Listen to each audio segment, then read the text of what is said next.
to survive in top 10. And in the game he was white, so he started with the move e4. And here comes the move which I have specially prepared for the tournament, which is NC6, a Ninja defense. The good news to all my subscribers are that I'm going to launch my first ever chess recruiter against e4, which is NC6 system, very soon. So please watch out for that. Me and Vishal have played few times before, and he's a very good Scotch Gambit player, but my track record against him is very good. And he knew that I'm a very good player against the Scotch Gambit, so in this game he decided to surprise me with this move, which is f4, which is a kind of a King's Gambit structure. And here I responded with the move e5, and after the main line nf3, here comes the big surprise to him, because I shock him with this move, which is f5.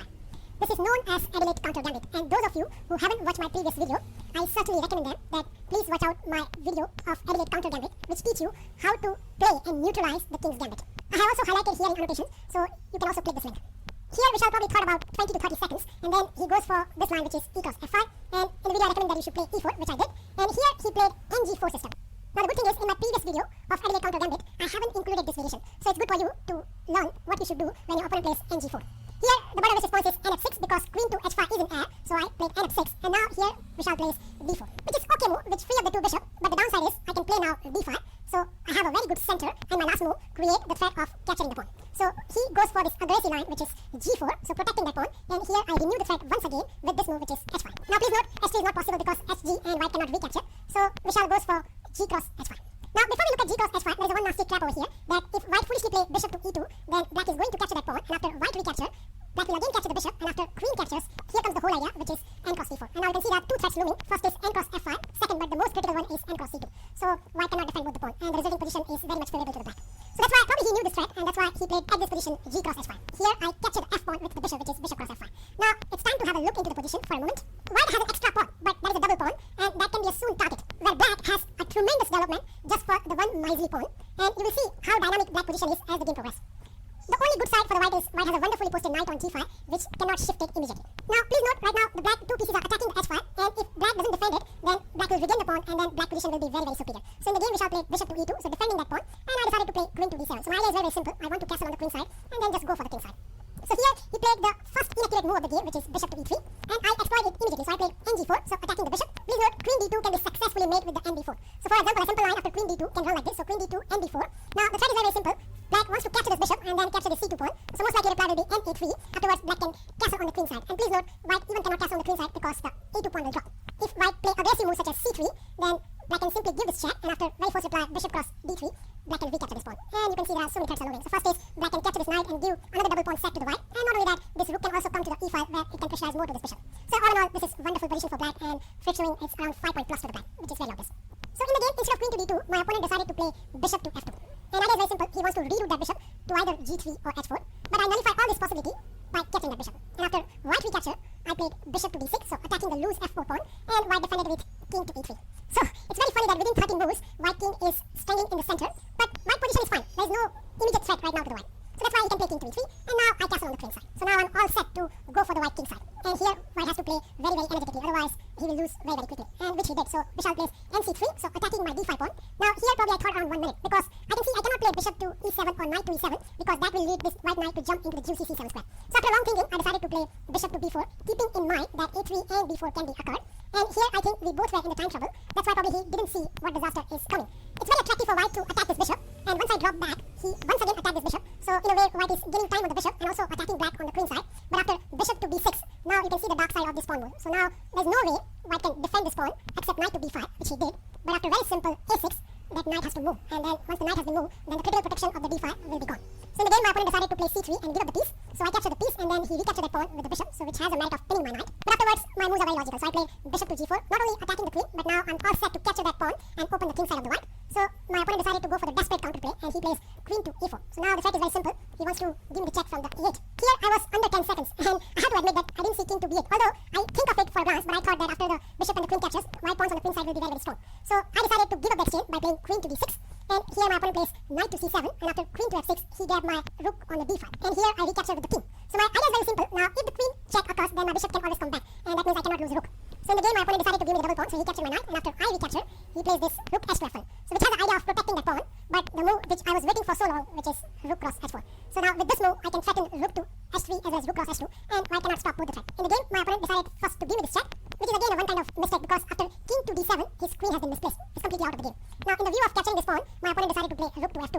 But now, because the white queen side has been opened up, of all give this check, and after the only move king to d2, now I played queen to h4. So my opponent defended with other rook support, and here again I was under the 5 second, and I have to admit that I haven't seen the move e3, but nevertheless the move I played is not that bad as well. So I captured that pawn, and again the threat is very simple. I want to catch that rook, and my opponent defended with king to e1, but after very simple rook takes and rook takes, I give him this check, and probably I think he was in a time trouble as well, and he played this disaster move which is king to d2. And here I was shouting like yes, yes, yes, because I knew it is checkmate in 2, and it's a very simple one. So first of all, this queen check, and after the only reply, king to e3, this is a checkmate. So that is a critical game which I have managed to win, and the good thing is it's also show you how to handle the position after white plays ng4 system.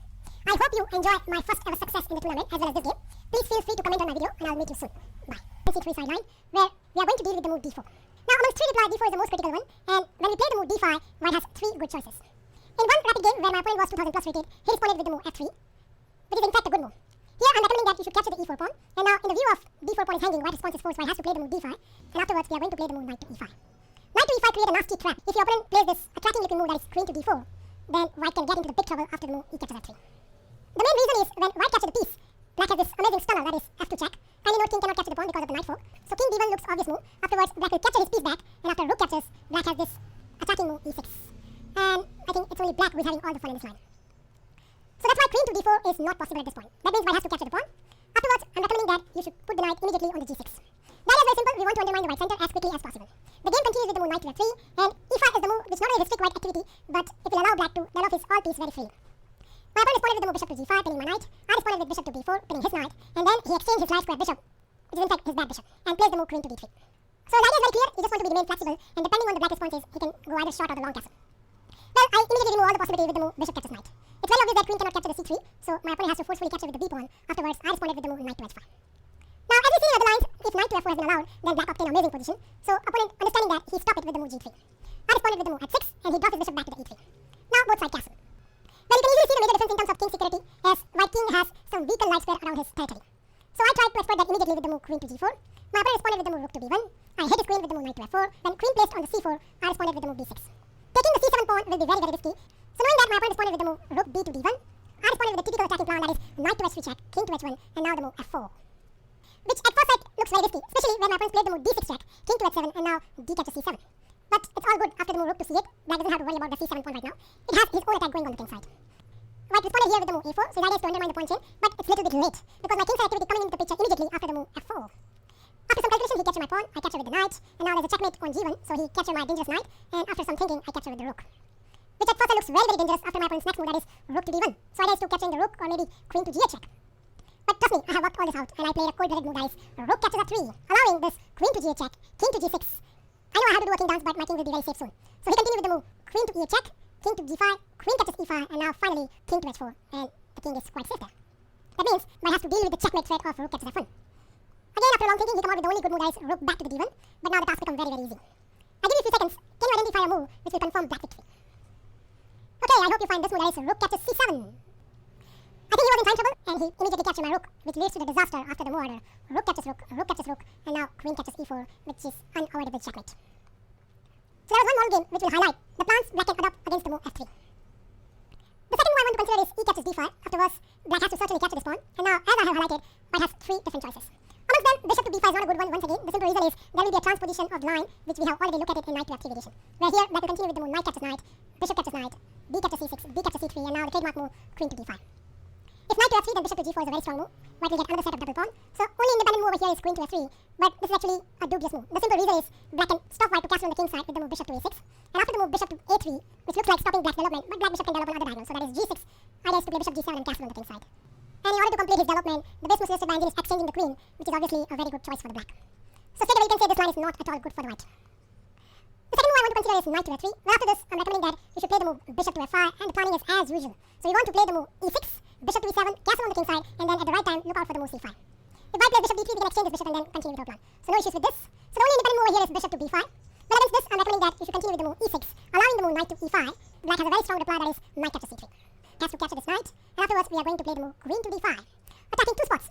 Now in one blitz game, my opponent come out with this attacking looking move, that is c4, but the problem is, after queen captures g2, rook to f1, and bishop to b4, white is busted. The simple reason is, after bishop to d2, black has this lethal check, that is queen to e4, that will more or less stamp the victory. The game continues with the move queen to e2, afterwards I capture the bishop, and after king recapture, I simply capture the c2 pawn. And after a few moves, white resigns, so it's already a resignable position. So c4 or a4 are not good at this point. The best move over here is bishop capture knight. Afterwards, we are capturing with the b pawn, and now white has to castle on the king side. But if this is the best white can have it, then black can easily dissolve his double pawn via the move order c5. A simple line can run like this. If bishop to a3, then the simplest is you play the move bishop to d6, protecting your bishop, and at the same time hitting the knight, so knight has to drop back to f3. Afterwards, we can simply get rid of our weak pawns, that is c catches d4, bishop catches bishop, pawn catches, and rook to c8. It is only white who has to defend his backward pawns, and black will enjoy the attacking. So that was about knight to f3. The third move I can try is bishop to c4. But after this move, if you want, you can go back to the line which I have recommended earlier, that is knight to b6 and bishop to f5. But especially against this setup, I think knight capture c3 is a very strong move. The simple reason is when white recaptures the knight, then you can play this amazing move, that is e5. Obviously, white cannot capture the pawn, so he has to complete his king side development with the move knight to f3. Afterwards, we are going to capture the d pawn, and when white recapture, we can complete our king side piece development with the move bishop to b4 check, bishop to d2, bishop captures bishop, queen captures, castle on the king side, and white cannot castle here. White has to play the move d5. The problem with the move castle is black can immediately respond with the move bishop to g4, hitting the knight which is giving protection to the d4 square, and if it's not defended, then the white pawns will be double on the king side. So for example, if queen to e3, then the simplest is bishop catches knight, and now queen catches d4, with a clear pawn advantage and attacking position. So white has to respond here with the move d5.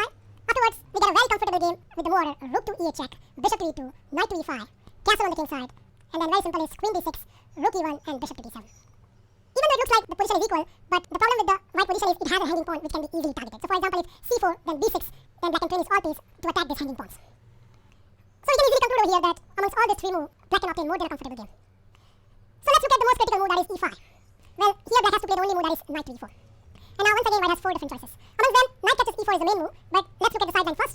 The first move I want to consider is bishop to d3, which is a dubious move. The simple repetition is you can capture this pawn, and after the following sequence, that is knight catches knight, pawn catches, bishop to f5, bishop catches, knight catches, queen catches, and rook catches. Yes, the position is equal, but I strongly prefer black. The simple reason is it has already developed a two-piece, and this pawn on e5 sometimes become a very good target. Now, other moves white has is knight moves, so for example, knight to e2 or knight to f3. Against this, remember the golden rule that if knight goes to the e2, then you place your bishop on f5, and if the knight goes to the f3, then you place your bishop on the g4. And that way you get a very comfortable game. Okay, let's see knight to e2 first. If knight g to e2, obviously we are going to play the move bishop to f5, and the whole idea of knight to e2 is to play the move f3 and dislodging the knight. Well, no matter, we are exchanging the pair of knight, and now we play the move e6. Now here, white has to be very, very careful. If white casually develops his king side bishop, for example, bishop to d3, then after queen to h4 check, g3, and queen catches d4, black obtain a pawn advantage.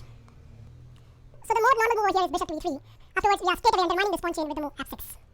This is the case of one of my rapid game, where my opponent responded with the move e catches f6, I responded with the move queen catches f6, he developed his king side piece with the move bishop to d5, I played bishop to d6, he castled on the king side, and I did the same. And we should stop over here. It's very easy to see that not only black has his wonderful bishops, but it has an open f5. Now if you look at white pieces, they all look very clumsy. This bishop is out of the play, so is this knight, and what this bishop is doing on e3? Nothing. So black has a wonderful attacking position.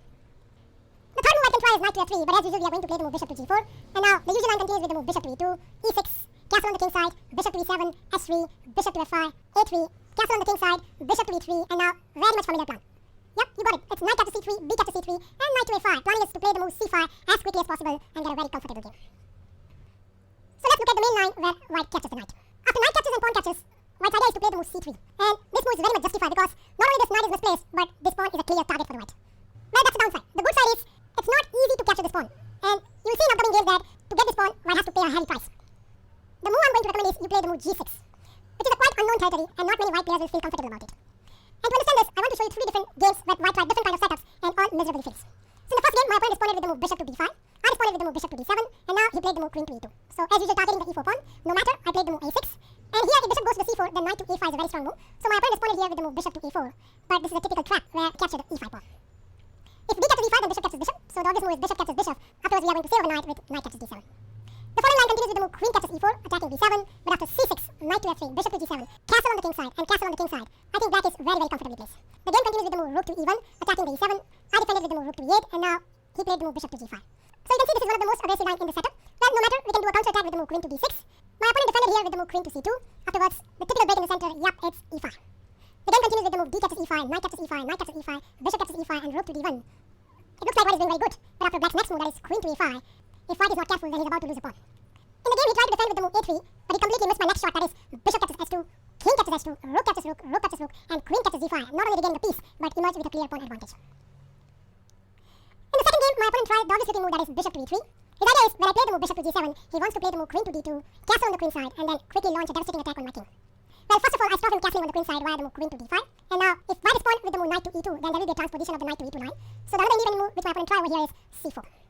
Against this, I'm recommending that we should definitely exchange the queen with the move queen to e5. The simple reason is, after queen catches and knight catches, we are going to undermine this pawn chain with the move c5. The game continues with the move d4, so my opponent is gaining tremendous space on the queen side. No matter, it's not as dangerous as it looks. I calmly played knight to c6. He became more aggressive with the move d4, which is a minor mistake. I come back again with the move knight to a5, and now he played the move rook to c1. So his idea is to develop his knight to the e2, so the c4 pawn doesn't hang. Well, in certain conditions, you have to play a typical break, and that is what I played over here. The move is c5, quickly undermining the white pawn chain. After long thinking, my opponent captured this pawn with n%, and I recaptured with the knight. He continued with the move knight to e2. I responded with the move bishop to f5. He played the move knight to g3, and now the move of the game, that is castle on the queen side. I think at this point he realized that he is in a danger of losing this game. The simple reason is d4 pawn will be a goner in the long run. He continued with the move rook to d1, and I follow a very simple plan. I just want to double up my rook on the d5. Seeing that he can no way defend on d4 pawn, he come out with the following move order. He played knight captures bishop, and after pawn captures, he played the move s3. My opponent's idea was that when I try to get the b pawn with the rook to d8 idea, then he can hit back my f5 pawn with the move g4. No matter, I continued with the move bishop captures e5. He played g captures f5, and after the following order, bishop captures bishop, bishop captures bishop, knight captures bishop, he responded with the move bishop to g2. In fact, it's a big blunder. Before we go on, I want you to pause this position and find out a continuation which can give winning edge to the black. Okay, I hope you find this move, that is e3. Tremendous move. The thing is, when white recaptures the pawn, you have this amazing sequence starting with the move knight to c2 check, king to e2, rook captures rook, rook captures rook, rook captures rook, and when finally king captures the piece, then we have this lethal check which will grab the piece. The last and the final aggressive move has been played is knight to e2, which has a very simple idea that when you play the move bishop to g7, white responds with the move knight to g3. So straight away, concentrating on the weak e4 square. Well, no matter, we can easily defend this pawn with the move queen to d5. My opponent responded with the move queen to c2, attacking one more time, and I defended one more time with the move bishop to f5. So as I told you earlier, it's very hard for white to get this pawn. My opponent continued here with the move bishop to e3, and I responded very energetically with the move f6. It's very important for black to undermine the white pawn chain before white develops his all piece. He captured on f6, I recaptured with the bishop. In the view of queen captures a2, my opponent cannot castle on the queen side, so he switches plan and goes back on the king side with the move order bishop to e2. Now watching white is playing very passive moves, I decided to raise the war flag with the move castle on the queen side. My opponent happily accepted, so he castles short, and now I put my king on the b8, so very safe. He got aggressive with the move d4, which is a very natural, throwing pawn spawns. No matter, I continue with the move e5, hitting in the center, and here he made a critical error. He played the move b5, which turns out very, very bad for him. I continue with the move e captures d4, and now he made the second mistake by playing the move rook f to d1. It's okay spinning that pawn, but the major problem is now black has this amazing resource, that is queen to c5, pinning the c3 pawn, and at the same time creating a threat of capturing the bishop. White doesn't have anything left except capturing the knight. Afterwards, I capture his bishop, and the game continues with the move knight captures f5, pawn captures f2, king to f1, and finally capturing the piece. So you can already see after all these moves, black obtained a very good position. It has its threatening pawns in the center. Seeing that, my opponent tried to get rid of some major piece, so he exchanged a pair of rooks, and offered the second one, which I happily accepted, and after that, I just captured the c6 pawn. It's okay, white can grab the f2 pawn, but after queen captures c3, white has a huge problems. Seeing nothing better, my opponent tried to exchange some queen trade, but after bishop to d4 check, king to f1, and queen to e3, white is almost on the verge of losing the game. He tried bishop h5, but this is not sufficient. Queen check, and now, simple but very effective move, queen captures h2, and he just resigned at this point. That's all folks, I hope with this wonderful analysis you can confidently make the move d4. Well, thank you for watching this, and I'll meet you in my next Side episode, that is d3. Bye. Hello YouTube chess lovers and my friends, this is Vijay here, and today we are going to learn how to deal with the King's Gambit. Now, when I started my chess career, I was an e4, e5 player, until I made the King's Gambit, and I was so afraid and I lost so many games that I completely switched my opening repertoire from e5 to e6 or c6, and that can be the case of many. The reason is King's Gambit is a quite a big attacking opening, and not only that, there are many lines, I have to say, many complex lines exist inside the King's Gambit, which are very hard to play as a second player, and especially white has prepared all the lines, then it will be very difficult for black to take a good position out of it. Anyways, in today's lecture, we'll learn how to completely defuse the King's Gambit, and the lines which I have suggested, they are not attacking lines, but what those lines can provide you is a very safe and a sound opening, which you can come out against the King's Gambit, and a second player can look forward for an equal, or slightly more than equal, middle game. Okay, so let's start. The King's Gambit occurs when white plays e4, and here there are a few ways where King's Gambit can be occurred. Black can either play e5 and black responds with f4, this is a proper King's Gambit, and the other way is black can play a knight c6, which is an insurance defense, and after f4, black replies with e5. Now, as usual, in this opening, there are many traps exist. By the way, the system I'm recommending to you is known as Adelaide counter. To give you a brief history, this counter was initially introduced at the Adelaide, and it won a consolation prize. And during that time, people were thinking that this is a complete reputation to the King's Gambit. But nevertheless, in recent years, there have been some research done on this, and some players have come out with very good lines for the white as well. So I have considered all those approaches, and I have covered every single thing over here. So you do not need to worry. Okay, so here, as usual, every single line has some opening chess traps, and this line is not apart from that. So here, especially if your opponent is playing in 3 minutes or middle game, if you're likely to make this mistake, which is f cross e5, we have this stunning move, queen check. And if the g3, then we have the rook in the corner, and if king goes to e2, then we can give this check, and after king goes to f2, we can give this bishop c5 check, and white king will not survive longer. So there is a one trap existing here, which you should always look out. Anyways, the more general response will be knight f3, and here comes the Adelaide counter, start with the move f5. Now, you can see over here the tension has been built up in this 4 squares, and there are every chance that white can goes wrong over here, and I have covered each and every single line from here onwards. So for example, what we will do first is we'll go through the least dangerous to the most dangerous reply of the white. Okay, so the least dangerous, or I have to say it's a blunder move by white, which is knight cross e5. And it's a very easy line here forwards for the black. So black will first capture the knight, and after white recapture, we again go to our main trap, which is queen h5. And again, if the g3, then the rook loses, and if the king comes forward, we will give this trap, and after king f2, we will play bishop c5. So again, you will always look out for those kind of traps. Anyways, after f cross e5, again, this is also one kind of blunder move, because black can reply with the f cross e4. And now you can see that knight does not have any good squares, and the only square left is knight has to go back. And there are many variations like this from here onwards, but I recommend the very simple one is you capture that pawn, and black is a pawn up. And please note, queen check does not do any harm to the black, because black knight can come back, and after knight c3, black can play knight f6, and you can see it's not only attacking the queen, but once the queen goes back, we can look forward for the b5. So those two lines are not at all good for the white. So let's look at some serious approach by white. So for example, white can play this passive move, which is d3. Well, it's d3 looks solid and good for the white, but the main drawback is you can see this bishop is no longer comes out, and that means white has a very least chance of attacking. And very simple and equal game can be go like this. So black will respond with d6, and after knight c3, knight f6, bishop e2, bishop e7, we go to side castle, and we have equal middle game happens. Okay, that is d3. Now let's see some of the aggressive reply of the white. So white can play this move, which is e cross f5.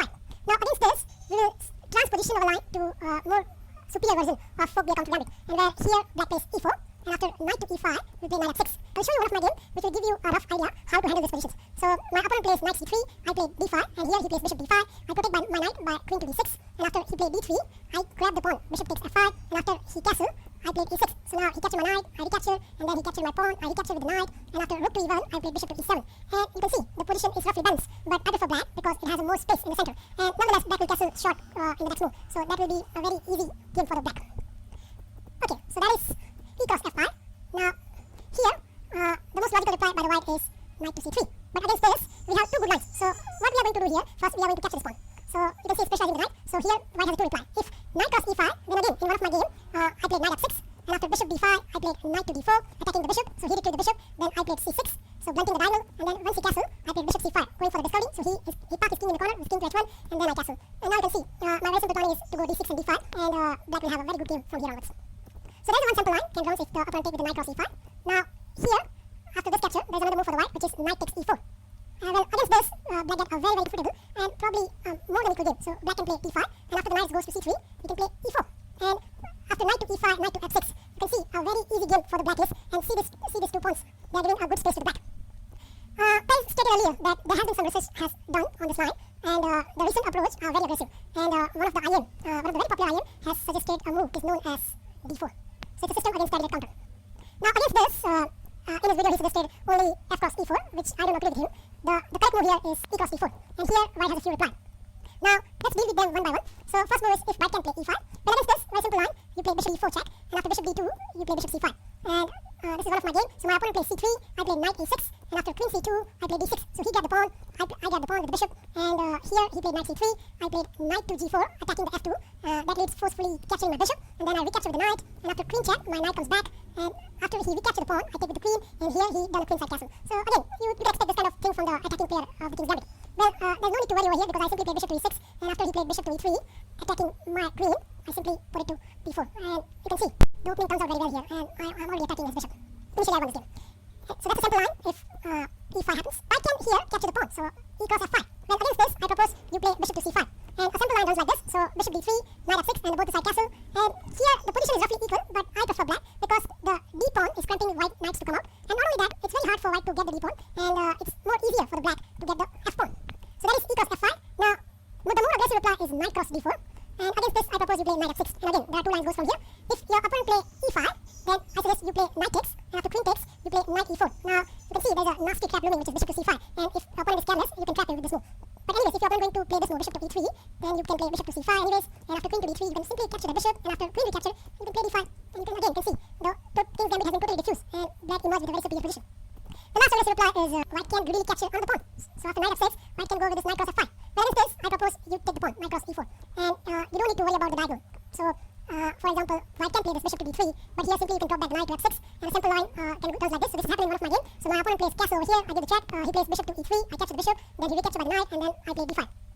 And now you can see by the arrow, I'm threatening to go d4, so that will embarrass the knight, so he played c3, and I castle. And you can see, black has a 2 open file to work out a good attack. I hope you enjoy my video and learn how to simply defuse the king's gambit. The lines which I have shown you are very safe, and the most important thing is, it will frustrate the attacking players of the king's gambit, and you have all chances of getting a win out of it. Well, best of luck for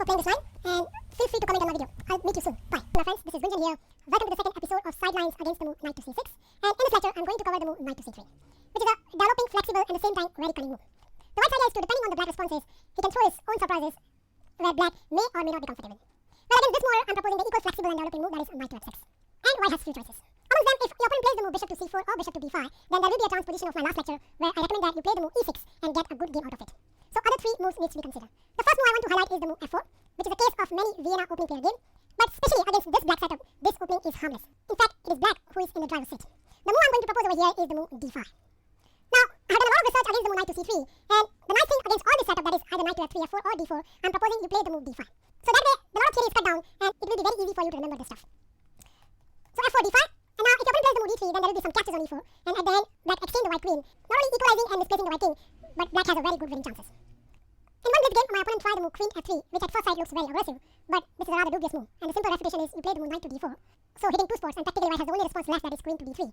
Afterwards, d captures e4, knight captures e4, bishop to f5, not only pressurizing the knight, but there is a long-term problem on the c2 square. After a long thinking, my opponent come out with the only move, that is c3, but the following sequence, that is bishop captures, queen captures, pawn captures, and castle on the queen side. Black is far ahead in the development, and the d4 pawn is a goner, so we can straight away dismiss this queen f3 nonsense. The good thing about this move d5 is it's forced white to do something about this e4 square. Now the most general responses are either to play the move e captures d5 or pushing by. So let's see them. If e captures d5, then I propose here a very amazing line which not only creates threats with every move, but even after the best play by white, black obtained a decent advantage. So here I propose that you play the move knight captures d5. Two responses have been tried. The first response I want to cover is the move d4, which is defending their 4 square. But here I propose that you play the move bishop to f5 and created another threat. Let's say your opponent is not careful and he carelessly play a nature looking move, that is knight to f3. This is disaster because after simple move knight d to d5, how the hell white is going to defend that c2 square? Well, the only logical reply looks like bishop to d3, but after bishop captures, pawn captures, and knight captures d4, do we need to go further? I don't think so. Yep, you got it. So that was about knight to f3 blunder. At this point, if your opponent captures this knight, then it only helps black to develop his queen and then castle on the queen side. So that is not good either for the white. So what white should do? Of course, he has to defend this threat. So he has to play the move a3. We are going to create the third threat, which is after capturing this knight, we play the move queen to d5. Not only stopping that bishop to develop, but black is aiming to castle on the queen side, and there is a nasty move is waiting to be hit. White plays this careless move once again, that is knight to f3, and black is winning. How? Let's see this. Queen e4, check. And no matter how white responds, for example, bishop to e2, then after queen captures c2, queen captures and bishop captures, in the opening, black emerged with a clear pawn advantage. So that means knight to f3 is not possible. So the only accurate defense over here, bishop to e3. Yep, stopping that check. But no matter. I'll show you a very clear-cut plan. You need to play the move queen to e4, e6, bishop to d6, and then depending on the white setup, you can castle either long or the short. So let's see a sample game. In this game, I responded with the move e6, but I can play queen e4, but I just prefer e6 at this point. My opponent responded here with the move knight to f3. I played as usual queen to e4, attacking c2 and e3 bishop. The only logical reply is queen to d3, and after this, I played the move bishop to d6. Here he thought that this queen is strongly placed, so he wants to get rid of that queen, so he played the move queen captures e4, and after I played bishop captures e4, white can try to defend the c2 square with two moves, either king to d2 or bishop to d3. Well, doesn't matter to us, because let's say in this game, white plays the move bishop to d3. Now, the plan is revealed. Whenever you get this sort of position, please remember you have to capture this knight and seize your bishop pair. Main reason is when white recapture, yes, material is balanced, but white position is almost lost. The simple plan I'm recommending over here is to play the move knight to e7, g6, and castle on the queen side, and then start pressurizing this isolated pawns. I want a very quick game in this line, let me show you that. So here I continue with the move knight to e7, my opponent responded with the move c4, I played the move castle on the queen side, and I think he miscalculated over here. He thought that after the move c5, he's trapping that bishop, but after just one move, that is knight to d5, it is actually black who is winning. So there are two spots where black pieces are attacking. White response is pretty much forced. White has to capture this bishop.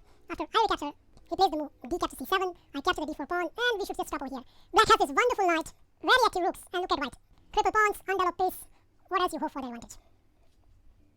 So that was about the move d4. At this junction, white can also capture this knight, so knight captures d5. Afterwards, black can definitely capture with the queen, and now our queen is very ideally placed, because there is no knight to c3 move to harass our queen. The usual line continues with the move knight to f3, bishop to g4, bishop to e2.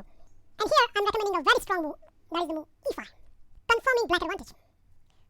Now, I use this position many times in my games, and I like to cover a few interesting replies by the white over here. Now, most popular is castle, but let's see other moves. First, I want to cover the move s3, which looks like a decent move, but here the good reply is to play the move capturing the knight, and after bishop recapture, black can play the move e4.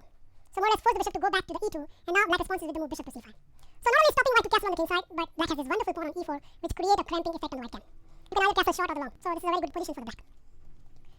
Now the second move I tried over here is the immediate c4, so attacking the queen. Now here I propose you play the move queen to e4 and invite him to do his worst by playing the move d3. Because after the d3, it is black who has the attacking position. The game continues with the move bishop to b4 check, and now white has to move his king. The simple reason is, if white plays the move bishop to d2 at this point, then after bishop captures, and queen captures f4, white is lost the opening battle. So that means white has to play the move king to f1. Here I continue with the move queen to g6. He played the move f captures e5, which I personally think is a mistake because of black's next move, that is castle on the queen side. He played the move knight to h4, which more or less gave the winning position for the black. So there are some forced replies, that is bishop captures, and rook captures. Yes, material is balanced, but look at the pathetic development of the white piece, and look at the tremendous activity of black pieces. Not to mention this weak pawns. So that was about c4. this move, that is knight captures e5. Here I can easily continue with the move knight captures e5, and however white reply, he's getting a lost position. For example, if bishop captures g4, then the simple reply is queen captures g2, hitting two soft spots. If f captures e5, then the simplest is queen captures g2, and after rook to f1, yep, it's bishop to e7, and then white has to start doing king dance. Now let's look at the word of this move, that is castle at this point. Black should play the move e4, hitting the knight, and after knight to e5, once again we can capture this knight. Again, white has two choices over here. The main move is bishop captures e4, but let's see other moves. For example, if white captures this knight, then we can continue with the move bishop to c5 check, king to h1, bishop captures e2, queen captures e2, and then castle on the king side. To illustrate the danger in this position, I like to show you once again my own game, where my opponent, instead of developing his queen side piece, he tried to grab for the pawn with the move rook to f4, which actually cost him the game. Here I play a very cunning move, that is rook to e8, and then when he captures my e4 pawn, black has this amazing shot, that is f5. So more or less trapping the rook, and if the rook moves, then the e5 pawn drop. He come out with the only continuation, that is queen to c4. After queen captures, and rook to e5. Not only saving my piece, but there is a backlane mate threat is also exist. So at this point, white has to capture the bishop. Well, here the line continues with the move knight captures, and after queen captures, we'll play the move f5. So bolstering our pawn, and same time hitting the queen. White plays the move queen to e2. Now we play the move bishop to c5 check, and after king to h1, we can simply castle long. Yes, in terms of material position is balanced, but in terms of development, you can already see the difference. The most critical try is capturing the e pawn with the f pawn, but I don't think so this will help white from getting out of the trouble. Against this, I'm proposing that black should capture the e5 pawn, so pressurizing the f3 square tremendously. So that's more or less force white to play knight captures c5. Queen captures knight, so pinning the bishop, so white cannot castle. My opponent responded here with the move d4. I stuck my queen on the e5 with the move queen to e6. He played the move h3. I played bishop to h5. He played the move g5, so finally getting out of the pin. But after bishop to g6, bishop to f4, bishop to d6, he plays queen d2, so trying to castle on the queen side. But after my next move, that is captures, castle on the queen side, white to his horror find out that his king is going to stuck in the center for a long time. So a simple line can run like this. So here my opponent continues with the move c3. I continue with the move rook h to e8, and I think black, who is getting all the fun, and white is going to defend all the time. So those are some of the wonderful lines. It's time to move on and have a look what will happen after the move e5. After the move e5, I'm going to propose a very forcing sequence which more or less give black a slight advantage. The move I'm proposing is to play the move d4, so counter-attacking the white knight. And if the knight moves, for example, knight c to e2, then black can occupy this wonderful spot that is knight to d5. So this is already a great advantage for the black. So that means white cannot give up the ground. So white has to go for this complication, that is e captures f6, d captures c3, and now f captures g7. Here I propose that you should capture this d pawn, and now there are two ways white can respond over here. If your opponent captures with the queen, then I propose that you capture the queen and then take on g7. So hitting the b2 square, the most obvious response is to castle on the queen side. Afterwards, we are going to play the move bishop to g4, hitting the rook. If knight f3, then the pawn will be doubled, so the most obvious response is bishop to e2. Afterwards, we play the move h5. To understand the plan of the black campaign, I like to show you one of my own game, where my opponent responded here with the move knight to f3. I played castle on the queen side, and now he played the move h3. So he just wanted to have the bishop there. Well, it looks good, but actually it's a mistake. Here I capture this knight, and after bishop recapture, I played the obvious move, that is knight to d4. So that bishop is going nowhere. So it's okay that white captured black bishop, but now black is going to capture white bishop. My opponent responded here with the move rook to f1. But after the simple continuation, that is knight captures, rook captures, and the positional move h4, white has a big problem. You can see I have highlighted over here. This one pawn is covering these 2 pawns. That means this b2 pawn will remain backwards, and that means black can easily play the move bishop to f6 and double his rook on this b file, pressurizing this and having all the fun. Well, on the counterpart, white doesn't have any counters left. So this is a more enjoyable position for black. After the move c captures d2, white can also capture with the bishop, which is one of the main line. But here black can continue with the move bishop captures g7, so hitting the b2 square once again. And this time around, white doesn't have the move castle, so he has to neatly defend with this move c3. Now to show the plan of campaigns, I have 2 games for you. The easiest plan you want to adapt over here is to play the move bishop to e6, and after the usual developing move, let's say knight to f3, black wants to continue with the move king to d6.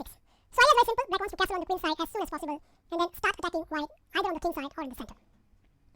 Now the most usual response over here from the white is to double the queen and bishop battery on a and b file.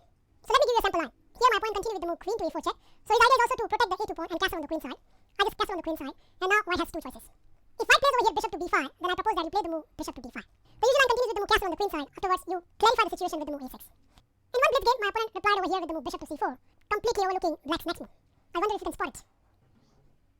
The amazing move, knight to b4. After a few calculations, my opponent captured my bishop, and I captured with my knight. He played the move bishop to e3, which at first sight looks very obvious because it's pinning my knight. But after my next move, that is queen to g6, the bishop himself found in trouble, so he retreated back to the d2. After a few calculations, I grabbed the g2 pawn, which is normally very risky, but in such a position it's quite safe because white has a piece hanging on f3. So my opponent thought that it's a big mistake because he played the move knight to g5, hitting my f7, and at the same time there's a threat of rook to g1. But I parry from all this threat with a very tricky move, knight to b6, hitting his queen. He played the move queen to b3, attacking my f7, and now comes the super shocker. Can you see it? Yep, it's rook captures d2, and white has to resign. So that was about bishop to b4. The usual response is castle on the queen side at this point. And here I propose that you should play the move queen to d5. Attacking a2, so that forced white king to move to the b1, and now you play the move rook to d6. So idea is to triple on the d file and create some counters on the d file. Now 2 moves have been tried against me. In the first game, my opponent tried the move c4. I responded very energetically. I played bishop to f5 check, and after king to a1, I played the move queen to e4. He responded with the move a3, so he just want to avoid some backline tricks.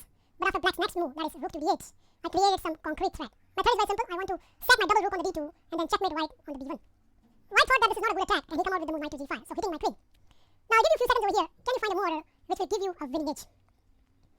I hope you find this more order, that is rook captures d2. Bam! White doesn't have any much of the choice. White has to accept this queen sacrifice. But after this, black will continue with the move rook captures with a check, and after king to h2, now comes bishop captures c4. No wonder the game doesn't last long. The second move white has tried is knight to g5, but this is already outright mistake. The simple refutation is you play the move bishop to g4, hitting the rook, and if the rook moves, then the bishop drops. My opponent's idea was to play the move bishop to c4, so hitting my queen and same time supporting the rook. But after the following sequence, that is bishop captures rook, bishop captures queen, and the move c4. After a few complications, that is I played the move e6, hitting his bishop. He captured my f7 pawn, and now I capture his bishop. He captured my rook, I recapture his knight, and after the move b3, pawn captures, and the move c3. It is only black who has the last laugh. Well, that is pretty much you need to know to play confidently against the move f4. And I hope with this wonderful analysis, you can get the initiative start from the opening. It's time to move on and look at the other move, that is knight to f3. Because straight away black can equalize after the following move order, that is knight captures knight, pawn captures, queen captures, d4, and now the move bishop to g4. So we enter into one of the transposition of the Scandinavian defense, where not only black has dealt off his all three pieces, but black can easily castle on the next move and then look out for the quick move e5. In short, white has given up their advantage straight away in the opening. So that's why knight captures d5 is not recommended at this position. The second interesting move I can try over here is e captures d5, which I personally found out very, very interesting. Here I recommend that you should capture this pawn, and now white has three good choices. The first move I want to have a look is bishop to c4. Well, against this, I'm recommending that you should play the move knight to b6, immediately attacking the bishop. And in one crazy game, my opponent tried this sacrifice, which is bishop captures f7. I'm including this in this lecture because you never know, some psycho play against you, so you should know what exactly you are going to do about it. Here, you should certainly capture this piece, and the whole idea of the white is to throw this check with the move knight to g5, and the best place for the king is to place on g8. Afterwards, white is going to play the move queen to f3. Here, black should continue with the move queen to e8, defending the critical f7 square, and my opponent responded with knight to b5. So the idea is pretty much clear. He wants to capture the c7 pawn and then forking my queen and rook. Well, it looks good, but after the move queen to g6, I think white has long-term problems. And that can be seen in this game. My opponent captured the c7 pawn, thinking that I have to move the rook, but here comes the big shot, that is knight to d4. So not only hitting the queen, but this knight and the c2 squares are also hanging. After long thinking, my opponent plays only good reply, that is queen to f4, so protecting his knight, but then I continue with the move knight captures c2 check, king to d1, and now the strongest move of the game, that is e5. Kindly note, white cannot capture this pawn, because at the end, white will lose extra knight, so that's not possible. And in the game, my opponent responded with the move queen to f3, but after this, the task is very easy. I can capture this rook, and when he captures the rook, I can snap off this knight. And you can see after the whole complications, black emerged with 2-piece advantage. So this is one wonderful line if your opponent plays the psycho-type move bishop captures f7. The more subtle replies are bishop to b3. Against this, I'm recommending a very crystal clear plan. So what you're going to do over here is, you first of all play the move bishop to f5. The general line goes with the castle on the king side. Now you play the move e6. Of course, white has to finish his development, so he has to play the move d4 to free up his other bishop. Here, you continue with the move bishop to e7. The most aggressive response by the white is to play bishop to f4, so pressurizing the c7 square. No matter, we are going to castle on the king side. And now, you don't need to be afraid of the move knight to b5. The simple reason is, black can play the move rook to c8, not only defending the c7 square, but we are soon hitting that knight with the move a6. So that's not a good move. The main line goes with the move rook to e1. Afterwards, we have a very simple but very effective plan. What we want to do is to play the knight to the a5 and then look out for the move c5. And if you can manage to play the c5 at the right time, you get a comfortable and a slight advantageous position. To see this, let me show you a model game which will highlight what are the problems white is facing in this line. Here, I immediately responded with the move knight to a5. My opponent plays the move h3, stopping bishop to g4 idea. I immediately capture the bishop, and when he recapture, I give a flight square for my king as well as bishop in case it's attacked. My opponent responded here with the move knight to e5, which is a typical move whenever white has this sort of space in the center. But this is exactly the right time where we are going to hit back in the center with the move c5. After long thinking, my opponent finds nothing better than capturing this pawn. I recapture with the bishop, and now he doesn't want to play the move queen to e2 and defending the c2 square, so instead of that, he decided to exchange the queen and then put his knight on the e4 square, which at first sight looks tremendous because it's attacking the bishop, and if black wants to save the bishop, then he has to retrieve back either to e7 or f8. Well, that's not the case. Black captured this knight, and when white recaptured the piece, now black has this amazing move, that is rook to c8. So you can already see these two rooks are very much aggressively placed. There's already ongoing pressure on the c2 square, and although white has managed to bundle up this piece on king side, but they're not actually doing anything. Furthermore, black has created a threat, that is, white cannot capture this a7 pawn. In fact, in the game, my opponent falls for this one. He captured this pawn, and now I'll give you a few minutes over here. Can you identify a move order which will give black an upper hand? Okay, I hope you find this move, that is f5. The whole idea of f5 is, this rook is right now protecting this bishop, and after the move f5, this rook can no longer protect this bishop. So in the game, my opponent plays the move rook to e1, but now comes the tactics, that is knight to d5, simultaneously attacking two pieces, which white cannot defend both of them.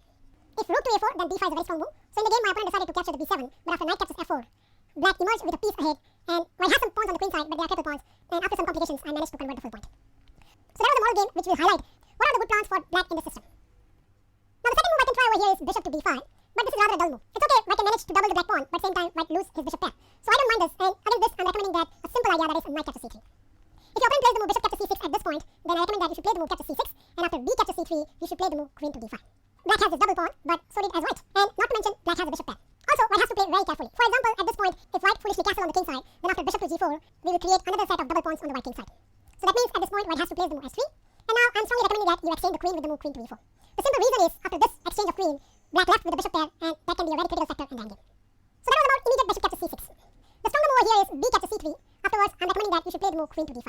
So hitting the bishop. Now if your opponent defends that bishop with the move c4 a4, let's say for example with the move c4, then after queen to e4 check, queen to e2, exchanging the queen and placing the bishop on the d7, it is black who has the better pawn structure, and white has a long-term problem to resolve this double pawns. So that's why c4 or a4 is not good. The most critical line is queen to e2. But after this, I'm recommending that you should immediately place the move bishop to g4. If white is giving us double pawn, so what? We are giving him back. One of my internet game goes like this, so my opponent responded here with the move c4. I responded with the move queen to f5, and now he gave me this double pawn, which I happily accepted, and then he plays the move d4. For a moment it looks like black has these weaknesses, but we are about to create weaknesses on the white king side.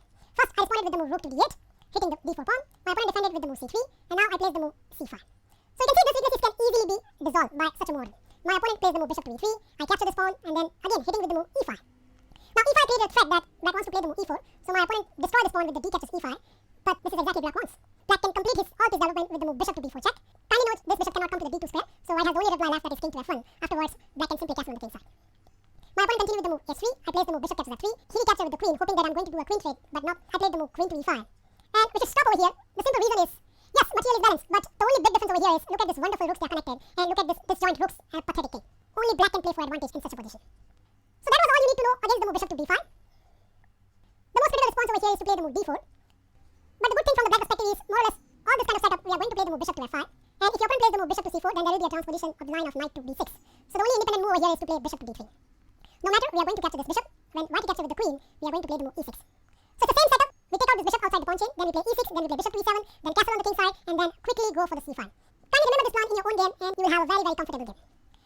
Now once again, I like to show you a model game in this line, where my opponent was 2100 plus, and he responded here with the move castle on the king side. I responded as per our usual turn, so I played bishop to e7. He responded with the move rook to e1. I castle on the king side, and now indeed black is threatening the move knight to d4. If white plays a passive move such as a3, then I recommend that you should capture this knight, giving white a double pawn, and then simply play the move queen to d7. If you play pieces like this, you will have a very, very comfortable game. White has a hard time to prove his advantage. So probably understanding this, at this point, my opponent decided to capture this knight. I captured with the queen, and now my opponent's idea was to play the move c4. Tremendous space in the center, no matter, we can play the move queen to d7, and now he responded with the move bishop to f4. So this is, you can say, one of the most aggressive setup by white. White has developed his all minor piece, and he has a tremendous center. But black is rock solid, and black doesn't have any problems. Now this game will give you a very good idea the tactical possibilities in this kind of setups. Here I continue with the move rook f to d8, so attacking the d4 square, and my opponent obviously defended with the move rook to d1. So at first sight, it looks like white is all good and he has a wonderful position, but that can be an illusion. The move I played is knight captures d4, bam! So always look out for such possibilities. Now, there's no way I can capture with the queen. The simple reason is black can reply with the move queen to a4. So hitting the queen, hitting the rook, and if b3, then the simplest is capturing the queen, and when white recaptures the queen, you can capture the piece. So white has some structural deficit, and not to mention black is a clear pawn up. So this is a winning position for black. So the obvious move after the knight captures d4 is knight captures knight. But after this, we are going to play the move c5, regaining our piece. My opponent responded over here with the move queen to g3, which is a very, very tricky move. His idea is that when I recapture my piece, he can throw this surprise, that is rook to d4. Very, very cheeky. The thing is, if you foolishly capture this rook, then after the move bishop to e5, you have to give up your queen and the game. So honestly, I didn't fall for that. After long thinking, I come out with a stronger move, that is queen to e8, hitting the rook. Now the engine suggests here the best move is bishop to e5, but after this move, I'm recommending that black should continue with the move f6, hitting the bishop. So that more or less obliges white to give up the d file, and when bishop drop back to the c3, then you can play the move e5. So black has more attacking chances than white in this kind of scenario. Instead of this, he played the obvious looking move, that is rook to d1. Now it looks very natural, doubling your rook on the d file and do not give up the d file. But in fact, this move turns out as a disaster. I wonder if you can spot it. I give you a few minutes over here, try to identify what is the problem in this move. Okay, I hope you find this move, that is rook captures d4, and after rook captures d4, e5. Amazing pawn sacrifice. And you should always look out for such things in your own game. So what's the big idea? The first thing is, white is obliged to capture this pawn because it's forking two pieces. So after the move bishop captures e4, now the idea reveals, that is f6, and after bishop to f4, bishop to c5. So one way you can say it's a clearance sacrifice. By sacrificing the pawn, black has created a tremendous counterplay. So you can already see this rook is attacked, there's a backline mate exists. In other words, white has the only reply, that is rook to d1. And now queen to e2, attacking two spots. So white has the first reply, that is rook to c1. And now rook to d8, another threat, that is rook to d1, and threatening a checkmate. Suddenly from nowhere, just giving up a pawn, black activity is completely rolling down on the king side. It is very clear over here that white has to do something about his backline. So my opponent obviously played the move s3. I played now the second attacking move, that is rook to d3, hitting the queen, and now queen has to stay in touch with f2, otherwise f2 will drop. So the only move left is queen to h4. Once again, I like you to pause this video and find out a move which will clearly give a winning advantage to the white. Okay, the move is h5. Unbelievable. In fact, this is not the move I have played in the game. After some complication, the game was initially drawn, but when I was analyzing this game with the Fritz engine, I was amazed that black has this resource that is h5. Okay, so let's see what is the big idea of h5. Now let's see some moves further. So these are the best moves suggested by the engine, that is, white has to place the move rook to f1. Afterwards, black will play the move bishop to d6, and after bishop captures bishop, now you can see the whole idea behind h5. Black has this wonderful move, g5, trapping the sweetheart. Now the third critical try white can done over here is to play the move e5, but this is less dangerous than e captures d5. The simple reason is, you can guess black's next move. Yup, it's d4, same old story which we have done against the move f4. As I have already mentioned that white cannot give up the ground by playing the move knight to e2, the simple reason is, black can play the move knight to g4, and if black plays the move d3 over here, then the simple is capturing this pawn. It's just a normal game where black has thrown this horrible move d3, which actually white doesn't want to play. And instead of d3, if white plays the most obvious looking move, that is c3, then after d3, knight to f4, hitting the d3, we can capture the e5 pawn. It's not that black can hold on to this point, but it is more relevant to the position. So white can get his pawn back after this sequence, that is queen to a4 check, bishop to d7, and then queen to e4. So obviously black has to save his piece with the move knight to g6. But after knight captures, bishop to c6, and queen to e3, we can simply reply with the move e6. And it's a laughable position for white. None of his bishop can come out, and on the next move, black can play the move bishop to d6 and then quickly go for the kingside castle, and then get hell loose on the white king. So obviously this time around we get the same position, except the difference is, in the f4 variation, white has the f4 pawn. In this variation, white has this knight posterior f3, which is a kind of better than f4. But anyways, that doesn't discount our plan of campaign. We have the pretty much same plan against both white setup. Now here I can also capture with this knight, but moving the one piece twice is not recommended, so other two moves needs to be considered. If your opponent plays the move queen captures d2, then the very obvious is you exchange the queen and capture the g7 pawn with the bishop. And after white castle on the queen side, this is all I have explained in my previous lecture, you can immediately play the move bishop to g4. If allowed, then black can double the white pawn. So generally, white defend with the move bishop to e2, and now you simply castle on the queen side, with a very, very comfortable game. Now, one thing white should not do in this variation is to play the move h3, and after let's say bishop goes back to h5, goes for this bishop with this move, that is g4, bishop to g6, and knight to h4. This has happened in one of my games, but this is a complete disaster. The simple reason is, black has a very strong reply over here, and that is knight to d4. Hitting the bishop with check and at the same time hitting the c2. The only way to defend this both threat is to play the move bishop to d3, but after bishop captures, pawn captures, white has this horrible weakness on d3, which is more than enough for black to create a winning chances. So instead of this, white should play the move rook to e1, but after this we can simply reply with the move e6, with reasonable winning chances in the middle game. So that was about queen to d2. The most obvious response is bishop captures d2. We are going to capture this pawn, which forces white to play the move c3, and now we play our trademark move, that is queen to d5. Here I like to show you one of my model game, which will give you ideas and plans exist in this line. My opponent responded with the move bishop to e2, I responded with the move e5, he castled on the king side, and now I can play the move e4. So this is a very ambitious setup by the black. Here my opponent responded with the move knight to e1, I complete my piece development with the move bishop to e6, he responded with the move bishop to f4, hitting my c7 square, and now I simply castle on the queen side. We should castle on the queen side as quickly as possible because we have the open g5, and that means we have very good chances to attacking the white king side. In this game my opponent exchanged the queen, which I happily accepted, and now he plays the move knight to c2. So he has a very cunning idea to read out the knight in the e3 square and attacking my rook. So I counter this with equally sneaky move, that is knight to e5. He continued with the move knight to e3, but this is exactly what I want. I played the move rook to d2, hitting two spots, which white cannot defend both of them, so he tried to do some complication with bishop captures e5, and bishop to c4. Doesn't matter, I greedily captured the pawn, he captured my bishop, which gave me double pawn on the e5, and now I have a threat on the c3 square, which my opponent defended with the move rook to c3, and then I played rook to f8, hitting the f2. Here my opponent goes wrong. He thought that he can play this move, that is knight to g4, same time defending the f2 and hitting the bishop, but after some depth calculation, I come out with a very strong move, that is h5. So the reply is force, I'm giving up this piece for tremendous mating attack, which start with the move rook captures f2. My opponent responded with the move knight to c4, but you are about to witness breakdowns by white king. So following moves are like this. So finally king has sat down on the f1, and now the whole idea will reveal, because my monster h pawn will roll down to the h1 and checkmate white king. And believe it or not, but white is completely helpless. He continued with the move knight to e3, I counterattack his knight with the move rook to g3, he defended with the rook, then the obvious move h3 occurs. He finally tried to activate his rook with the move rook to d1, but it's too little too late. I capture another pawn, giving away to the h pawn, he played rook to d4, and the final blow h2. Somebody stop me. Oh, they can't. Okay, I hope with this wonderful brief analysis, you can play confidently against the move knight to f3. It's time to look out the most critical move d4. Black can equalize very, very easily, and later stage, you can always look forward for getting advantage in the middle game. And the third and the final important point I like to mention is, it's very hard to give you exact move order, so what I'm going to do in this section is, I'm going to show you ideas which black can look out, and the themes. So you can work on this, and you will obtain a good advantage straight away in the opening. So considering all this, let's get started. Now specifically, in this video, I'm going to concentrate only moves on bishop to c4 and bishop to b5. So first of all, we are going to see the move bishop to c4. Against bishop to c4, the first move we are going to play is knight to f6, hitting the e4 pawn. So now there are two replies white can play. There will be a transposition, so it doesn't matter. Let's say white here continue with the move knight to c3. And what white is hoping is, black is playing the move e5, so now white can relax and become confident because black enter into his familiar territory. But we are not going to do that. What we are going to do is, instead of the move e5, we are going to play the move e6. And we are going to play the quick d5. This is, you should always remember in the bishop to c4 line. Never play e5, play e6 and go for the quick d5 with already a slight advantageous position. I'll show you two games in this line. In the first game, my opponent played the move d3, and I replied with the move d5. Now there are two obvious replies from the white. The first obvious reply is e captures d5, and after e captures d5, white plays the obvious looking move bishop to b3. Here I propose that black should play the move bishop to b4 and playing that knight. So now black has created the first threat of pushing the d4 pawn. In this game my opponent responded with the move bishop to d2. I castle on the king side, so now I'm threatening the move rook to e8. So my opponent blocked the e5 with the move knight g to e2. I played rook to e8 anyways, and now he castled on the king side. It's time to develop my last minor piece, so I played bishop to g4. With this move I created second threat, that is, I want to capture the c3 knight and then capturing the e2 knight, so white needs to be very careful. My opponent responded with the move f3, getting out of the pin and hitting the bishop. Here I give him this check, and after king to h1, I played the move bishop to e6. My opponent responded with the move knight to f4, which is very natural because he wants to get the bishop there, but as soon as that knight has been moved, I played the move knight to d4. We'll see what is the idea behind knight to d4. My opponent captured the bishop, I captured with the rook, and now he played the move rook to e1. And now comes the whole idea of the e6 move. What I have done is, first of all, I captured that rook, and when white will capture, I played the move c6. And what it does is, it completely shut down this bishop and the knight. And this is more or less the theme of this e6 move. What you need to do is, on the right hand, you need to move that knight out, and then completely blockade this bishop, this pawn chain. So it will be very hard for the white to, activate this bishop. So it will take a long time, and in the meantime, you can activate your major piece and develop an attack. So we'll see how I achieve in this game. After realizing what happens to his bishop, my opponent responded with the move knight to a4. So he wants to probably now take the bishop and play the move c3. I played the move bishop to b6, and my opponent responded with the move bishop to f2. I responded with the move knight to e6, so I'm giving no chance to him to free up his bishop. Here my opponent responded with the move queen to e2. I played the move b5, so drive his knight back to the c3, and now another attacking move, a4. More space on the queen side. My opponent has to forcefully play the move a3, so a4 comes anyways, bishop drop back to the a2. And now comes queen to e5, so I'm just trying with my opponent. My opponent responded with the move bishop to e1, and I played the move queen to c7. So now I'm attacking the h2, which my opponent defended with the move h3, but h3 created a hole on the g3, which I immediately exploited with the move knight to h5. Right now knight to g3 is not a big threat, but sooner or later I'm going to create some tactics based on that spread. Here my opponent played the move knight to d1, so he was probably thinking of the move c4 and liberate that bishop. But it's too little, too late, because after the move knight to d4, my opponent realized that he is in a big danger. I think he was in the time trouble at this point, and he played the disastrous move, that is queen to f2. And now I'll give you a few seconds. Can you find the right continuation, which more or less finished the white off? I hope you find this move, that is knight to g3 check, and after king to g1, this amazing move, knight to d2, which is almost a checkmate, except that white needs to give up the queen. And look at that pathetic bishop, which was imprisoned by this amazing pawn chain.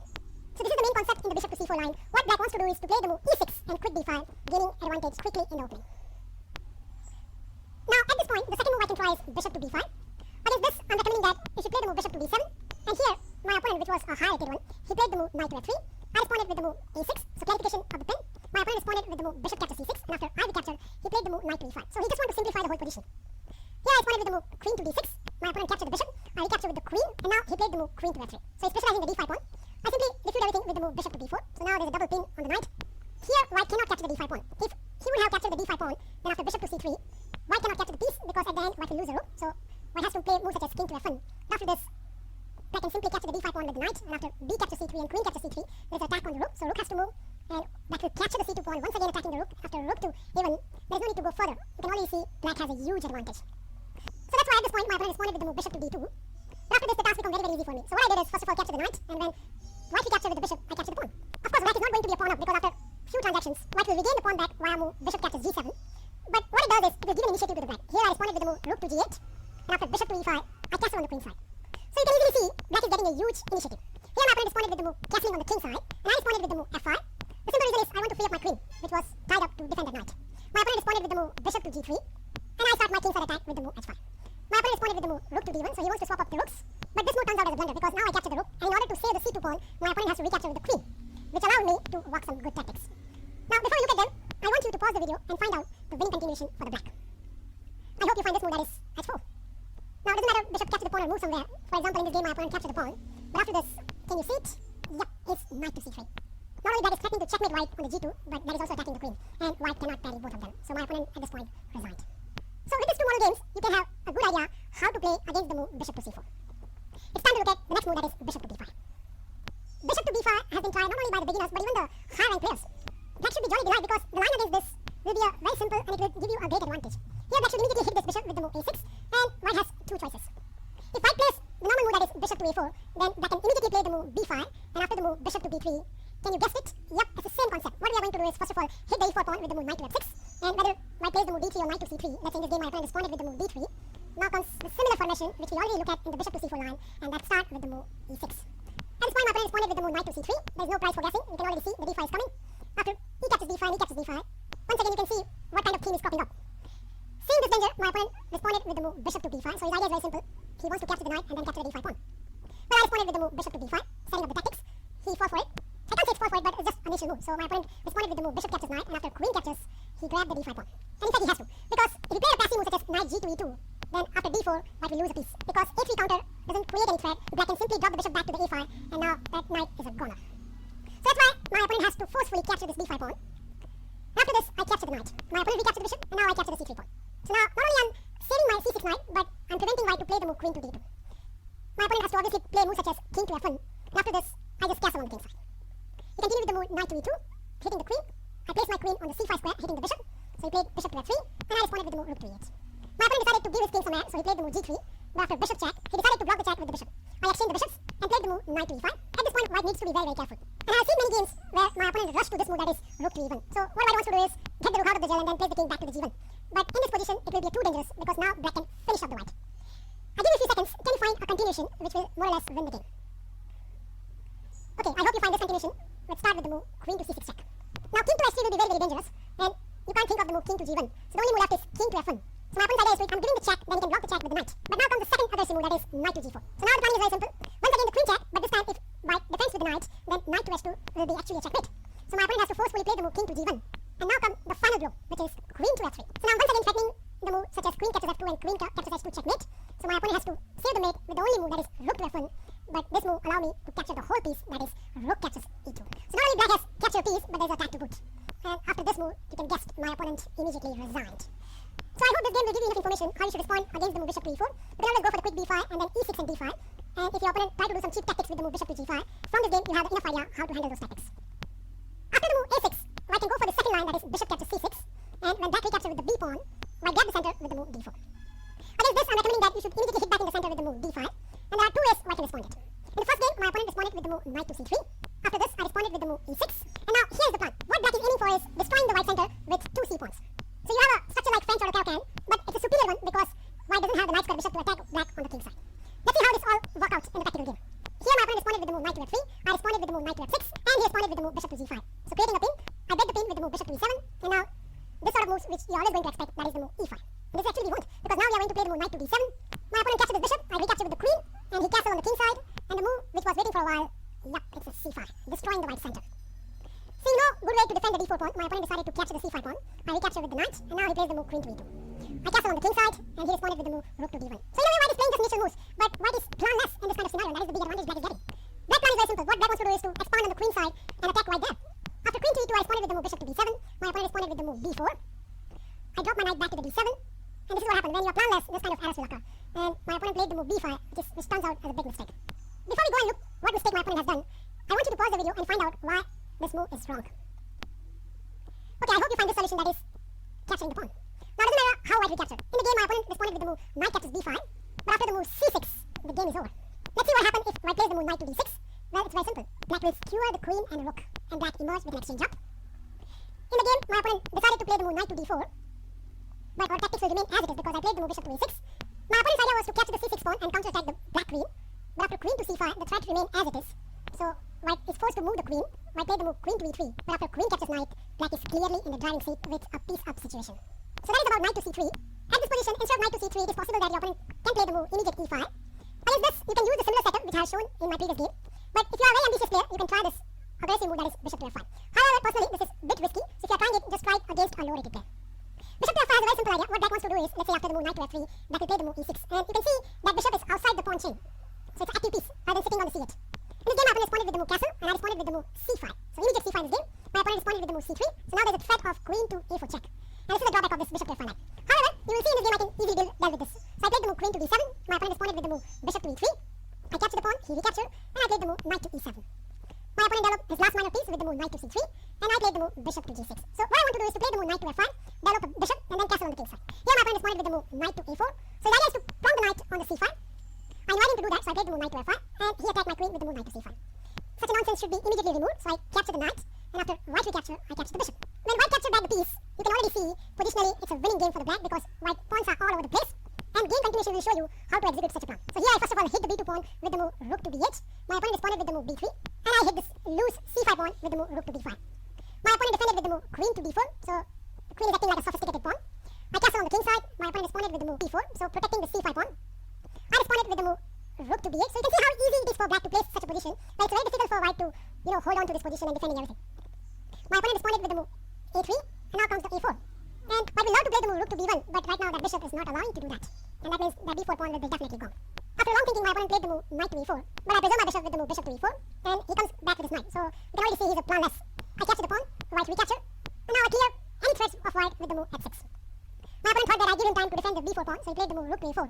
But after one move, bishop to c2, he realized that he cannot save the b4 pawn. After the game continuation, rook to a2, I capture the b pawn with attack on the queen. My opponent played the move queen to c3, but that allowed me to activate my piece more freely with the move rook to c4. Desperate for counterplay, my opponent responded with the move queen to e5, and I responded with the move bishop to e4. So once again centralizing the bishop, which is always going to be useful. That piece is so strong that my opponent decided to eliminate that piece with the move knight to d2. I responded with the move rook to b4, and now he removed that bishop with the move knight captures. I recapture with the rook. My opponent decided to save the e3 pawn with the move rook to a3. I can eat that e pawn anytime, so I activate my queen with the move queen to e7, and after rook to a1, I activate my final piece with the move rook to b2. And look at the pathetic position of white. White 3 major pieces are on the a file, but I don't understand what it's trying to do with those. Meanwhile, black has activated both his rook, and queen is also coming on the king side, and it's a disastrous position for white. And still my opponent go for it, so he played the queen to a check, I played king to h7, and now he played rook to a2, so he wants to eliminate that active rook. After a few calculations, I capture that rook, and when white recapture with the rook, I simply grab the c4 pawn, and at this point you can understand the reaction of my opponent. Two hopeless pawns in the center with an unsafe king, my opponent has given up at this point. So with this game I have shown you two ideas, one with the bishop outside the pawn chain and the second one without it, and in both the condition, what black is aiming for is a French or the Caro-Kann structure with a good hit in the center with the move c5. Well, thank you for watching this lecture. Feel free to comment and like it, and I'll meet you in my next lecture very soon. Bye. We are going to see Scotch game from the black perspective. Now, as per our repertoire order, the Scotch game arises after e4, knight to c6, d4, e5, knight to f3, pawn captures, and in the 5th and the 6th episode of my chess repertoire, I have covered some gambit ideas by white, so if you haven't checked it out, you can certainly have a look at them. But in this game, we are going to concentrate on the proper Scotch game, which arises after the move order, knight captures d4. Now, the same position can also be reached via a different move order. So, for example, if you are an e4, e5 player, then after knight to f3, knight to c6, d4, pawn captures, and knight captures, we reach to the same position. Now, here black has plenty of choices, but the choice I have made is very dynamic, and the most important part is it limits the white option. Here, I'm proposing that black should continue with the move knight to f6. So, straight away, this knight is specializing the e4 square, and that's why white options are very much limited. Now, mainly there are two moves tried by the white. One is knight capture c6 and then pushing this pawn forward, and the second one is defending this e4 pawn with the move knight to c3. In this video, we are going to see knight capture c6. In my next episode, I'm going to concentrate on the move knight to c3. After knight captures, black should obviously capture with the b pawn. And now, if knight to c3 at this point, then it will transpose to the line which we are going to see in the next episode. So there are two independent moves tried by the white over here. Now, the e5 is the main move over here, but instead of e5, there is one fashionable line right now in the Scotch game, that is bishop to d3. The idea is, when black plays the obvious move d5, white is going to push with the move e5. Now, instead of e5, if again white captures the pawn, then it will transpose to the line which we are going to see in the next episode. So let's see what will happen after white plays the obvious move e5. Well, here black has to play very accurately, because if you don't know the theory over here, then you can easily get into the trouble, especially in the opening. And you have to remember this move order. Black has to play knight to g4, attacking e5. The theory goes with the castle on the king side. Now you play this important move bishop to c5. So playing that pawn and stopping rook to even ideas. White continue here with the move queen to e2, defending the e5. We renew one more time with the move queen to e7. And now the only way to defend that pawn is bishop to f4. And at first sight it looks like white is doing very good, but after black's next reply, that is g5, I think white is in a huge trouble. The problem over here is bishop to g3 is not at all advisable. The simple reason is then black commences his kingside attack instantly with the move h5, and you can already see that h4 is coming, and if white try to pick this knight with the move h3, then the situation can get worse after the move h4. So after free exchange, it is only black who is in the driving seat. So it is clear that bishop to g3 is not possible. The best move suggested by engine is bishop to d2, but after that, black can simply capture this pawn and remain a solid pawn advantage. No matter how well white attacks, for example, rook to e1, bishop to d6, bishop to c3, f6, knight to d2, and now simply castle on the king side. Okay, black has an open king, but after all, he is a simple pawn up, and there is no immediate threat on the black king, so this is an advantageous position for the black. Okay, let's see the main line. Let's start with the move e5.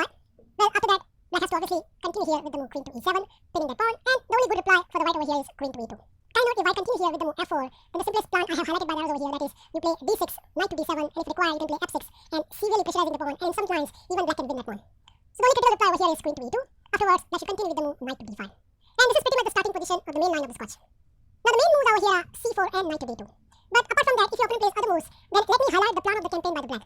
It is very simple and easy to remember plan for the black. So what you have to do is to play the move g6, followed by the move bishop to g7, then castle on the king side, and then start attacking the e5 weaknesses, which in many cases turns out PK spot in the white camp. So for example, if your opponent continue here with the moves such as b3 or g3, then you can certainly go ahead and follow up with this plan. And in fact, you are going to see this plan in action with the main line move orders. So let's see them. So first and the obvious main line I want to consider is c4, which is the highest played move by the white. Well, here black can play the move knight to b6, but I think it's a bit passive. So the move which I'm going to recommend is bishop to a6. So black is trying to complete his development based on some pin tactics. Now, as per the theory, there are 4 good moves which I have highlighted by the arrows. So let's see each by turn. The first and obvious move you should know is queen to e4 is not a good move. The simple reason is, let's say if black wants, black can do some repetitions. But instead of that, I'm recommending that you should continue here with the move knight to b4. And it's a very tricky move to read. For example, the most obvious response such as e3 turns out as a blunder because of the wonderful reply by black, that is d5. So queen cannot protect c2 anymore. So for example, after pawn captures, the support on the c2 has gone. And if white thinks he win a piece after queen captures, then if you closely look at it, after queen catches e5, it is white who has lost the queen. Well, you might say, well, e3 is not force. How about if white plays other moves, such as, let's say, knight to c3? Well, the same problem. Here, black will continue with the move rook to d8, and now a3 leads to the same problem after the move d5. Now, to illustrate my point, I like to show you one of my game, where my opponent continued here with the move queen to b1. Maybe you thought that I lost my knight, but actually it's not true. Here, black continued with the move queen catches e5 check, and you can easily see that d pawn is running down the board with some devastation. Now, the only good move over here is bishop to e2. But apart from bishop to e2, if your opponent plays moves such as knight to e2 or king to d1, then I have covered those lines in the PGM, so you can check it out. In the game, my opponent continued with the move bishop to e2 indeed. I continued with the move d4, attacking knight, and now he grabbed my knight. So he thought that, okay, white is losing one piece, but in return, white gained two pieces. But in fact, the position is more deadly than that. Here I continue with the move pawn captures, and after rook captures a6, black can play this dazzling move, bishop to b4. So simple idea, c2 and nabbing the white queen. The only good reply over here is castle, which is played by my opponent. But then black regained his piece with an interest, and now black has some deadly threats on the back rank. One simple example is, let's say if your opponent plays bishop to e3, then after c2, white is completely busted. So that's not possible. In the game, he tried queen to f5. I played c2, so now I'm indeed threatening rook to d1. My opponent goes for some queen trade, that is queen to f3. But then I was more than happy to do this because after queen captures, pawn captures, rook to d1, rook captures e7, and castle on the king side, white has pretty much lost position due to the wonderful pawn on the c2.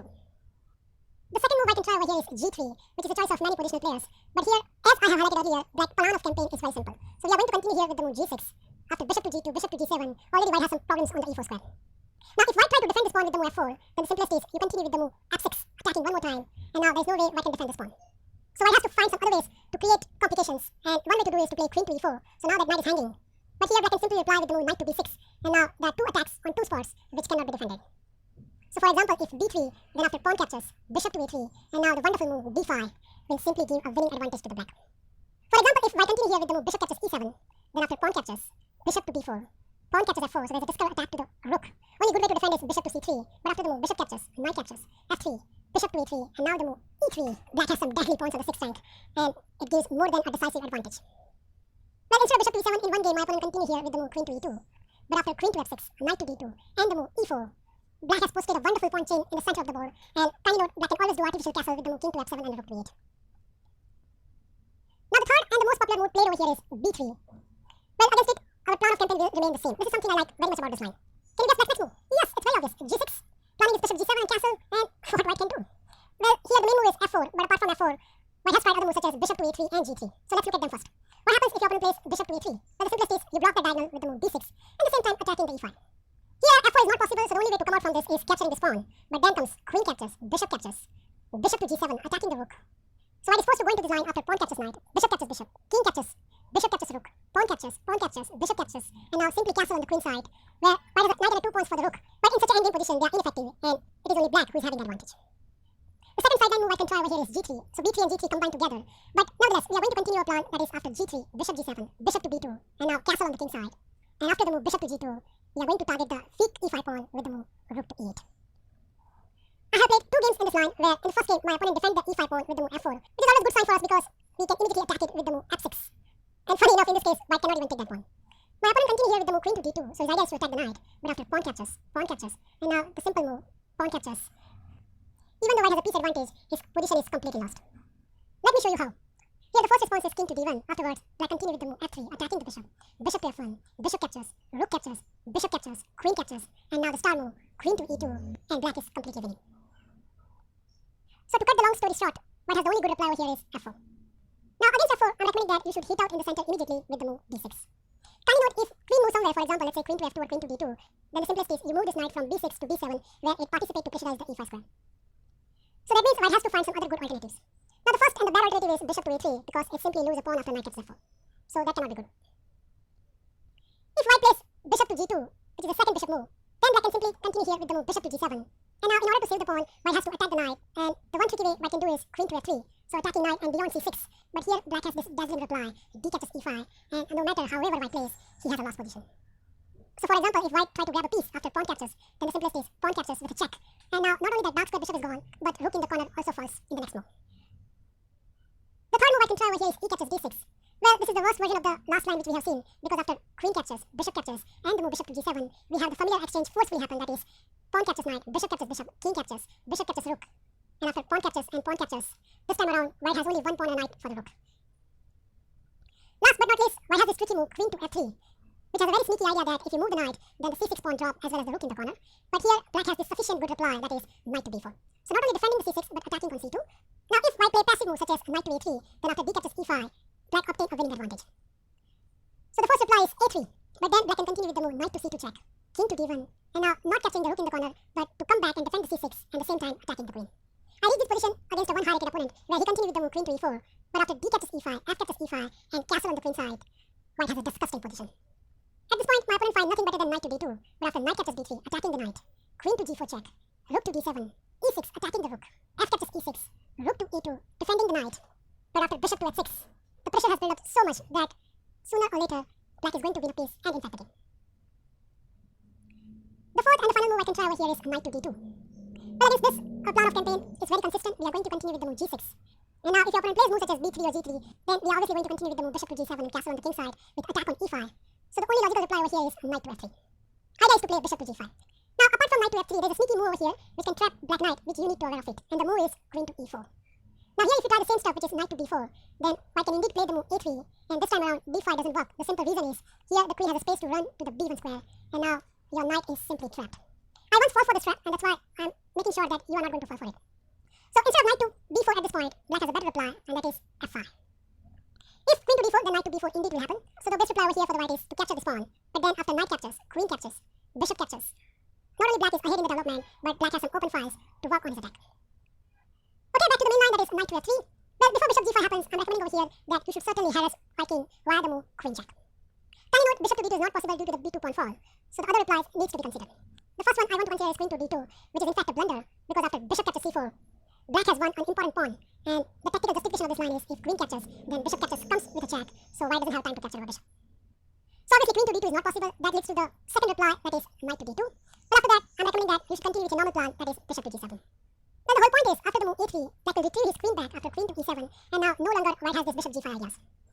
So I'll just give you a sample line, let's say knight to f3, trying same stuff, but this time it's not going to work because after castle and bishop to g5, black has a simple reply, f6, and this will completely refute this line. So for example, after pawn captures, queen captures, bishop captures, knight captures, castle on the king side, knight to e4, attacking b2, bishop to c1, and now rook a to e1, and it is black who has all the pieces placed aggressively. Last but not least, white can play the move king to d1, but if you have to move the king just in the opening, then I seriously have doubt that white is playing for the win. Here obviously you are going to continue with the move knight to b6, and after the move b3, we can play the move bishop to g7, and black has a simple plan to castle on the king side, put this queen back on e7, and then asking the question, what this funny king doing on the d1 square? Okay, more or less we completely dealt with the c4, so now it's time to look at the other line, which is knight to d2, which I personally found not that attractive for the white. Anyways, our plan is simple, yup, it's g6, knight to f3, same idea, and we have the same plan, that is queen to b4 check. Again, white options are very limited. For example, if c3, then knight captures c3, if bishop to d2, then queen captures d2, so that leads to the same replies, which we have seen already. The first reply I want to consider is queen to d2. Well, against this, I'm recommending you should continue with the move rook to b8, and now there are two replies tried over here against me. In the first game, my opponent played the move c4, but after queen captures, bishop captures, knight to b4, king to d1, and now the simplest move, c5, will give more than sufficient advantage to the black. The second try is a3. Well, against this, I'm recommending you should exchange the queen, and after the move knight to d2, we can continue with the move bishop to g7, and after the move c4, we can play the move knight back to e7. So right now black is attacking e5. The obvious way to defend is to play f4, but then comes f6, attacking the pawn one more time, and after e f6, bishop f6, rook to b1, d5, pawn captures, and now the wonderful move, bishop to f5. So those bishops are really killing white right now. But his first move is rook after rook to a1, and c captures d5. Black obtain a pretty good position. Now, just to illustrate my point, if white continues here with the move bishop to e2, which is a nature looking move, then black can obviously capture this pawn, and after bishop captures and rook captures, not only black has posted the rook on the 7th and stopped white to castle on the king side, but black has a wonderful central pawns, and not to mention, black is also a pawn up. Apart from queen to d2, if opponent plays knight to d2 or king d1, let's say knight to d2, then after bishop g7 and c4, we transpose to the line which we have already covered. Tiny note, move such as a3 is good for black because after queen to e7, black is a tempo ahead in this situation. Same goes with the king d1 because after king to d1, bishop g7 and c4, we transpose to the line which I have already shown. That's it guys, I hope with this brief analysis, you are now confident enough to meet the Scotch game, especially against the move knight captures c6. The plan I have recommended throughout the game is very consistent, so in the most of the cases, you are going to go g6, bishop g7, castle on the king side, and there's a typical idea to attack on the e5, and it is not surprising that in many lines, black get a tremendous advantageous position. Well, thank you for watching this video. Feel free to like, subscribe and comment on my video, and I'll meet you in my next episode, Knight to c3 edition, very soon. Bye and take care. So straight away, let me enter to the main line, which occurs when white plays the move c3, and now here I recommend that you should play the move knight to f6. Instead of that, I'm recommending the line which will not only equalize black early in the opening stage, but it is the black who is having all the fun. The move I'm proposing is d5. So counter-attacking in this. The Scotch game arises after the move order e4, knight to c6, d4, e5, knight to f3, and after pawn captures, white took this pawn with the knight. Here I recommend that you should continue with the move knight to f6. And in the last episode, we have gone through the move knight captures c6 and the move e5. In this episode, we are going to concentrate the other popular move, that is knight to c3. Now against this, I'm recommending that you should certainly play over here bishop to b4. So pinning the knight, thus threatening the e4 pawn once again, and that's why white options are very much limited. Kindly note, bishop to d3 is not possible because knight on d4 hangs, and moves such as f3 is only weaken white king, and later on black can easily exploit that move. So accordingly, the best and the only move which keep white in an equal state, that is knight captures c6. Here we should certainly capture with the b pawn, and now the main line continue here with the move bishop to d3. Apart from bishop to d3, in one rapid game my opponent played queen to d4, where I continue with the move queen to e7 and I obtain a very good position. So I don't think so queen d4 is a move which you should consider. Okay, so bishop to d3, and now certainly black should break up the center with the move d5. Again the main line runs with the move e captures d5, but first we need to see what happens if your opponent plays the move e5. Well, this is a very premature attack by white, and we can punish him with the move knight to g4, straight away attacking e5. And now let me illustrate why e5 is a very bad move. For example, a simple line can run like this: after white castle and black castle, black is indeed threatening the e5, and kindly note, rook to e1 is not possible. The simple reason is after bishop to c5, black is attacking the weakest spot on the f2, and if white try to defend with the move rook to e2, then after queen to h4, black obtain a winning advantage. So other alternative is queen to e2, but after that we can put a lot of pressure on the e5 pawn with the move rook to e8, and after the move bishop to f4 we can play f6, and now that pawn is simply a goner. So that's why here white should certainly capture the d5 pawn. Afterwards the natural reaction is you capture it back, but instead of that I'm recommending you should castle first and give white one more option to go wrong. In the database there is only one game where white captured the c6 pawn. Almost all the game went with the castle on the king side, but of course we need to know what happens if your opponent plays d captures c6. Well, after that the line is very forceful. Black will continue with the move rook check, bishop to e3, knight to g4, so pressurizing the e3 square. The only good way to defend this is queen to f3, but now comes a very good move, queen to h4. So pinning the f2 and thus threatening the e3 once again. If white castle on the queen side, then after few exchanges, let's say knight captures, pawn captures, bishop captures, pawn captures, and the move bishop to e6, even though white is upper material, no grandmaster will prefer white position. So accordingly, in one game my opponent played the best move over here, that is g3. I responded with the move queen to h3, and the game continued with the move bishop to f1. So at first sight it looks like white is doing very good, but after black's next reply, that is bishop captures, pawn captures, and the move queen to h6, my opponent realized that he is in a big danger. He tried to defend with the king, that is king to d2, but after knight captures, pawn captures, bishop to g4, attacking the queen, queen to f2, and now queen captures c6, I think white is already lost in this position. And just to illustrate how quickly the game is finished, my opponent continued here with the move bishop to g2. I responded with the move rook check, and after the move queen to c1, there is a finishing blow over here, that is queen to d6. Black has so many threats, and it's not easy for the white to parry all of them. The game concluded in few moves, that is rook to b1, queen check, rook to b2, and after rook to b8, my opponent simply resigned. So in practical terms, after castle on the king side, nobody take on c6, but instead they will do the castle on the same side, and now we are going to capture back our pawn.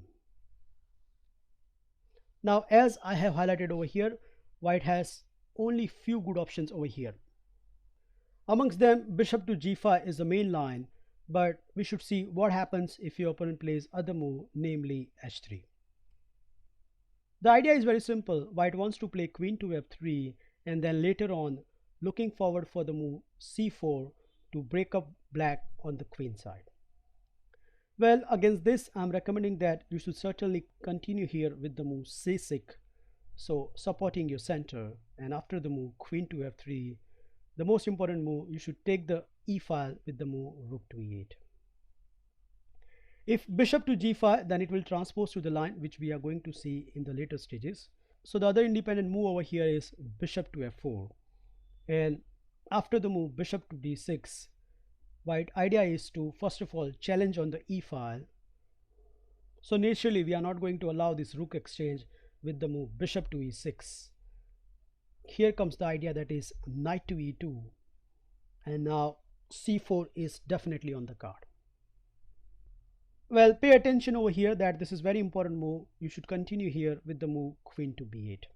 So attacking b2, no matter how white respond. For example, in this game, white continue with the move b3, and now you play bishop to d7.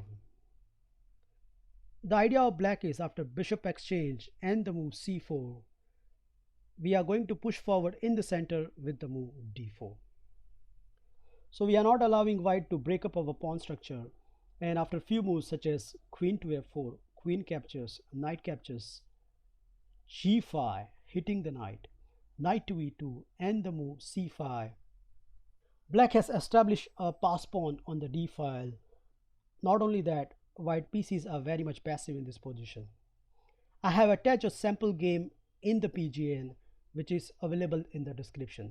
So kindly go through the rest of the game and you get a very good idea how to play for the win in such a position.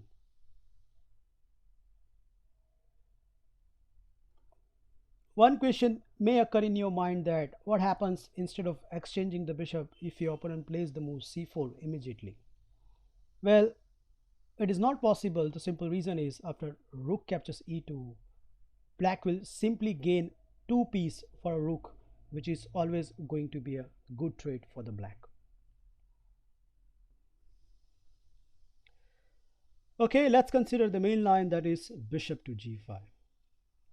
Here black has to obviously consolidate the center with the move c6, and now there are 3 main moves in the position. Amongst them, queen to f3 is the most popular response, and almost in this line you are going to see this move often. But of course we need to know what happens if your opponent plays other moves. So the first move I want to consider is knight to e2. So idea is very simple. White wants to play knight to d4, and then knight will jump onto the lovely f5 square. Here black should respond with the move h6, and after the move bishop to h4, you should continue with the move bishop to d6. Our plan is after the move knight to d4, we are going to continue with the move c5. So attacking the knight, and now there are 2 options for the white, but knight to b5 is not a good move. The simple reason is after bishop to b8, black will soon kick this knight with the move a6, and black obtain a nice center with a very good position. So that's why the main move over here is knight to f5. In majority of the cases, whenever this knight arises on the f5, which is a very dangerous piece, you should take it off immediately with the move bishop captures f5. After bishop captures, at first sight it looks like white obtain a bishop pair, and black has some loose pawns on the c and d file, but it is just an illusion. Let me show you how. First, black has to continue with the move rook to b8, attacking b2. Now there's an important point you should know over here, that is after bishop captures f6, queen captures, and queen captures d5 doesn't win a pawn, because after rook to d8, black position is far better than the white. So the natural move over here is b3, so defending the pawn, and now you should continue with the move bishop to e5, attacking the rook, rook to c1, queen to d6 attacking dash 2. And here I have two games for you. If your opponent plays h3 at this point, then I have attached a sample game in the PGN which will give you exact idea how you should handle such a positions. So the second alternative for the white is bishop to g3. Well, against this I'm recommending that you should certainly capture this bishop, and after h captures you should grab the open file with the move rook f to e8. This is a game between two 2400 rated players. Here white continue with the move queen to f3, which is a very natural move. Idea is to pressurizing the d pawn with the move rook to d1. No matter, black continue here with the move rook to e5. And after white challenge on the e file, black double up on the e file. White exchange the one pair of the rook and plays the obvious move c4. So far you should have a very good idea what your response should be. Yup, you are aiming for the move d4. In this game, first black played g6, kicking the bishop, and after the move bishop to d3, now he continued with the move d4. Which at first sight looks impossible because white can certainly give this check, and after rook to e8, white can simply capture this pawn. And isn't black is a clear pawn down? Well, that's true, but the problem over here is black activity on the king side is more than sufficient. Black continue with the move knight to g4, and naturally white start pushing his queen side with the move rook to a1, and after king to g7 he played the move a4. Black continue here with the move queen to e5, so there is a deadly threat over here. So for example, if white foolishly play a5, then after queen to h5, white king will be checkmated. So accordingly, white tried over here queen to d7, keeping eye on the rook, but now comes the star move of the game. I wonder if you can spot it. Black has this amazing blow, knight captures f2, boom. It's attacking the bishop, so white tried the counter sacrifice, that is bishop captures g6, but after king captures and king captures f2, there is no surprise that black win this game in a style after queen to e3 check, king to f1, and now rook to e6. White is defenseless to save the mate, except he has to give the queen, which after all not enough to save the game. The second popular move over here is knight to a4, which more or less has same idea to play the move c4. So against this our plan of campaign will remain same. We are going to play first of all h6, and after the move bishop to h4, it's important to play over here rook to e8. Okay, white execute his plan with the move c4, and now you play the move bishop to d6. After pawn captures and pawn captures, yes indeed black obtain an isolated pawn, but in return black get tremendous piece activity, not to forget that d pawn is controlling some critical squares. Now just to illustrate the plan of the campaign from the black perspective, I'm going to show you a grandmaster game where he easily outplayed his low rank opponent. In the game, white continued with the move rook to c1, and black responded with the move bishop to f4, attacking the rook. White revealed his plan with the move rook to c5, pressurizing the d5 square, but black calmly played over here queen to d6. Attacking h2.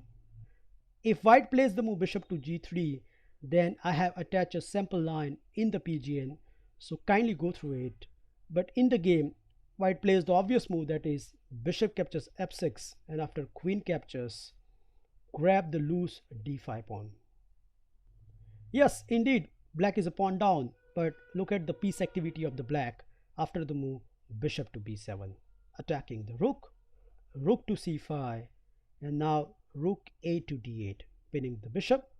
So white unpinned the bishop with the move queen to c2, and now black plays the most critical move in the game, that is queen to d6, attacking d3, attacking h2. So what to do? Well, white come up with this sequence, that is bishop check, and after king to h8, he played the move g3, which on the surface parry all the threat, but after black's few responses, that is bishop to e5, white has to save the bishop, so he played the move bishop to f5. But after all this transaction, black obtained a decent attacking position with the move bishop to d4, attacking the rook. White responded with the move rook to b4, attacking the bishop, and after the move bishop to c6, he simply played the move rook to a5. We reached to the most important part of the game, and my question is, can you spot a move which can finish up the white right now? Yes, indeed, there is such a move exists in the position where in fact white can resign the game. Grandmaster find this amazing blow. Rook to e3, boom! Well, the simple threat is capturing the g3 pawn and delivering a checkmate. And funny enough, even though white has so many pieces, there are not enough resources to stop this. The best white can do is to capture this rook, but after bishop captures, rook to f2, black delivers the final blow with the move queen check, and game is over.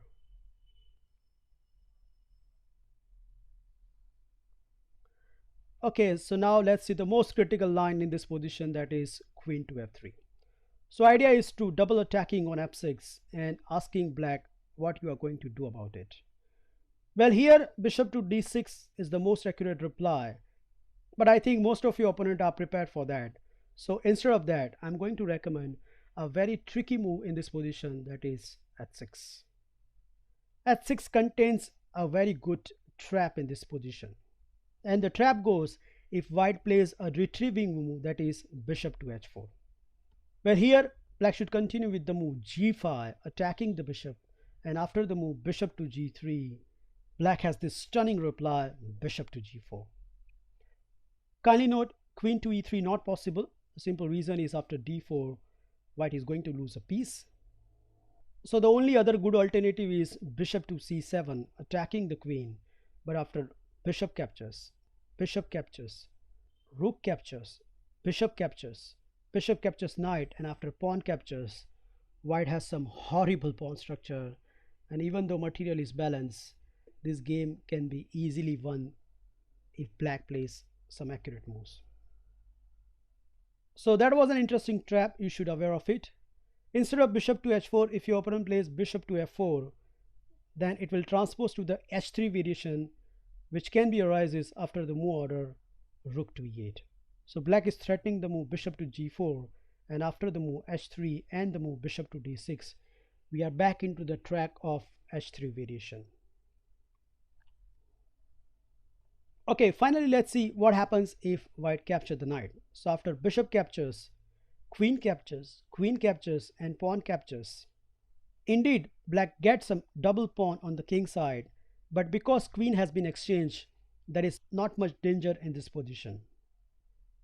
If we remove all the pieces from the board, then white might get slight advantage, but in the most of the lines it's not going to happen, and following games will give you a very good idea how to play for the win in such a positions.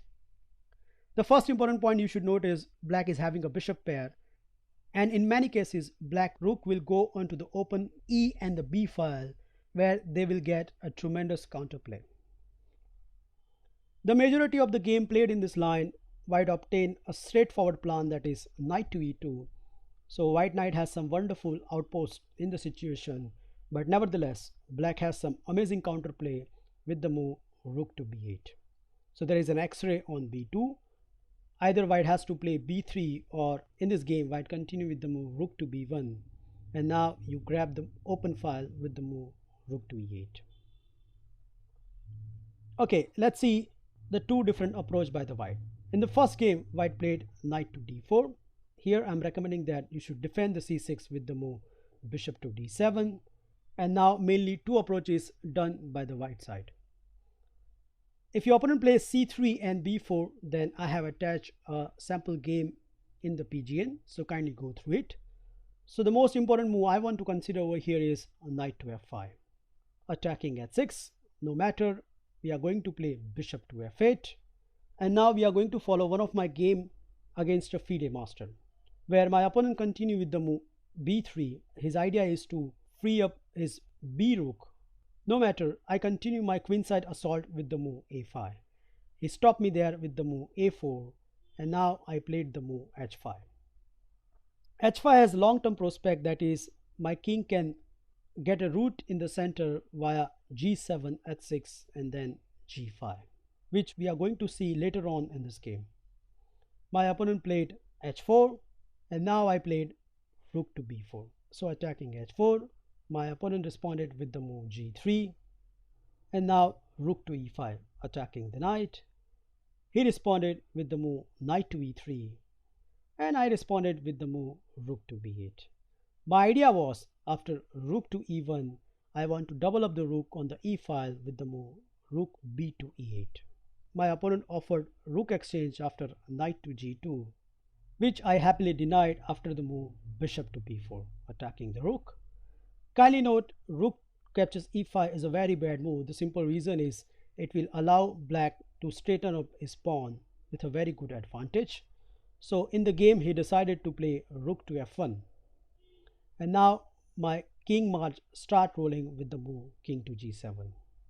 He responded with the move knight to f4. I played king to h6, and now he played king to g2. Okay, so far it is only black who has done some progress in the position. It's time to activate the only bad bishop in the position, so I played bishop to g4. So my idea was to play bishop to d2, grabbing the knight, giving white some double pawn, and then play bishop to e2 with a wonderful position. My opponent saw that, so he played f3, and now I drop my bishop back to the d7. He continued with the move rook to f2. I played bishop to d6. He played knight to h3. Then after bishop to c5, rook to f1, and rook to e3. White is clearly in zugzwang state, and it is not clear what white should actually do. Black's initiative continued here with the move bishop to d6, attacking the knight. Here my opponent made a critical mistake by playing knight to h3. This allowed me to play a winning stamp with the move rook to g8. So there is an attack on g3 which cannot be easily defended. The game finished very quickly after king to f2, rook captures d3, pawn captures, and bishop to h3. White position is completely collapsing. He continued here with the move rook to c1. I give him some checks, so after bishop captures, king to e2, rook check, king to d1, and bishop to f5. In the desperation of counterplay, my opponent plays rook captures c6, but I think it's a big time mistake, and I wonder if you can spot the refutation of this move.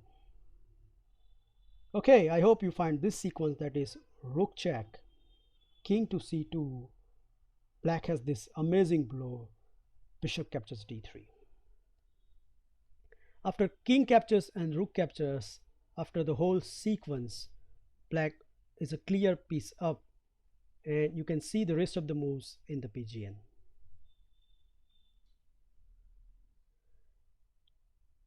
The second move white can try over here is knight to g3. But against this, I'm recommending that you should continue with the move bishop to c5. And now there are two moves white can play over here. If your opponent played knight to h5, then I have attached a sample game in the PGN, so you can check it out. But here I want to consider the most critical move, knight to f5. I got this position in a blitz game against a 2100 rated player, where I continue with the move h5, and my opponent here continued with the move b3. I played rook to e5. So this rook to e5 is a very good move, which not only dislodging the wonderful knight, but it will also give black at the later part to double up the rook on the e file. So very important concept which you should remember.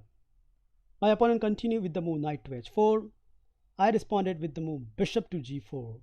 So planning is bishop to e2 and rook to e8, which my opponent allowed me to execute, because after h3 I indeed played bishop to e2, and after rook to e1 I double up my rook on the e file. So the net result is white knight is completely offside, and this will give a great advantage to the black position. He continued here with the move a4. I responded with the move a5, and now he played rook b to c1. I attack his rook with the move bishop to a3, and after rook to b1 I played bishop to b4, forcing the issue. Here white doesn't have any good choice. White has to accept the bishop now. So after rook captures, bishop captures, and rook captures e2, black has established a rook on the second rank, and that means it is only black who is playing for the win. The few moves has been played in the game. My opponent played c4, but after pawn captures, and the move rook to a2, not only a pawn falls in the game, but later on I managed to push my own a pawn and converting the full point. That's it, guys. With this 2 episode, I'm definitely sure that you have gained the confidence to play for the win in the Scotch game. Well, thank you for watching this video. Feel free to like, subscribe and comment on my video, and I'll meet you in my next episode very soon. Bye and take care. When your opponent plays d5 and grab more space on the queen side. Well, certainly here black will play knight to e7. You are going to learn what you should do after your opponent plays d cross e5. Well, here certainly black should capture that pawn, so knight cross e5. Choose going gambit. After the move e4, nc6, d4, e5, white can enter into the Scotch game via knight to f3. Here I propose that black should capture the d pawn. And in last few lectures we look at the move bishop to c4, which is known as a Scotch gambit. In this lecture we are going to see another gambit idea by white that is known as going gambit, and start with the move c3. Now, before we look at deeper into the going gambit, there's one thing I like to mention is the occurrence of this gambit is pretty rare. The simplest reason is black can easily equalize early in the opening. And I'm playing this nc6 system from last 2 years or so, and together I face only 10 games in the going gambit. So you can easily conclude that this is not a base system from white, even though you're expecting these things from the lower rated opponents. Now, capturing the c3 pawn is perfectly viable, but in those cases, black has to face the onslaught of the white, which is something I don't like. Ensure that I'm recommending a line which will not only equalize black early in the opening stage, but it is the black who is having all the fun. The move I'm proposing is d5. So counter-attacking in the center. The amount of games I have played, there are 4 different options tried by the white. Now the main move here is e captures d5, but before looking at that, let's look at the sidelines first. The first move I'm going to consider is bishop to d3. Against this, black should continue with the move bishop to g4. And in this game, my opponent castled on the king side, and I replied with the move knight to f6. He played the move rook to e1, and I played the move bishop to e7. So I just want to castle on the king side. Here, my opponent aggressively played the move e5. So I dropped my knight back to the d7, and now he played bishop to f4. I castled on the king side, and now he played a very tricky move, that is c captures d4. At first sight, it looks like this pawn is hanging, but actually it's not. After a few calculations, I captured the d pawn, and my opponent's idea was to give me this check, and when I captured the bishop, he regained the piece. But doing so, he forgot that his king side pawns will be ruined after bishop captures f3. And this is exactly the consequence of this line. My opponent has to capture this bishop. Now I simply reconsolidate my d pawn with the move c6. You can already see material is balanced, but black king is quite safe, where white king side pawns are all over the place. My opponent continued with the move e6. I captured the e pawn, and when he captured with the rook, I played the move bishop to f6. My opponent dropped back the queen to the d2, and now other tactics. I simply captured the b2 pawn. White doesn't have any choice, white has to accept this, and now I regain the piece back with the move rook captures f4. Here my opponent played rook back to the e1, but after queen check, king to h1, there is no need to look at this game in the further, which I initially won. Not only white king side pawns are shattered, but black has a wonderful majority in the center, and look at the queen side piece of the white, they are yet to be developed. So all in all, it was a wonderful game for me. The second move tried by my opponent is knight captures d4. Here, black has a very simple move, that is d captures e4, and no matter however white plays, white will not gain anything. Now the first of this move is knight captures c6, but after queen captures queen and king captures, when black regained the piece, even though black's pawn are double on the queen side, black emerged with a clear pawn up, so I don't believe in this line, what white is getting after all this. So obviously knight captures c6 is not a good move. In one game, with a high rank player, my opponent responded with the move queen to e4. I responded with bishop to d7, and his idea is to play bishop to d5. So now I specialize in the c6 square, but here I simply play knight captures d4, and removing all the tactics. My opponent responded with the move c captures d4, and now I played a6. So doing a clarification about the thing, my opponent captured the bishop, and when I capture, if white would able to extend the queen, then black is a clear pawn up. So my opponent wisely played the move queen to c4, but after this, the game becomes very easy. So I castle on the queen side, so now there's a threat on the d4, so my opponent defended with the move bishop to e3, and now I consolidate my center with the move f5. My opponent continues with the move castling on the king side, and after bishop to d6, knight to c3, knight to d7. Once again, not only black has finished his development, but black is a clear pawn up, and in the game, I converted my advantage into the winning move. The third move, which tried by few of my opponents, which is the move e5, but I don't believe in this move because this can be simply refuted with the move d captures c3. So now black can accept this pawn sacrifice, because now white doesn't have any aggressive line. After knight captures c3 and bishop to b4, there's a threat of d4 push, so my opponent played the move bishop to d2. Afterwards, black can continue with the move bishop to g4, and you can see how free piece development black is having. All the white is doing is defense, nothing else. Here my opponent responded with the move bishop to e2. After the move d4, black has a clear advantage. My opponent thought that I mistaken something, so he captured the pawn. I captured the piece, and now he captured my bishop. can play the move knight captures e5, not only black remain a pawn up, but with the better position. Here my opponent pinned that knight with the move queen to e2, but I continue my piece development with the move knight to f6. My opponent dropped bishop back to f3, I castle on the queen side. And you can already see this is a disaster position for white. Here my opponent castle on the queen side, but after knight check, king to b1, and queen captures c2, I bet my opponent was hugely disappointed. The game continues with the move bishop to e1. I capture the queen, my opponent recapture with the bishop. I capture the bishop, my opponent recapture with the rook. I capture the knight, my opponent capture with the pawn. I capture the rook, my opponent capture with the rook. And finally, I played the move rook to d8. And it's time for assessment. Not only black is a clear 2 pawns up, but a better pawn structure with a clearly winning advantage. So those are some of the sidelines which white can try, and you can feel now very confident that they are not good at all. So now we are entering into the mainline stuff. Let's start with the move e captures d5. Here that should certainly capture the d pawn. And now once again the mainline runs with the move c captures d4. Now black has many choices, but I'm going to recommend one simplest system which can not only diffuse all the aggression of white, but it can give black a slight edge which you can convert into the winning one. Here I propose that you should play the move knight to f6. Now the main move over here is knight to c3, which we are going to pin that knight with the move bishop to b4.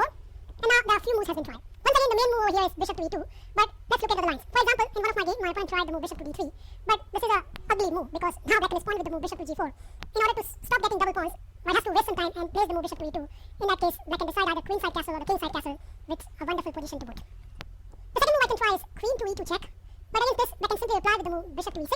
And now the problem is there's a d pawn hanging, and not only that, queen to e2 has stopped the development of the king side bishop. I won a very quick game. In the game, my opponent responded with the move bishop to e3, so defending the d4 pawn, and I renewed the threat via the move queen side castling. The problem for my opponent was he liked to castle on the queen side, but then bishop captures c3, and white king side castle will be ruined. So considering that, my opponent played the move rook to d8, protecting the d4 once again. But after this, the task became very easier for me. So I played the move bishop to g4, and you can see that hopeless king is still stuck in the center, and that annoying queen is stopping all the king side piece development. I don't know what my opponent was thinking at this point, but he simply played the move a3, which is again a nothing move because I simply captured the knight, and after he recaptured, I played the most natural looking move, that is rook h to e8, and white can already pack in and go home. My opponent continues with the move h3, but this is just asking for it. I capture the knight, my opponent captured with the queen, so probably he's hoping that now I can develop my bishop and castle on the king side, but I put break to all of his plans via the move queen to a5. So now there's a threat of capturing the c3 pawn, so my opponent defended with the move rook to c1, but my next move shattered the dreams of the white, so I play knight captures d4.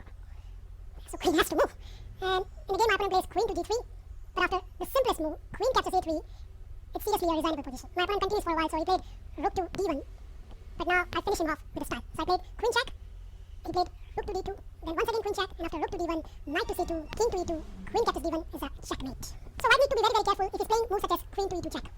So considering all this, it's very obvious that main move over here is bishop to e2. But after this, black can play the move knight to e4, which more or less forced black to play bishop to d2. And now the whole planning of the black is very, very simple. What black is going to do is first of all capture the knight. Doesn't matter if black captures with the pawn or the bishop. Let's say the main line is capturing with the pawn. Now we are going to snap off that bishop, and after white recapture, simply castle on the king side. And when white castle on the king side, the very important move, and which you should always remember, queen to d6. The simplest reason is c4 doesn't come up with the tempo, and because there's no dark bishop for white, black queen is quite safe on the d6 square. I get two interesting games in this line, so we should see both of them. In the first game, my opponent tried the move immediate c4, so he wants to advance on the queen side as quickly as possible. I responded with the move bishop to g4, and now he played a premature move, that is d5. It's very important to remember that whenever your opponent plays the move d5, only now you are going to capture the knight. The simplest reason is now the white bishop will become very bad bishop. In this position, white cannot capture the knight, so my opponent has to capture the bishop. Afterwards, the natural move knight to e5, he played bishop to e2, and now another important move, that is b6. So stopping any c5 advance, my opponent replied with the move rook to c1, and I centralized my rook with the move rook to e8. My opponent responded with the move rook to d1, and here I played the move rook to e7. So my idea is very simple. I just want to double my rook on the e file, and then look forward for the right opportunity. At this point, my opponent feels somewhat desperate, and he tried the move f4, but this doesn't turn out well for white. I played first of all queen check, and after king to h1, I retrieve my knight to the d7 square.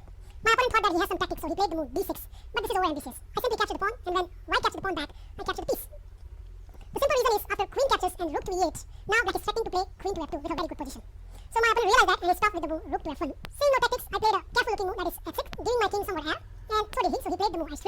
Now I really put the boot in, so I played the move rook to e3. Running out of the plans, and seeing my pieces coming closer to his king, my opponent wants to exchange the queen, so he played the move queen to b5, but after queen to c8, there are some nasties looming on the h3 square. My opponent thought that he can easily defuse all this via the move f5, but can you believe, rook h3 was on the card. Now here my opponent was shocked. It took around 10 minutes, and he came to a conclusion that capturing the rook will be a disaster for white. Let's see this. If white captures this rook, then the simplest is queen to b8, and there's no stopping on the h2 square. My opponent played the move king to g1, but after this, black can play the move queen to b8, so now there's a threat of queen to h2, which I don't think so white can parry. So my opponent tried to defuse all the mating attack via the move rook to f2, but now queen to h2 check, king to f1, and now I give you a few seconds. Can you see a mating 9? You can pause the video, and you can look forward for it. I'm showing you right now. The first move that should play is capturing the rook, and after king takes back, now black can do this check, which is queen to f4. And the following sequence, which goes like this. So my opponent plays king to e2, I played queen to e3 check, my opponent plays king to d1, but after rook check, king to c2, rook captures rook, king to b2, queen to c3 is a checkmate. So there's one good game which highlights what you should do if your opponent plays immediate c4. In the second game, where my opponent was really high rated, he continues with the move rook to b1. I responded with the move b6. Now he played the move rook to e1, and I responded with the move f6. So b6 and f6 are prophylactic move. Seeing no clear-cut plans, my opponent responded with the move s3. But here I can finish my development with the move bishop to f5, attacking the rook. So my opponent played the move bishop to d3. Here I exchanged the bishops and played the simplest move rook to e1. My opponent thought that I'm looking for a draw, so he tried to become aggressive and he played the move c4. Sooner or later, if white wants to get anything out of this game, he has to push the c4. And that is exactly what we want, because we can always target those loose pawns. As soon as I see the c4, I was delighted and I played the move rook to d8, pressurizing the d4 pawn, which my opponent doesn't like it, so he advanced the pawn to the d5. As soon as the pawn goes to the d5, the knight always comes to the e5, and my opponent captured the knight. Here I captured with the rook. After some thinking, my opponent played the move king to f1. So his idea is to exchange all the rooks and then do something with those advanced pawns. I responded here with the move rook to e8, and my opponent executed his plan, so he captured the first rook, and when I recaptured, he put the second rook. But this turns out as a mistake for the white, because now black can capture this rook, and after king takes, queen to e5 check will be very, very weak. No matter how white responded, in the game my opponent responded with the move queen to e2, but after queen to e1 check, queen to d1, queen to c3, not only white lose the vital pawn on the c4, but it creates the majority for the black on the queen side, which in the long run will be decisive. And that is exactly happened in the game. To some complication, I managed to win. So that's it. That's all the information you need to defuse the going gambit. I hope you enjoy and learn this wonderful lecture. Feel free to like and comment on this video, and I'll meet you in my next chapter. Bye. So you can see I have highlighted by the arrows. There are only two side moves as in tried, and especially they are not good. So the first side move, which I'm going to have a look, is bishop to g5. After bishop to g5, black should play the move knight to e7. And here the main move is to castle on the king side. Afterwards, it's good time to hit this bishop with the move f6. And after bishop to h4, black should play the move d6, which can stabilize his position and it free up the bishop. The game continues with the move rook to e1, but it doesn't look threatening at all because black piece can come out very, very freely. So here I responded with very energetically, so I played the move g5, and after bishop to g3, I played the move bishop to e6. You can see all these moves are very much forced, and after bishop captures and f recaptured, my opponent played the move e3, but now there are not many tricks left, so black can immediately accept this pawn, and after white recapture, black can play the move queen to d7. And the next movement, black will castle on the queen side. So for example, in this game, my opponent tried the move rook to c1, but after castle on the queen side, black remain a clear pawn of with in fact a better position. So bishop to d5 doesn't convince me at all. You can play against this move very, very confidently. The more tricky approach is castle on the king side. So if black foolishly go for the nf6, then c3 has some venom. In this lines where white hasn't committed c3, and instead he decided to castle on the king side, I propose that you delay the development of the g9 and play the move d6. And now c3 doesn't create that much havoc in the black camp, because black can play the move queen to f6, hold on to that d pawn, and the planning of the black campaign is very simple. Black wants to play knight g to e7, and then castle on the king side and asking white what he has get for sacrificing the pawn. So again, white has to continue with his initiative. So accordingly, there are two moves as in try. In the first game, my opponent tried the move rook to e1, but after very simple bishop to g4, white is having some problem on the f3 square. My opponent defended with knight b to d2, but now I played the castling on the queen side. And the game continues with the move queen to b3, attacking f7 pawn, but this can be successfully made with the following orders. First, black will capture the c3 pawn, and after white recapture, now black plays the move knight to a4. And this turns out very, very well for white. So for example, in the game, my opponent played the move queen to b5, but after very simple knight captures bishop and queen recapture and knight to e7, not only black is a clear pawn up, but white pawn structure on the queen side has been shattered. So this line cannot provide any fortune to the white side. In another game, my opponent tried this aggressive looking move, that is the move bishop to g5, but after queen to g6, still white cannot recapture his pawn because his bishop has been protected by the knight. So in the game, my opponent tried the move rook to e1, but now once again I renewed the threat with the move bishop to g4. So my opponent has to protect that knight with another knight, so he played the move knight b to d2. But once again, I played our old transaction, that is d cross c3. So as soon as you see that knight is coming out, it's good time to capture the c pawn. After white recapture, black should play the move f6, hitting the bishop. Now please remember, if queen comes to the d3, then bishop would drop back to the b6, and black doesn't have any problem. So in this game, my opponent tried the move bishop to h4, but now I played knight g to e7. And once again, if white cannot continue with his initiative, then white will be a pawn down with a loose pawn structure. So in this game, my opponent tried the move queen to d3, which has a double attack to the f7 as well as d7, but I calmly played the move b6, and now my opponent is running out of ideas. So here he tried a desperate looking move e5, but here I calmly castle on the king side, and now white doesn't have any tricks left. For example, if white plays e cross d6, then black can simply recapture with the bishop, and black again comes out with the pawn up. And instead of e cross d6, the more dangerous looking move is the e6, but here black has a wonderful move which diffuses the whole white attacking ideas, and that is the move knight to a5, attacking the two piece. So the first nature response is very obvious, so white is going to capture the f7 with a check, and here black king will go in the corner, and afterwards white has tried two different moves. In the first game, my opponent tried queen to e5, but after I capture the bishop, no matter which knight white capture, white will have a losing position. So for example, if queen captures c4, then the very simple is knight to f5, attacking the bishop, and after bishop to g3, knight captures bishop, pawn recaptures, and rook captures f7 to get the queen side of the white. So white has a shattered pawn all over on the queen side. Black has a very compact pawn structure as well as majority, and please do not forget, black has a bishop pair, so it's a dream position for the black. In the game, my opponent goes for this tricky transaction, that is bishop captures e7, but after knight captures d2 and bishop captures f8, it turns out that black will be a couple of pieces ahead after knight takes f3. If the king moves away, then black can simply capture this bishop. In the game, my opponent tried g cross f3, but after very simple bishop captures f3, white king is getting mated. So that's all pretty much you need. need to know to defuse the Scotch gambit. You should be thankful to your opponent to playing such a gambit against you, because that means as a black, you get a clear winning edge starting from the opening. I hope you enjoy and learn this wonderful lesson. Please feel free to comment on my video, and I'll meet you in my next lecture, which is the going gambit. Bye. So now we are going to look at the main line, and that is the move e5. Well, against e5, black should certainly play the move d5, so counter-attacking this bishop. And again, the main line is bishop to d5. But instead of bishop to b5, let's look what happens when white captures this knight. So e cross f6, d cross c4, and e cross d7, black has to play the move rook to g8. Although it looks a bit scary, but this line is very, very good for black. The simple reason is black has this wonderful center, and that turns out a big asset for the black perspective. So here, there are a few moves have been tried. In the first game, my opponent tried the move bishop to f6, but this is a useless move because I played the move queen to f6, immediately attacking the bishop. That means white has to do something with the bishop. So first of all, my opponent tried this queen check, and after I blocked with the bishop, he responded with the move bishop to g5. Here, black can simply capture this pawn, and again, there are two moves has been tried. So in the first game, my opponent tried to castle on the king side, but after a very simple d3, attacking the queen, and queen to e4, black responded with the move f6. And my opponent finds it horror that he cannot move his bishop because the mate is threatened on g2. So white lose a piece, and so is the game. So instead of castling, the other move tried has been is g3, so stopping the mate idea. But now, once again, black can play the move f6, and after bishop to h4, which has an idea that it's not allowing black to castle on the queen side, but nevertheless, black can continue with the move d3, attacking the queen, and after queen to e4, black can go for this wonderful queen trade that is queen to g6. And this gives black a wonderful game. My opponent continues with the move knight b to d2, but after queen captures and knight recaptures, I played the move bishop to e7, so blocking the file, and planning to castle on the queen side. And here, my opponent played this blunder move that is knight to f6 check. Before we go on, I give you a few seconds. Can you identify a winning sequence from the black perspective? I hope you find this one, which is bishop takes f6, and after bishop takes, black can simply play the move bishop to d5. And as far as I can see, white will lose a piece. The more aggressive reply over here is immediately bishop to g5. But against this, black can play the move f6, and the whole idea of bishop to g5 is to throw this check, which is queen to e2 check.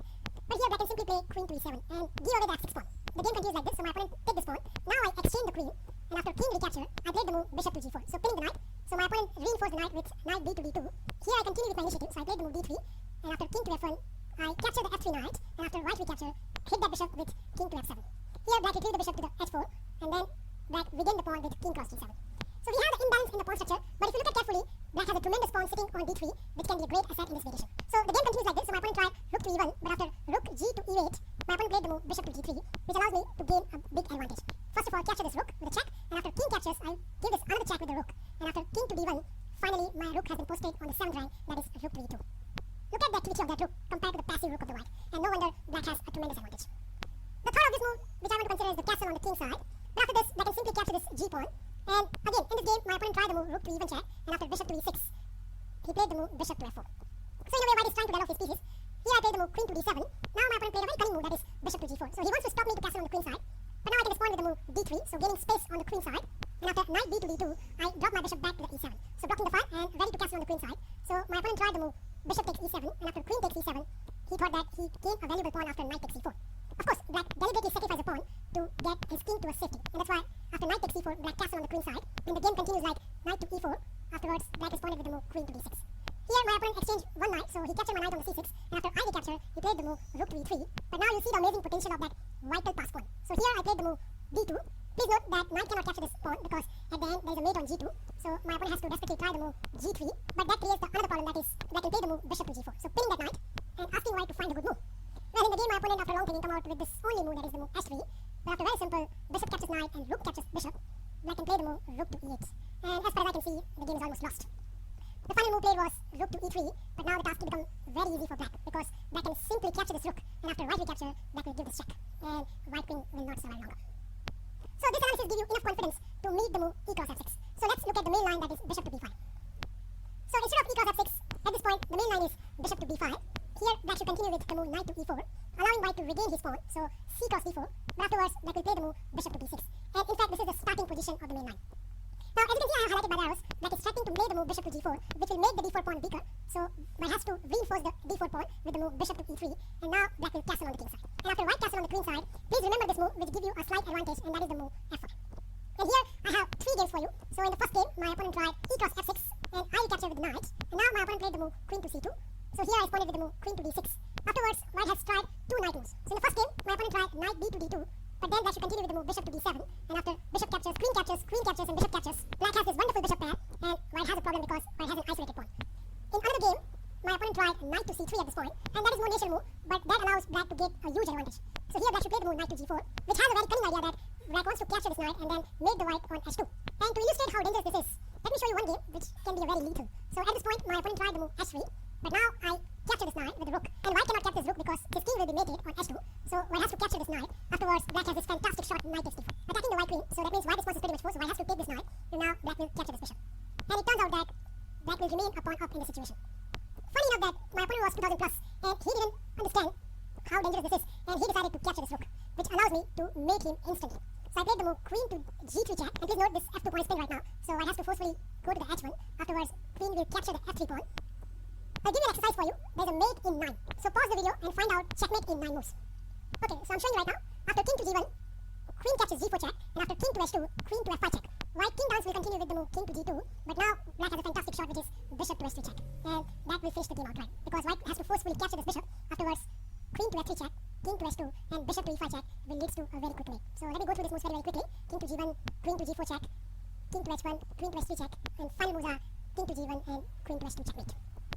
In another game, my opponent tried the move bishop takes c6, and after black recaptured, my opponent played the move g3. As you can see, I have highlighted by the arrows that he's threatening to play the move f4. So he played the move g3, and he thought that I'm stopping therefore. But can you guess? Yep, black will play the move f4. And the funny thing is, white cannot capture with the bishop, because if white captures with the bishop, then white will lose a piece after very simple looking the move g5. If bishop drop backs now, then bishop to g4 will have a piece. So at this point, white has to forcefully capture with the g pawn, so g calls f4, but now black can pin that knight with the move bishop to g4. And this is a very awkward move to meet, because the normal looking move looks like knight b to d2, but it turns out a big mistake, because now black can capture this knight with his own knight. And now queen cannot recapture that knight, and if bishop captures knight, then white will lose a vital pawn on d4. So that is all you need to know in the Scotch Gambit main line.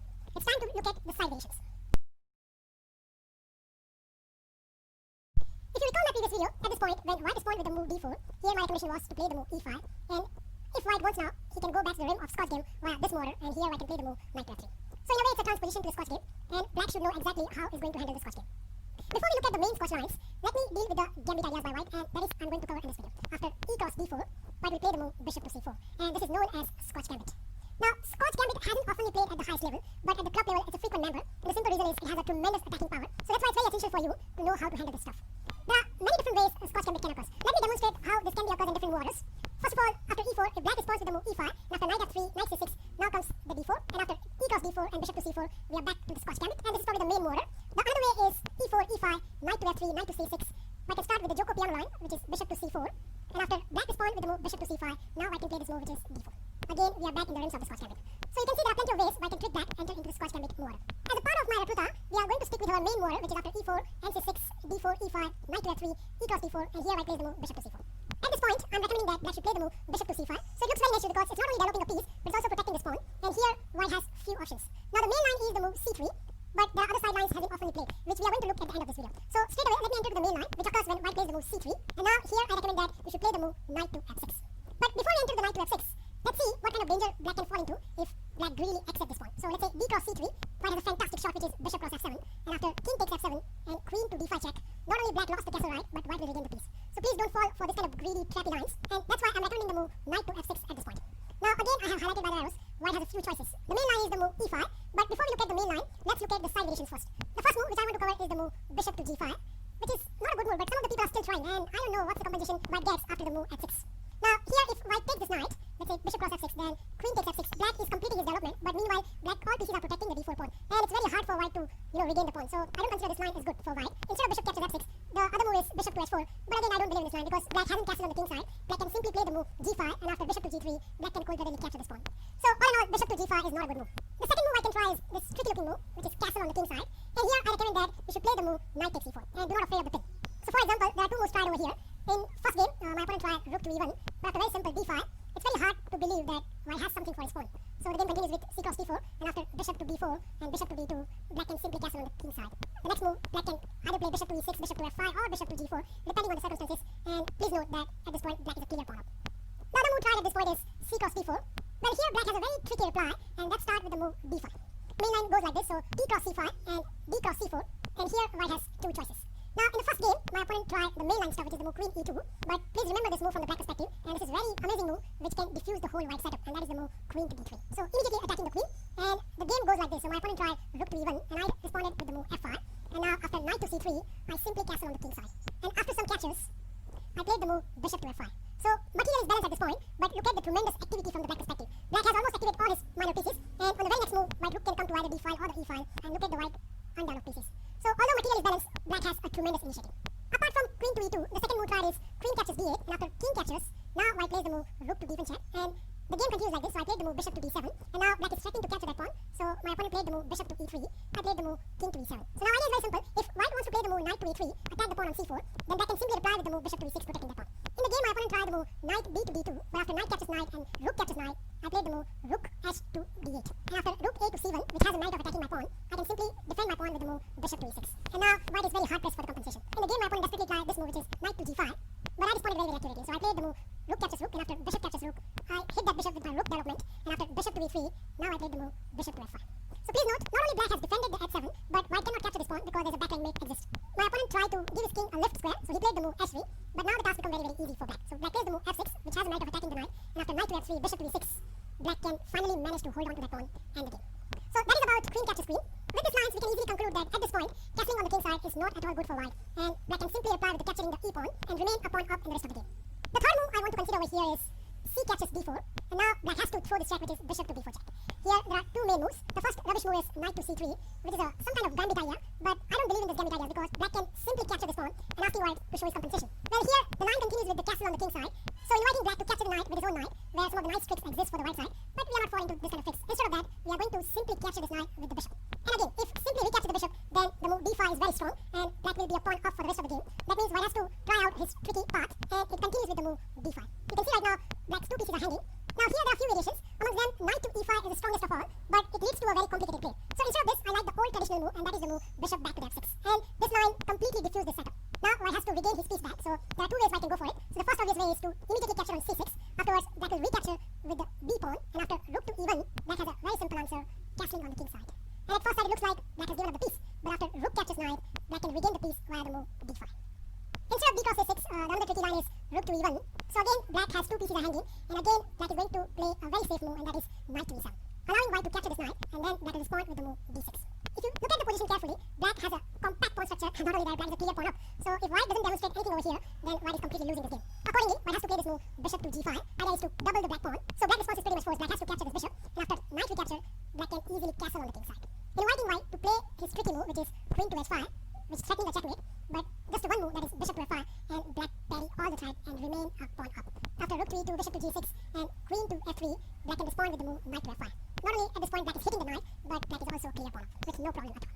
So that is about the gambit idea of knight to c3. At this point, the main move is bishop to d2. Bishop to d2 is a very tricky move because it's inviting knight takes e4, which is exactly I'm going to recommend, but the following variation is very, very important to understand.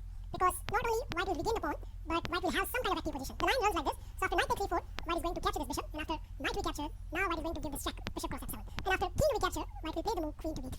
But still, I believe that this line is very good for black, and if you check out with any computers, it will show you that black has a plus position.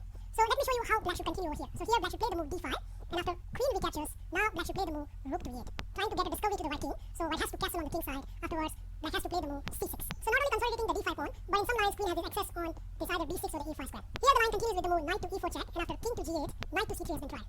But against this, the very simple reply from the black perspective is to play queen to b6 and going for the queen trade, because this queen trade can only help black. So the game continues like this. So after white capture the knight and black recapture, yes, black indeed get this isolated pawn, but that can be very easily defendable. As the game continues, you will see that can be turned out as an asset. So in this game, white tried the move rook to e1, immediately attacking the e4, but after bishop to e6. So now if white captures the e4, then black captures on a2. So white defended with the move a3, but after bishop to d5, yes, white has managed to post his knight on a beautiful square, but so did as a black, and this position is roughly balanced. So black will have no problem at all in this line. With this, we have concluded all the side variations. Now we are going back to the main line, that is the move e5. Considers the move knight takes e4.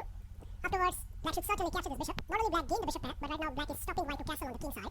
If this white knight is going to the g3, then the d4 pawn drops. So that's why the most logical reply over here for the white is to play knight to c3 and harassing the queen. And here black should play the move queen to a6. So continue to stop white castling on the king side. And at this point you can see, if you look at carefully, black has offered a pawn to the white. And this is what happened in most of the scenario. Most of my opponents greedily capture this pawn.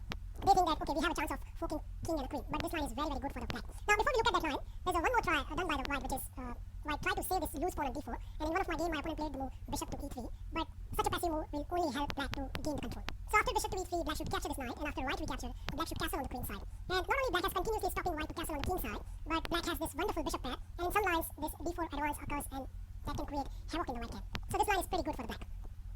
So that's why the most logical reply over here is knight takes d5. And here again I recommend that black should castle on the queen side and attack that knight. Now, the only good line here for the white is to play knight to f7, attacking both the rook and give up the knight. And here black should certainly capture this knight, which allows white to capture the rook. But now black can play the move knight takes d4. And now you can see the first threat is looming, which is knight takes c2. So white is forced to play rook to c1. Afterwards, black will give this wonderful check, which is queen to e6. Now the only reply left here is king to f1, because if white plays bishop to e3, black will lose the queen immediately after knight takes c2. So that's why king to f1 is pretty much forced. And after king to f1, black will again give the check by the queen. So queen to e6 check. And if you look at carefully, I have highlighted by the arrows that if the king goes to the g1, then knight to e2 check will at least gain a rook. And if king goes back again to the e1 square, then black can gain the vital a2 pawn. And this turned out very well for black. So that's why in the game, my opponent decided to play the move c4, so blocking the check. And now black plays the move bishop to d3 check. Well, after bishop to d3 check, king to e1 is very risky. So the only logical reply here is king goes to the g1 square. And here I can play knight to e2 check, but I find out that if white wants, white can sacrifice the queen for the two pieces, because right now black rook is also hanging. So instead of that, I found a very strong move, and probably that's the winning move of the game, and that is rook to f1. Stopping knight to coming out, and now again threatening to play the move knight to e2. And after all this, my opponent come out with the move s3. Now before s3, if white tried to save the rook, let's say by rook to e1, then white will lose the queen, because after knight check, king to f1 and knight to c3, that queen is a goner. So that's why white cannot afford to save the rook, so my opponent tried to give a flight square to the king by playing the move s3. But now the task has become very easy. So I played knight check, and after king to s2, I played queen to d6 check. And here the forced reply is f4. Afterwards, black will capture that pawn with the rook. And amazingly, the pressure was so much that my opponent played the move g3, which allowed me to finish him instantly with the move rook to f2. Instead of the g3, if he would have played the move rook to g1, then again it's a mating file. It's an exercise for you, so try to find a mating file. So I'm showing you right now. So the first move black should play is rook to f2, so giving the check. And the only move left is king to h1. Afterwards, black will give this knight check, and after king to h2, a knight to f1 check. It's a double discover check, and after king goes back to h1, we have a lovely queen to h2 check. That game will give you a very good illustration how to play against knight takes e4 and knight takes d5 line. The final move I want to consider is knight takes d5, and this is somehow the most critical move in this line. And to my surprise, not many of my opponents has played this move. But anyways, you should perfectly know what you are going to do about it, because it's a very dangerous line. So here, black has the only good reply, which is the castle on the queen side, and here white has the three options. So the first option, which I want to look out, is knight to f7. Again, similar stuff which we have seen previously, and here black should certainly capture this knight. In the view of white bishop is falling, white will go for the bishop takes c6, but here black has a wonderful shot, which is queen takes c4. So white doesn't have any time to capture the rook, because the mate is threatened on f2, so white has to castle on the king side. Afterwards, black will capture this bishop. Now again, here two moves have been tried. In the first game, my opponent tried bishop e3, so he wants to save the bishop, but here black will be a couple of pieces up, because I replied with the move queen to f6, not only attacking the queen, but also attacking the knight. And in the game, my opponent tried to defend the knight with queen to h5, but after very simple g6, that knight is a goner, and that means black is a two piece ahead. The more sensible reply over here is knight takes rook. Afterwards, black is going to capture this bishop with the knight, so attacking the rook, and after rook to e1, now black has this wonderful reply, which is bishop to g4. So hitting the queen, and please note the f2 pawn is pinned right now, so the queen has the only place to go, which is queen to c1. Afterwards, black will play this amazing move, which is knight to f3 check. White response is pretty much forced. White has to capture this knight. Black will capture the f3 pawn with the bishop, and now mate is threatened. And no matter how hard white try, so in the game my opponent tried h3, but after queen to h4, that pawn will be fall, and with that pawn, the game will be over. So that is about knight to f7. The second move is bishop takes c6. Afterwards, black has to play this move, which is knight takes d2. And the amazing thing is, white cannot capture this knight with the queen because his own rook is hanging, and right now black is also attacking the two pieces, so white response is pretty much forced. In one of my games, my opponent tried bishop cross b7, and after king takes, he played the move knight to e3, so attacking my bishop. Here I played a very cunning move, which is queen takes d4, and after knight takes f5 and queen takes e5 check, my opponent has to play knight to e3. And if you count the pieces right now, although black king is a bit shaky, but black is a clear piece up, and there are no immediate threats for the black over here. So this is a winning position for black. Instead of bishop takes b7 check, the more aggressive reply is knight to f7 once again, but here black can calmly take this bishop. The knight has been attacked, and after knight to e3, black can play this wonderful move, which is rook to d7, allowing white to capture this bishop. Afterwards, e6 will be happened. Black is attacking the two knights, so when your response is white will capture the rook, black is going to capture that knight. And now you can see the downside of the whole transaction, that not only white cannot capture this knight with the queen, but now black is threatening to play bishop to b4, and that can be rather nasty. So in the game my opponent tried the move f3, but this turns out that the game will finish instantly. So I played the move rook to e7 check, and after only move king to f2, I capture that pawn, and after king to g3, so king is coming up to the board, which is always a good side. And here I replied with the move g5, and my opponent decided to play the move h3. So he's just giving some of the escape square for the king, but I want you to pause the video here and find out the finishing blow. And the beautiful move is rook to e2. It looks hilarious, right? Because he sacrifices the rook, but after queen takes rook, bishop to d6 is leading to checkmate e2. The last and the final move I want to consider is knight takes c6, which has a cunning idea that if black foolishly captures the bishop, then knight takes e7 will fork the king and the queen. But here black has a wonderful reply, b cross c6, so attacking the two piece. And if white would have played bishop takes c6, then our old friend knight takes d2 will give a great deal of problem to the white. So not only white is a piece down, but black doesn't have any problems at all. So that's why bishop to c6, it's impossible. So the only logical reply is bishop to a6 check. Afterwards, black has to play the move king to d7. And now that knight is hanging. So the only logical reply again is knight to e3, attacking the bishop. But amazingly enough, move knight takes d2. So this theme crops again and again that black can easily capture this bishop and white cannot recapture it because queen takes rook. Please remember that if the king takes knight, then those lines are very dangerous for the white. In this game, my opponent tried knight takes bishop, but after e6, attacking the knight and knight drop back to the e3, black plays the move bishop to b4. Disaster is starting to looming on the white camp. So the discover check is threatened, so the only logical reply over here is king to e2. Afterwards, black can simply snap up the d4 pawn. It's just a matter of taste whose position is better. So I give you a few more moves, so my opponent tried the move bishop to b3, so blocking the diagonal, and I played the move king to e7, and it's time for the assessment. Yes, material is almost balanced. Black has one pawn up, but of course it's a double pawn, so you cannot consider that much. But the big idea is, look at the major pieces of the white. They all are sitting at their original place, and look at the tremendous activity by black pieces. So all in all, you can easily say this is a winning position for the black. So I hope you enjoy this wonderful series of the Colorado. I have tried many times, and I get a relatively good success. So I strongly recommend that you should follow this amazing analysis and try in your own game, and you will be amazed by how quickly you can win some of the games. Well, thank you for watching this wonderful series, and it's time to go to the next chapter, which is the Scotch game. Bye. Order, which is the move bishop to f4. This move specially played if you're playing against a very hard-rated opponent, or people who know that you are going to play the Colorado Gambit and prepare this line with the help of engines. If you are going to play the Colorado Gambit, then you should know this order. I'm certainly going to show you the most interesting reply by the black. But here, black has the only one good move, and that keeps the black initiative alive, and that is the move queen to b4 check. The queen to b4 check is a very simple idea. Queen wants to grab the bishop and also attacking the b2, so white response is pretty much forced. White has to play knight to c3. Afterwards, we are bravely capture the b2 pawn. And here, white has a few options. Now the main move is bishop to d2, and that's the main line. But before we go to the main line, of course, we have to look at the side moves and how we are going to deal with it. The first move I'm going to look at is the bishop cross c6 line. Against this, of course, black has to capture this bishop, and now this knight is hanging. As the most of the games I have played in this line, I have reached this position 2 times, and both the times my opponent has played knight to a4, which looks very logical because it's attacking the queen. And here I played the move queen to b5, so attacking the knight as well as stopping white to castle on the king side. So now again, white response is pretty much forced. White doesn't want to play moves such as c3 and make the position very passive, so again, white has to keep the initiative. So white played knight to c3, attacking my queen, and here I responded with queen to e5, attacking the knight one more time. So they drive that bishop back to the d2, and now I played the move queen to a6. So again, it has a dual purpose move. It's not only stopping the white to castling on the king side, but also protecting the c6 pawn. My opponent responded with the move rook to b1, and I just played out my normal piece development with the move e6.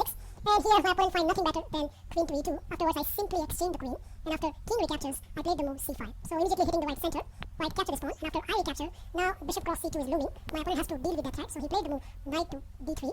Instead of knight to b3, in second game, my opponent responded with the move rook to b7, but afterwards this rook taps forever. So I played bishop to b6, and my opponent's idea was to play knight to b5, and he thought that my king cannot go to the d8 because knight fork is looming, but he forgot about this move, which is castle, and now that rook is a goner. So that's why rook to b7 is not at all good move. So here my opponent responded with the move knight to d3, which has a merit of attacking the bishop, so I dropped my bishop back to the b6, and now my opponent played knight to a4, so he desperately won the bishop pair, and here I just castle on the king side, and now my opponent grabbed the bishop pair, and I recapture with the a pawn. The game continues like this, so my opponent responded with rook to b2, I played rook to a4, and after f3, which has a merit of stopping my knight coming to either e4 or the g4, I simply double my rook on the a5, also hit the pawn on e2, so my opponent defended with the move rook to e1, I simply played the move knight to d7. So it has a cunning idea, which first of all black wants to capture this knight, and afterwards this knight will reroute from e5 to c4.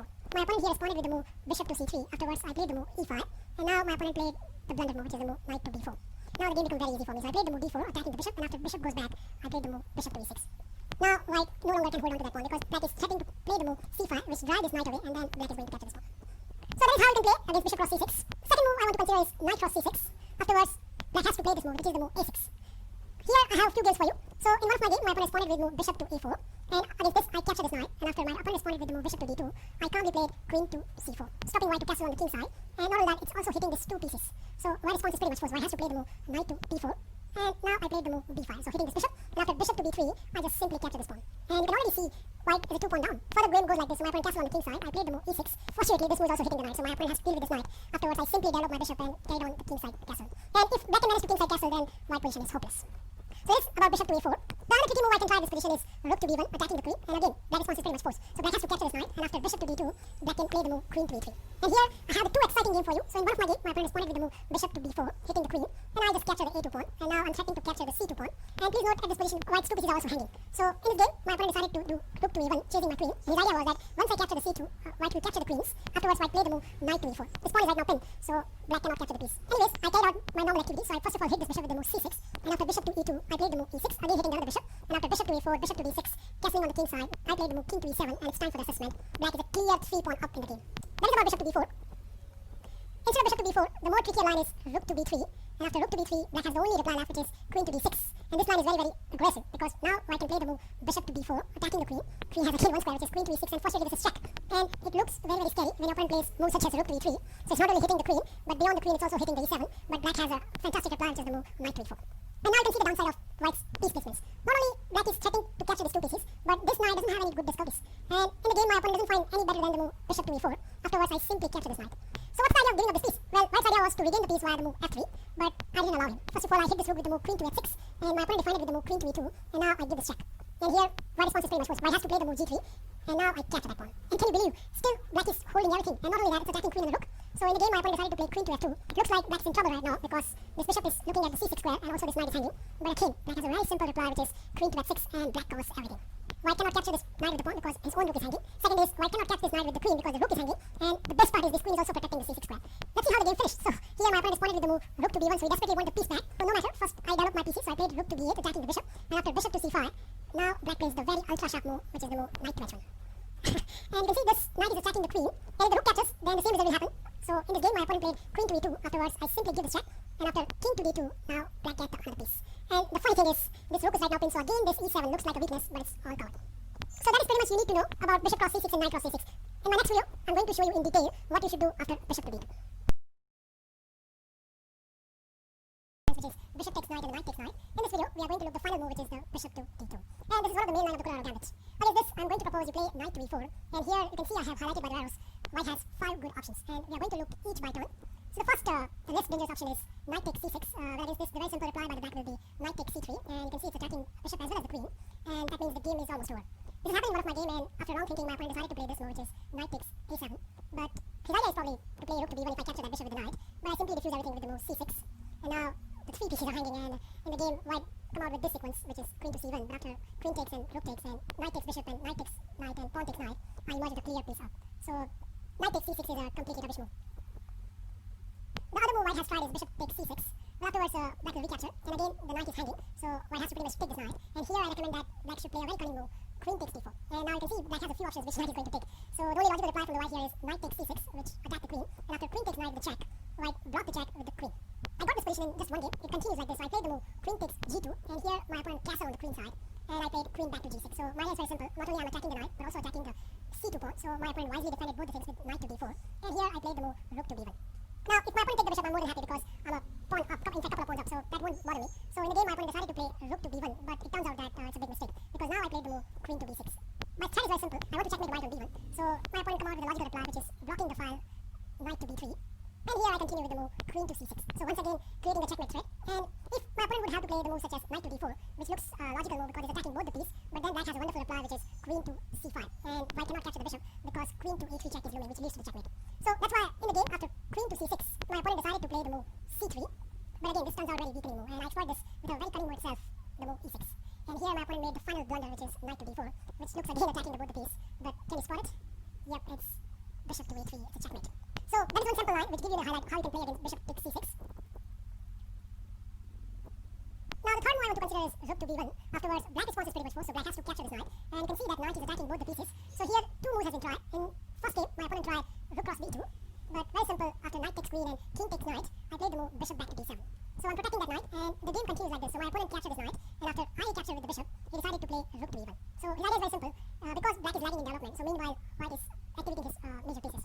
But here I decided to do a very good pawn sacrifice. In fact, when I checked with engine, that's the best move he has recommended. So here I played the move e6, and after a very logical knight takes bishop and pawn takes knight, my opponent grabbed the pawn, and that allowed me to free up my all the pieces. So I played king to d7, and after rook goes back to the d1, I played the move bishop to d6. And you can see, not only my rooks are connected now, but these 2 rooks of the white are not coordinating properly, and that is a feature of this game. So the game continues with the move rook to b7. In a way, white wants to tie up my rooks, but I simply diffuse everything with the move c5, and after bishop to e3, I capture that pawn, and after white recapture, I played the move rook h to b8.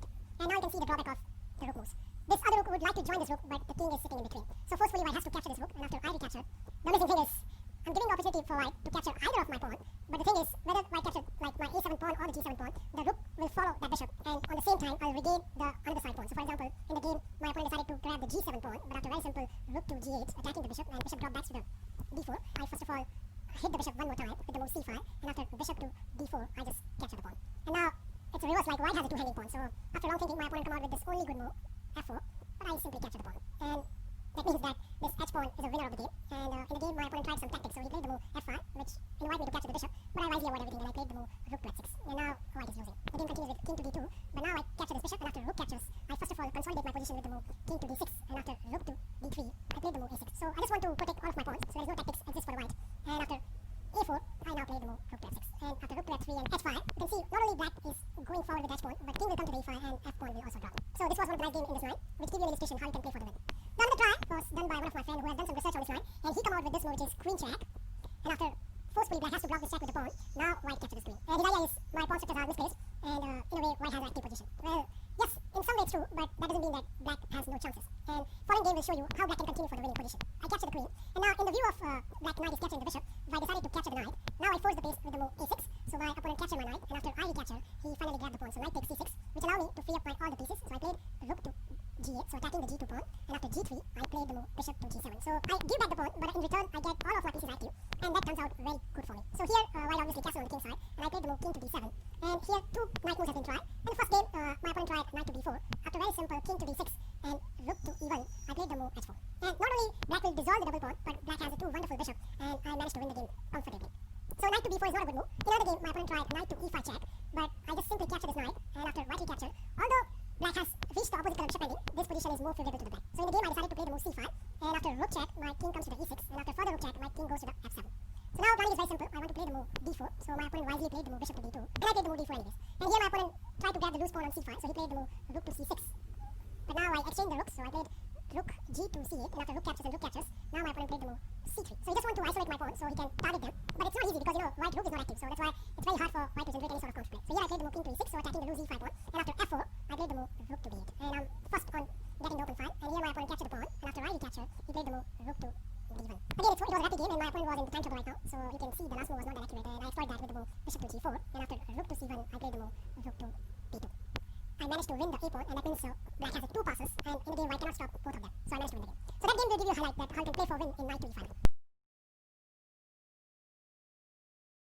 Let's look at the another move, which is knight to c3. Against knight to c3, we are going to stick with our plan pretty much similar, so we are going to play knight to d7, and again here there are two moves has been played. In one of my game, my opponent responded with bishop cross c6, and after b cross c6, he played bishop to f4, and here I capture this knight, and again white has few options. If white plays b cross e4, then after queen to b4, attacking the bishop as well as b2, white game will become very passive. So that's why it's unlike that you are going to face b cross e5. So most logical move looks like bishop cross e5, attacking the queen, but here black can play again a similar concept, which is queen to g6, attacking the c2, and giving up the c7, which is anyways a double pawn. So in one of my game, my opponent responded with the move castling on the king side, and I grabbed the opportunity to take this pawn, and after queen to f3, I played the move e6. And here my opponent captured the c7, and I played bishop to e7, and now he played inaccurate move, which is rook a to c1. This is what happens when your opponent doesn't have any clue, and he just randomly go for attacking your piece. Here I continue with very energetically, so I first of all play bishop to g5, attacking the rook, and my opponent played rook c to e1. Instead of rook c to e1, if he would have played bishop to f4, then the very simple will be castling on the king side. This line pretty much win the piece outright. So white has to play knight to e2. Afterwards, we are going to play bishop to e4, attacking the queen, and after queen to g3, we are going to capture this bishop. And no matter how white recapture, white will lose a piece. So for example, if knight cross f4, then very simple will be rook takes, and please note queen cannot capture the rook because at the end it will be mated. So that's why this line is winning outright for the black. So that's why in the game my opponent responded with rook c to e1. But this is again one kind of losing mistake, because now we can play bishop to d3, attacking the rook which is stuck on f1, and the only way to defend this rook is knight to e2, but after very simple rook to f6, attacking the queen, and after queen to g3, we have a very simple move which is bishop to d2, and something is going to fall. In the game my opponent desperately tried queen to d6, but after king to f2, and the two rooks are connected, something will definitely drop from the white camp. So that is how you should respond if your opponent plays bishop cross c6 and bishop to f4. Instead of bishop cross c6, your opponent can immediately try bishop to f4 at this point, but now we can simply capture this knight, and again white has two responses. If white capture with the d pawn, then black has this fantastic move which is queen to b4, attacking two spots, so bishop on f4 as well as the g2. And here white has the two options. So in the first game my opponent tried bishop cross d7, but after very simple bishop cross d7, the threats remain same, so my opponent decided to play bishop to d2, but after very simple queen to c4, stopping the castling, and d3, I simply drop my queen to the c5. And after castle on the king side, the planning of the black is very simple. Black wants to play the e6 and then castle on the queen side with no problem at all. So bishop to d7 doesn't create anything. In another game, my opponent tried queen to f3, so supporting this bishop, I played first of all c6, attacking the bishop, and after a3, which has a cunning idea that if, for example, if I capture like this, then I can play a wonderful move which is rook to a2, and that queen is a goner. So of course I didn't fall for that, so I played queen to c5, and after b4, I simply drop my queen back to the b6, and now white has to deal with this threat of c captures bishop, so my opponent plays bishop to a4, but after very simple e6, castling on the king side and bishop to e7, my opponent plays rook to e1, but after I castle short, it's time to have a look who has the better position. And please note, not only black has a wonderful pawn structure on the queen side, but black also has open f5, and fortunately the queen is sitting there. So this is again a wonderful position for black. So that was about d cross e5. Now, most likely your opponent is going to play bishop cross e5. Against this, I'm recommending that you should play queen to g6, our familiar transition. And here, white has a few options. Let's look at the first option, which is the quite obvious. What happens if white is going to capture the loose d5 pawn? So knight cross d5, so it has a threat of knight cross c7, but this can be parried with a fantastic move, which is queen cross g2. So attacking the rook, attacking the knight. So first obvious move is knight cross c7, but here we can play king to d8, and after knight cross a8, we are going to capture this rook, and after king to e2, queen captures queen, rook captures queen, and knight captures e5, d captures e5, and king to f8, you can see white will lose a piece because that knight will not come out.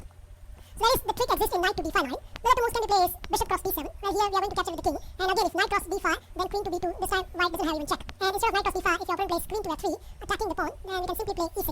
And after castle and bishop to d6, black has no problem at all. And please note that white also has a loose pawn on c2. And the final third move white can try is this very simple looking castling on the king side.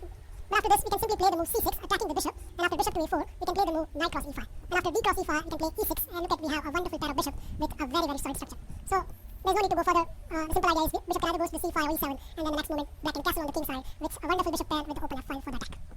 So that is all about knight to c3 move. Now the third move I want to consider is bishop cross c6 immediately, and after d cross c6, if your opponent plays bishop to f4, then this line will be a transposition, which we are going to see soon. So the other bird of this looking move is castling on the king side, and here I'm suggesting that you should play knight to d7. So pretty much all of this line can be easily met with knight to d7. And here there are three moves has been tried. The first move tried, which is most obvious one, bishop to f4. But again, this one we can met with knight cross e5, and d cross e5 doesn't make any sense because we can play queen to b6 and that pawn has been misplaced. Also, it can be locked with the move e6. So the most logical reply is bishop cross e5, and now again our familiar transition, which is queen to d6.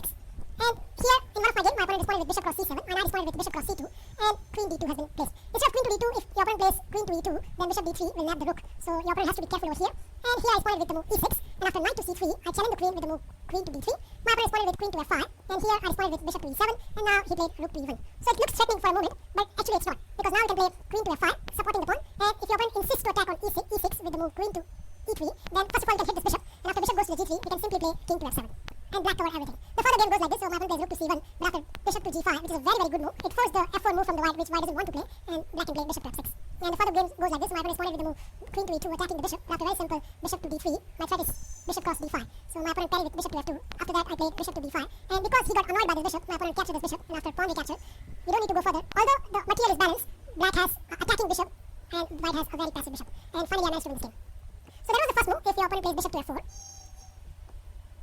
Now, instead of bishop to f4, in another game, my opponent tried rook to e1. But again, I can capture this knight, and please note, if d captures, then queen g6, and black position is very, very fine. So, of course, the most logical reply is rook cross e5. Afterwards, I played again queen to g6. And here, my opponent responded with knight to e3, protecting that pawn, and I played the move e6. Sometimes, black can also capture this knight, but in this game, I didn't. So, my opponent played after c3, I played bishop to d6, attacking the rook, and after rook to e1, I simply castled on the king side. And now, it's white turn to show what is get. In the game, my opponent responded with bishop to e3, but after very simple bishop to s3, the game finished very, very quickly. So, you can see, this rook is stopping queen to come to the f3, and as the g3 has been played, it can be simply made with the move queen to e4. And now, how the white is going to defend this? So there is one way, if your opponent plays rook to e1. The final move tried is the nature-looking move f4, but again we can capture this knight, and again white has the only choice, which is f cross e4. If your opponent plays d cross e5, then the very simple is queen check, and after king to h1, we can simply capture this pawn, and white will be a pawn down for nothing. So that's why f cross e5 is pretty much forced, but again, we can play queen to g6, and I is capturing the c2. And the funny enough is, in one of my games, my opponent played the move c3, and it can be made with losing a piece with bishop captures b1. So that's why c3 is impossible. So only logical move is knight to e3. Afterwards, we can play the move e6, and after c3 now, we can play bishop to e7, and look at that horrible knight. It doesn't have any good space to go further. And next move, black can castle on the king side, and black has a wonderful position along with the bishop there. So that is pretty much you need to know if your opponent plays bishop cross c6. Okay, so let's get down to the business end, where we are going to face the main line of the Colorado Gambit, which start after move bishop to b5. And here I recommend that you should certainly capture this pawn, and after knight to e5, we should play queen to d6. And we already know what we should do after queen to e2, so the main line runs with the move d4, and here I recommend that you should play knight to f6. And this is pretty much the starting position of the main line. Now, if you can see, I have highlighted by the arrows over here, white has few good options. But before we go and look at those options, let me tell you something. From last 1 year or so, I'm trying Colorado Gambit against different rated players, and even earlier I was a bit scared of the main line, but from my heavy research from the last 6 months, I am now confident enough to play this line against anybody. There are a few things you should note before we continue. That king will remain in the center for a while, but white cannot exploit this, and meanwhile, black can create certain kind of imbalance which will confuse the whole white setup. The amount of complexity exists in this line, it's even very complex for the higher level, up to IM or GM level. And that's why it's very unlikely that your opponent is going to churn out, let's say, 10-15 moves of the computer. In today's world, where most of the chess are playing with the clock, you can also get heavy benefit of the time margin. So, considering all this, let's get started. So the first move which I want to consider, castle, and here I recommend that you should play immediately knight to d7. So I is very simple, black want to capture this line, and according to this thread, white has the only two good reply, which are the f4 and bishop to f4. So let's see each by turn. So first move I want to consider is bishop to f4. Afterwards, black has to capture this knight with the c knight, and here again, white has two choices. If bishop captures e5, then black is going to play queen to b6, attacking the bishop, and white response is pretty much forced. In one of my game, my opponent decided to play knight to c3, but after very simple c6, the resulting position is very much favorable to the black. The further game goes like this, so my opponent plays bishop to d3, but after captures, and again captures, I played the move g6, and after knight to e4, attacking my queen, I simply attack his knight, and after d3, I played bishop to g7, attacking d5, and my opponent responded with the move f4, where I responded with the move e6, and here my opponent responded with queen to e3, so his strategy is very simple, he wants to play knight to c5, but it's time to pause over here. What black has achieved is, black has managed to exchange his bad bishop, and put his all pawns on the white square, and black black has this wonderful dark square bishop. As you see, as the game goes on, this will become more and more plus position for the black. So here I want to stop knight to c5 with any sort of concession. So I drop my bishop back to f8, and here my opponent attacked my queen with the move a3. I drop my queen back to the a5, and now my opponent played rook to f3. And here I played bishop to e7, and you can see the flexibility of this opening. Any movement black can castle not only on king side, but black can also go on queen side. And here my opponent plays knight to c3, and this is what happens when you play without any plan. And the simple repetition is bishop to c5, gaining the queen and the game. So this game illustrates a very simple fundamental how you should play if your opponent plays knight to c3 supporting that bishop. So instead of knight to c3 at this point, the most logical reply from the white will be capturing that knight. So bishop cross d7, and here I recommend that you should capture with the king, and do not afraid, because your king is quite safe, and white cannot exploit it immediately. So let's see some of my games from here onwards. So my opponent responded with knight to c3, and I played queen to c6, and here my opponent played queen to f3. So attacking the bishop, attacking the pawn. So that response is pretty much forced. Black has to play e6, and now my opponent responded with queen to d3. So the idea is very simple. It's not only pressurizing the c7, but it's also pressurizing the g7. But right now g7 is not a big threat, because if the bishop takes g7, then the rook can come to the g8, and white will lose a piece. So that's why I calmly played rook to d8, and now I can do an artificial castle with king to c8, and king goes to the d8, and black position is very, very fine. Let's see how the game progresses. So my opponent responded here with knight to e2, and I played king to c8, and after knight to f4, I played rook to d8. So my planning is very simple. I want to play the move g5 and hit the knight. So my opponent stopped that with the move h4, and here I played bishop to e7, renewing that threat, and my opponent responded with the move rook to e1, which is a slightly inaccuracy, because now comes the tactics, which is bishop takes h4. And after queen takes and g5, my opponent responded with queen to g3, but after very simple knight takes, queen takes, bishop to e4, I'm attacking the juicy g2 square. Here my opponent made a mistake. He thought that he can cover this g2 with the move f3, but after very simple rook to f8, that pawn is a goner. So in the game it happens like this. So after queen to h4, bishop takes f3, and g3, so stopping that threat, but after queen to c2, we don't need to go further from here. We can already see black is quite fine and has a winning position.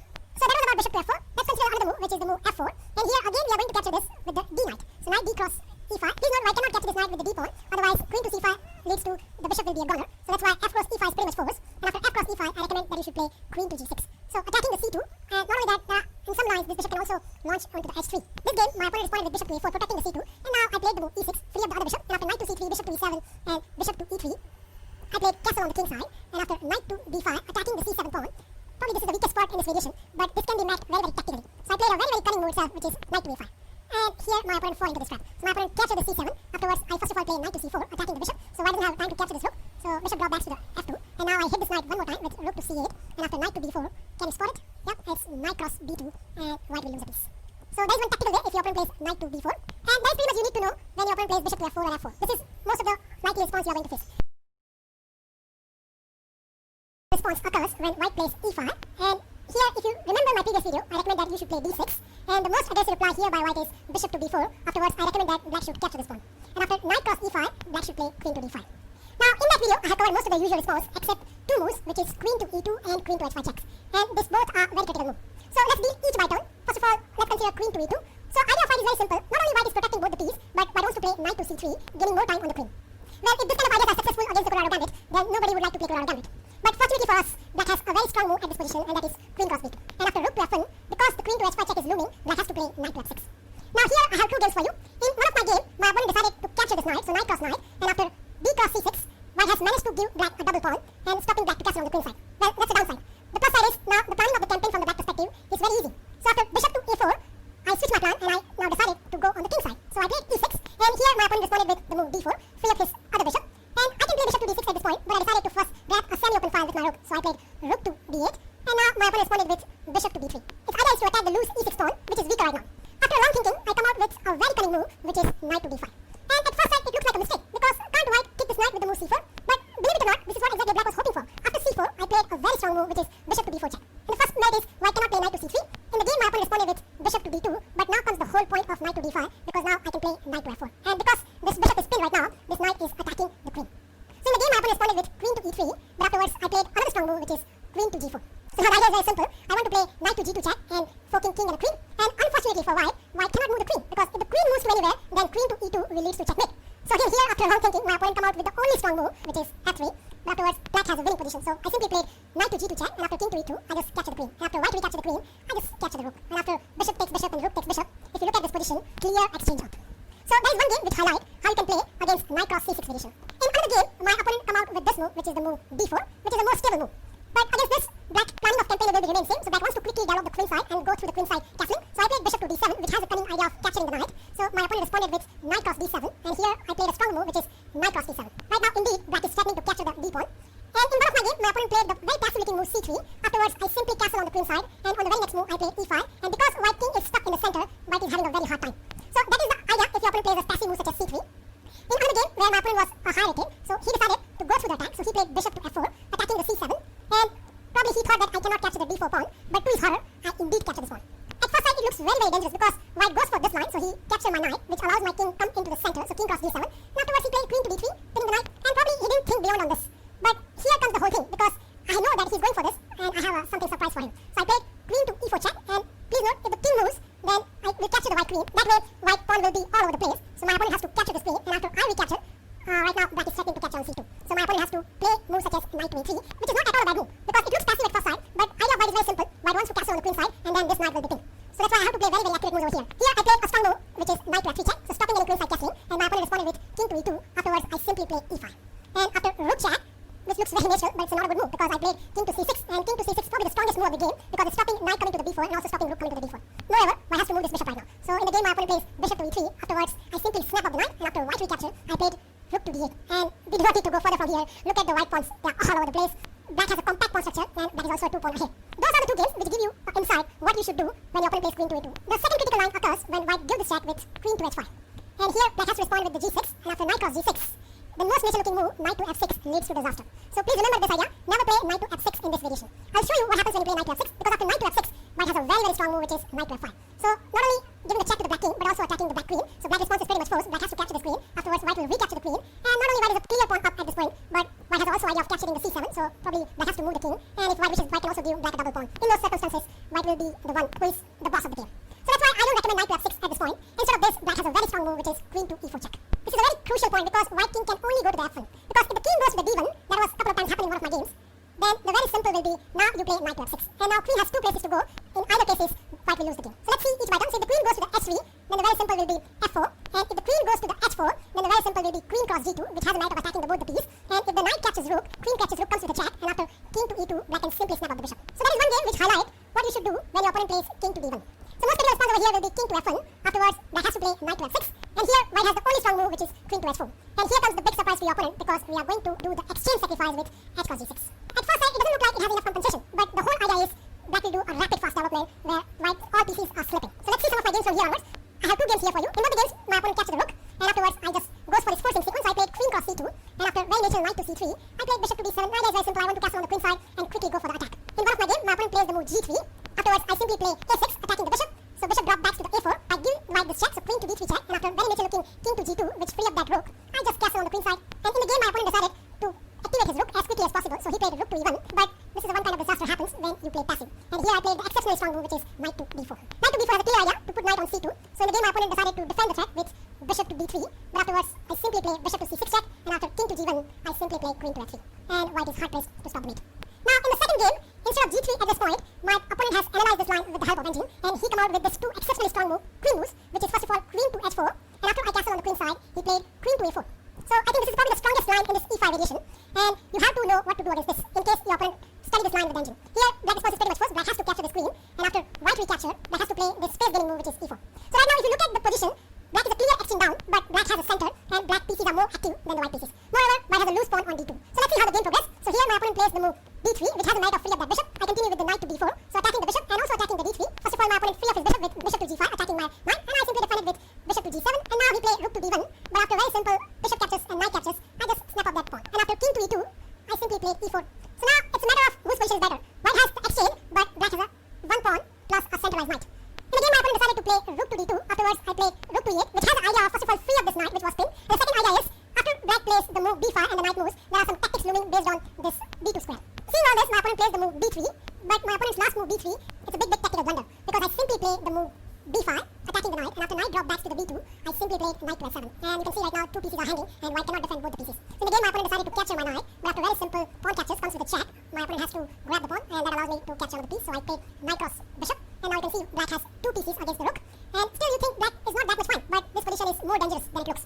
In the game, my opponent decided to play h4, attacking my knight, so I played my knight to the e4, attacking his rook, and the rook goes to the e2, so pinning my knight, but I can easily unpin this, so I give this check, so rook to d8 check, and after king to c2, I play this wonderful move, which is rook to d6. Here probably my opponent was in time trouble, so he played the move f3, which allowed me to finish the game very, very quickly. So I played rook to c6, attacking the king, and please note, if the king goes to the d3, then the rook to c3 will be a checkmate. So in the game, my opponent decided to play king to b1, but after very simple knight to c3 check and king to c2, my opponent doesn't have anything, only to resign the game. So that is one game which gives you a very good idea how to handle queen to h4 check. response is pretty dynamic as well. You are about to see some of the very entertaining games from the black perspective. And people who want some positional lines, I certainly recommend them not to go with the Colorado Gambit. Instead of this, they can try a simple enough move, which is the move d6. And for example, a sample line of both the sides can run like this, so I can play the move d4. And here black can respond with the move nf6. A classical response by the white will be nc3, where black can pin this knight with bishop to g4. And you can analyze this line at your own. Also, there are some books available in the market. But personally, I found out that these lines are a bit passive, and black has to do many work to at least get a win out of it. So that's why I'm not including this line in my repertoire, and that's why we are going to stick with the move f5. Let's see some of the critical lines of the white now. So after e cross f5, as I recommended in my previous video, that black has to play the move d5 to regain the f5 pawn. And you can see I have highlighted over here, the most critical response of the white will be the move d4 or the bishop to d5. But before we look at them, let's see one side line which one time played by my opponent, which is the move g4. Well, g4 has the simple idea to hang on to this pawn in a very bad manner, I should say. And the immediate response should be the move h5, attacking the pawn. And please note, white cannot play the h3, otherwise black will capture this pawn and white cannot recapture. So in a way, if white wants to remain a pawn up, he has to take this h pawn, and afterwards black will capture the pawn on f5.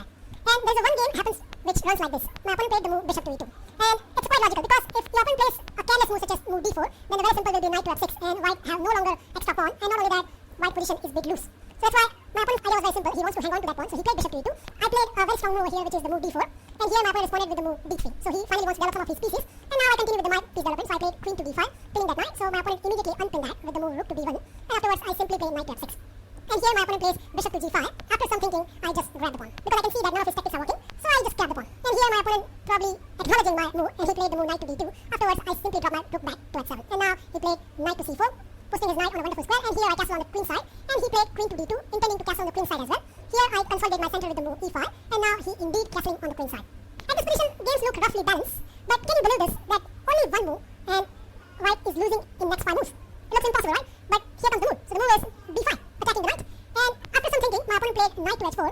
But after a very simple queen cross a2, I'm threatening a checkmate. So my opponent doesn't have any time to capture my knight. My response is pretty much forced, so I have to play knight to d3. And afterwards, I played the winning move of the game, which is bishop to d4. And it's like a checkmate to queen, because queen doesn't have any square to run. And the only reply left is the c3. Afterwards, the very simple will be d cross c3. And in the game, my opponent plays queen to c2, which doesn't help at all, because I simply capture the b2 pawn, and that comes with a check. And the only reply left over here for the white is the queen captures b2. Afterwards, bishop to a3 will lose the queen.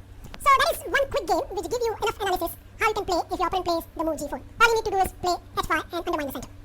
So now let's stick with our main move, which is the move bishop to b5. Now before we look at bishop to b5, if your opponent plays at this point d4, then there will be a transposition by either of this move. So for example, if your opponent plays d5, then you can grab this pawn, and after bishop to b5, you play queen to d6, and knight to e5, we are back to our bishop to b5 line. So that is one transposition that can be occurs either with bishop to b5 or d5. So let's stick with this order. So white plays bishop to b5, and after black will capture the pawn, white played immediate move knight to e5. And in the view of capturing that knight, black has to defend the knight, and the correct way to defend is to play queen to d6. Afterwards, if your opponent plays d4, then it's again a transposition of the d4 line, and you need to know what you should do against this line, because this is probably the most aggressive and the most critical line against the whole Colorado complex. Now before we look at the d4, let's look at one other response by the white, which has been played by one of my opponents frequently, and you need to know what you should do against queen to e2. Now queen to has a very simple idea. White wants to protect the knight and remain its all options open. Well, against this, black also has a tricky move itself, which is knight to f6. And after very nature looking move castle, black can play knight to f7. And here I have 2 games for you. In first game, my opponent captured this knight, and here I recapture with the king. Now black is threatening to play knight to d4, so my opponent captured this knight, and afterwards I recapture with the pawn. And now he played the move d4. And I continue with my normal piece development with the move g6. And the usual moves continues like this. So he played bishop to g4, I played bishop to g7, and after rook to e1, which has a knight of attacking the e7, I simply defended with the move rook h to e8. And now, in the view of this bishop is capturing this pawn, my opponent has to play the move c3, which allow me to free up my all pieces with the move e5. And here, white response is pretty much forced, so white has to capture this pawn, and afterwards I recapture this bishop. And if you look at this position, it's very, very dangerous for white, because not only black is threatening to capture the white queen after bishop cross h2, but black 2 bishops are posted on a very good attacking diagonal. So in the game, my opponent has to carry this threat, so he has to move his queen. So he played queen to d2, afterwards I capture the h2 pawn with a check, and after king to h1, I simply snap out the rook, and after queen recapture, I played rook to d8, and I don't need to go further from here onwards. Not only black is a clear pawn up, but black has an attack to boot, and please do not forget, black has a bishop pair. So I finally managed to win this game. So that is one idea if your opponent plays knight cross f7. In another game, my opponent played a solid enough move, which is the move d4. And here I just capture this knight, and after he capture with the pawn, of course if the queen captures, then the queen will be exchanged, and black position is pretty good. Here I played a very strong move, which is queen to g6. And idea is very simple. I want to capture the c2 pawn. I can also play bishop to h3. And also black can plan to castle on the queen side. And it's amazing that this one move and black position is very, very superior. The other bad aspect from the white perspective is, how white is going to save this pawn? The answer is he cannot. Well, in the game, white tried to move the pawn with the move c4, but that ran slap bang into the move bishop to d3. And as far as I can see, that will be a clear exchange up. My opponent played in the game queen to f3, and afterwards I capture the rook. And please note, the beauty about this move is c4 pawn is pinned, so white cannot play c cross d4. So in the game, my opponent decided to play queen cross d5. Afterwards, I simply play rook to d8, attacking the white queen. So my opponent first grabbed this knight, and after I recapture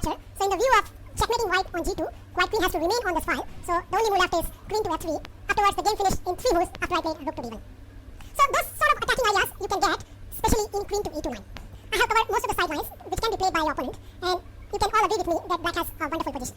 In the next part, I'm going to deal intensively what to do against the main line bishop to d5. What it does is, basically, it avoids any nasty like gambit openings such as f4, which is king's gambit, or d4, which is Danish gambit. And it's kind of inviting white to go back to knight f3 line, where this gambit will not affect anything to the black. So here there are two good moves from the white side. White can play this move, d4. Well, in this case, you should I recommend you should go through the case section of Nimzowitsch defense, where I personally think the good move is e5. And you should know what happens if white take that pawn or moves further, or also go back to the main line of Scotch. So that you need to prepare if you are preparing about this gambit. Anyways, that is a completely different chapter, and if I get time, I'll cover those as well. Right now, let's stick to the main line, which is knight f3. So it's kind of white, which is hoping that black play e5 and goes back again to the line which probably he has prepared, for example, modern Italian game or the roller pass. And everything will be fine for white. But here comes the big surprise, and the surprise is f5. And to be honest with you, many times when I play especially in blitz, people here stuck for 10 to 15 seconds and they try to find out, what exactly going on. And what I will do in this video is, first we will have a look what is most likely a general response from the white side, that if any kind of gambit occurred which the opponent does not know, then he tried to stay away from it rather than accepting. And what we will do here is, first we will go through the most dangerous way to decline the gambit, step by step, to the least, and then we will finally have a look what happens if white accepts the gambit. So let's go to the most aggressive response from the white by declining the gambit, and the first move is e5. So push for white, and white is hoping that he has more space than black, because f5, of course, weakening the king of the black, and white can grab some space on the center. And now here I recommend you go d6. So now again attacking that pawn, and now here there are two lines. First line, which is very aggressive by white, and he tried to hold on to that pawn, and by playing this move, bishop d5. And here there comes the first trap in this line. And please remember this move, because I guarantee you somebody will fall for that. And probably I have around 10 to 15 games like this. So the line goes like this, so of course black will take that pawn, and white will be joined right, because not only the knight can regain that pawn, but now two pieces are attacking that poor old knight, right? So white will be more than happy, but here comes the shock. So queen d5, attacking knight as well as bishop. And white will be thought, oh, black has fallen into one of the cheap trap, and he'll go for this line. So bishop takes. Now of course we need to recapture the pawn, and now comes this check. And this is a very typical trap occurs at the beginner's level, but here it's outright mistake by white. Let's see how. So after queen check, of course we need to play g6, and after knight captures, here comes the first move, which is knight f6. So giving the time on queen.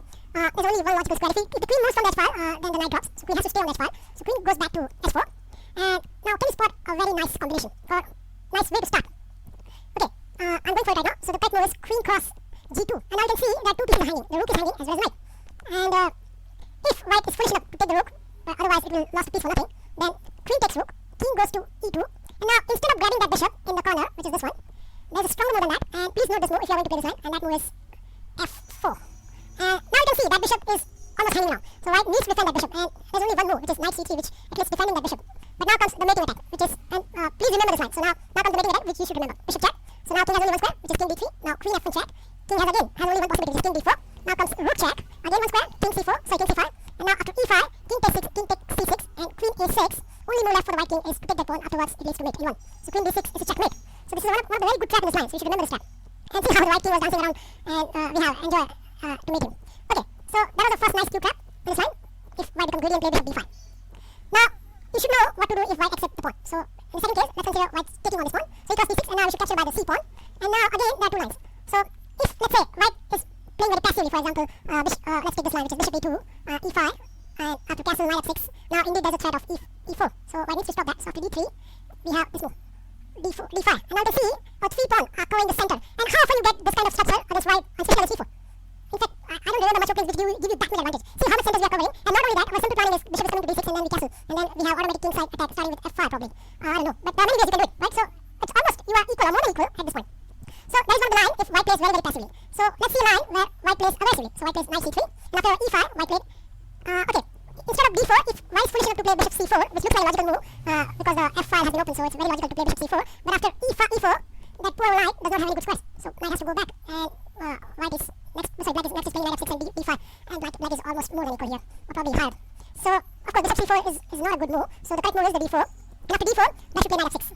No need to hurry or push up e pawns. Right now is need to play on the other ones. After knight f6, the simple line goes like this. So white can play d5, and after knight d4, this is one of my game which I play on internet. It went on like that. So after knight d4, he give me a check. My opponent give me a check, so I block with the bishop. And after bishop takes, queen takes, and a3, my knight nicely drop back to a6. Well, it can come to either c5 or c7 depending on the scenario. So for example, in this game, my opponent castle, and after bishop d7, he come out with the knight g4, which at first sight looks that e6 square is very much on the card with the knight, but I can nicely cover that square again by with my knight to c7. And after queen d3 castle, there's a long game happened which I won, but you can see black has those 2 pawns pawns, e pawn, e5 and f5, which covering the whole center, and that is more than equal here at this stage, black. And in a moment I can kick that knight away, and then my pawns are rolling. So see again, black is covering the center, and again this opening turns out very well here. Okay, moving on. So that was all about the e5 push. Okay, if there are other ways where white does not need to push that pawn, white can go for the second line, which is starts like this. So knight to c3, and of course white is developing, but he has seized the center, and this is one of the very good line where black get a good center out of it. So let's see how black achieve this. So after f cross e, knight cross e, we play d4, and most logical square for knight is knight g3, and after e5 again we have the center, and a simple line can be goes like this. So after bishop b5 we play bishop g4, and after s3 we simply lock up that knight, and after queen takes we play knight f6. And if your opponent is feeling aggressive, he might try this move, knight h4, knight h5. But after very simple move, queen d6, knight takes, pawn takes, and queen h5 check. Looks like we are disturbing the castling, but there's no issues because black can simply play queen d7, and next move the rook can come out to d8, and king goes back again to c8, and he tends to move as artificial castle. And look at the center, we have nice 3 pawn center where white does not have any center, and we have almost a very good game from here. So that is against knight c3. Now there's another line where white completely gambits the point, which starts like this, so bishop to c4. That's the line. But here I think this is the worst scenario for the white side, because this is very simple to play as black, because we have a very simple reply, f cross e. Now if knight g5, I don't believe this, because after d5 black is almost very well placed here. So the main line goes like this, so bishop takes g8. Here we will continue like this, so e cross f3, and after bishop d5, f cross g2, and after bishop cross g2, g6, have a look. Our planning is very simple, bishop g7 castling on the king side, and we can seize the center by playing either e5 or d5 depending on the situation. And the main drawback for the white is, see those pawns, h2 and f2, they are very very weak, and that can be a big asset for us in even in the endgame. So see the opening, it's turned out very very well, and if your opponent is defeating this gambit, we should be very happy because we're getting a very very good initiative as well as a big center. So finally, let's see what happens if after this moves white accepts the gambit. So it goes f5. Well here we should play d5. So our first priority is to regain that pawn by capturing with the bishop. Now if white wants to try to hang on to that pawn, then he might come under different kind of tactics. So let's say first white is trying to hang on to that pawn, so by playing bishop to d3.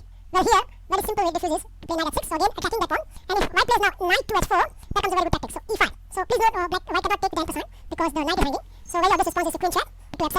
And after such a move like knight to c3, we have another amazing move which is g6, and on the first side it looks like a suicidal because there's f pawn and you're giving f pawn a whole space. But there is a big tactics. Let's say if white is finishing up to take that f cross g6, then after h cross g6 you can see that poor knight is hanging. So that is not possible, and if queen goes away, for example queen goes to g4, of course he needs to remain in contact with the knight because knight is hanging. So in this case, again there's a very good move. I'll give you a few seconds. Can you spot an amazing move over here? Okay, the good move is this move, g5. And now look at that poor knight, it has only one square which is f3, and after the knight goes back to h3, we have e4, and the two pieces are hanging. And in one of my game, my opponent took this pawn by bishop. He thought that he's getting a 2 pawn from the bishop, but to his horror after this move, he probably realized the situation is getting worse. And the correct move over here is h4. And look at now, forget about the bishop. Now queen look like it's a trap. And let's say the queen goes over here, then we have more time on the queen, right, by playing bishop to d6, and after queen only square, which is h3, we take this bishop, and again we are looming the threats like g4, so white does not have any time to capture on that e4, and it's a disgusting position for the white. So black will have all kinds of fawns. Okay, so that was first option where white is trying to hang on to that pawn with bishop d3. Let's do the second option where it hangs on to the pawn on the way. So knight to h4 straight away, intending queen h5 check. In this case, we are playing again knight h6, and after queen h4, queen h5 check, we play g6. And this amazingly turns out very well for black. It's a sacrifice, it's a pawn sacrifices. So after f cross g, h cross g, and here there are again two options. If knight cross g6, then we have this move, bishop to g4, and after, let's say, if queen goes to g5, then we have this one, rook to g8. It's spinning the knight, and our next agenda is to queen to d6, which will attack that knight, and castling on the queen side, and black has very good initiative over here. If the queen goes to h4, in this case we have another good move, which is queen to d6, and now that knight is hanging, and the check is looming. So for example, if your opponent is foolish enough to take the rook in the corner, then that leads to mate. So this is one of the good trap of Colorado Gambit. And let's see if your opponent takes here with the queen. So queen cross g6, now again knight comes back, knight comes to f7, and now you see that knight is hanging, so white has to forcefully play either g6, or if he doesn't want to play that, sorry g3, then he has to retreat the knight to f3. Now here we'll start with the gaining initiative against the queen. So rook goes to f6, queen goes back, and now bishop to f5. And one of the game from here, one of my own game goes from here like that. So after bishop to f5, my opponent played d4. I played again the rook g6, gaining time on queen. So queen goes to h4, and after queen to d7. Now you see that few threats over here. So if the knight has been allowed to b4, then c2 is hanging. And if the bishop moves to the b4, then this pawn is hanging. So considering all this, my opponent played bishop d3, but then I simply castle on the queen side. And after the knight e3, I played e6. And after he played knight to b5, I played bishop to e7. And I think there's only one more, and he played queen to f4, which after the rook to g4, he simply realized that he has a lost position. Anyways, if the queen does not trap like that, black has a very simple plan, which both the rooks are covering h and g file, as I mentioned by the arrows. Like this rook goes over here, and this rook is already on the g file, and then if the white castle somehow white managed to castle on the queen side, then we have a furious attack on this h and g pawns, and you can see that there's a big initiative for the black over here, and I would, if anybody would like to be as black in this position. Okay, so that is about let's say, hanging on to that pawn. Now, in most of the scenario, especially in the tournaments, white will know all this and probably he will go through more positional play. For example, playing such move like d4. Well, here, we should of course regain our pawn, so bishop goes f5. And considering all the scenario, I will choose the most aggressive one from the white side. So the most aggressive one, which starts like this. So bishop goes to the b5, and now it's threatening to cripple our pawn. So we should first of all play e6. And in one of my game, my opponent play the most aggressive line, which is of course the main line in this Colorado gambit, which is knight to e5. And here, I play knight to e7, and which is intending to play a6 and drive over that bishop.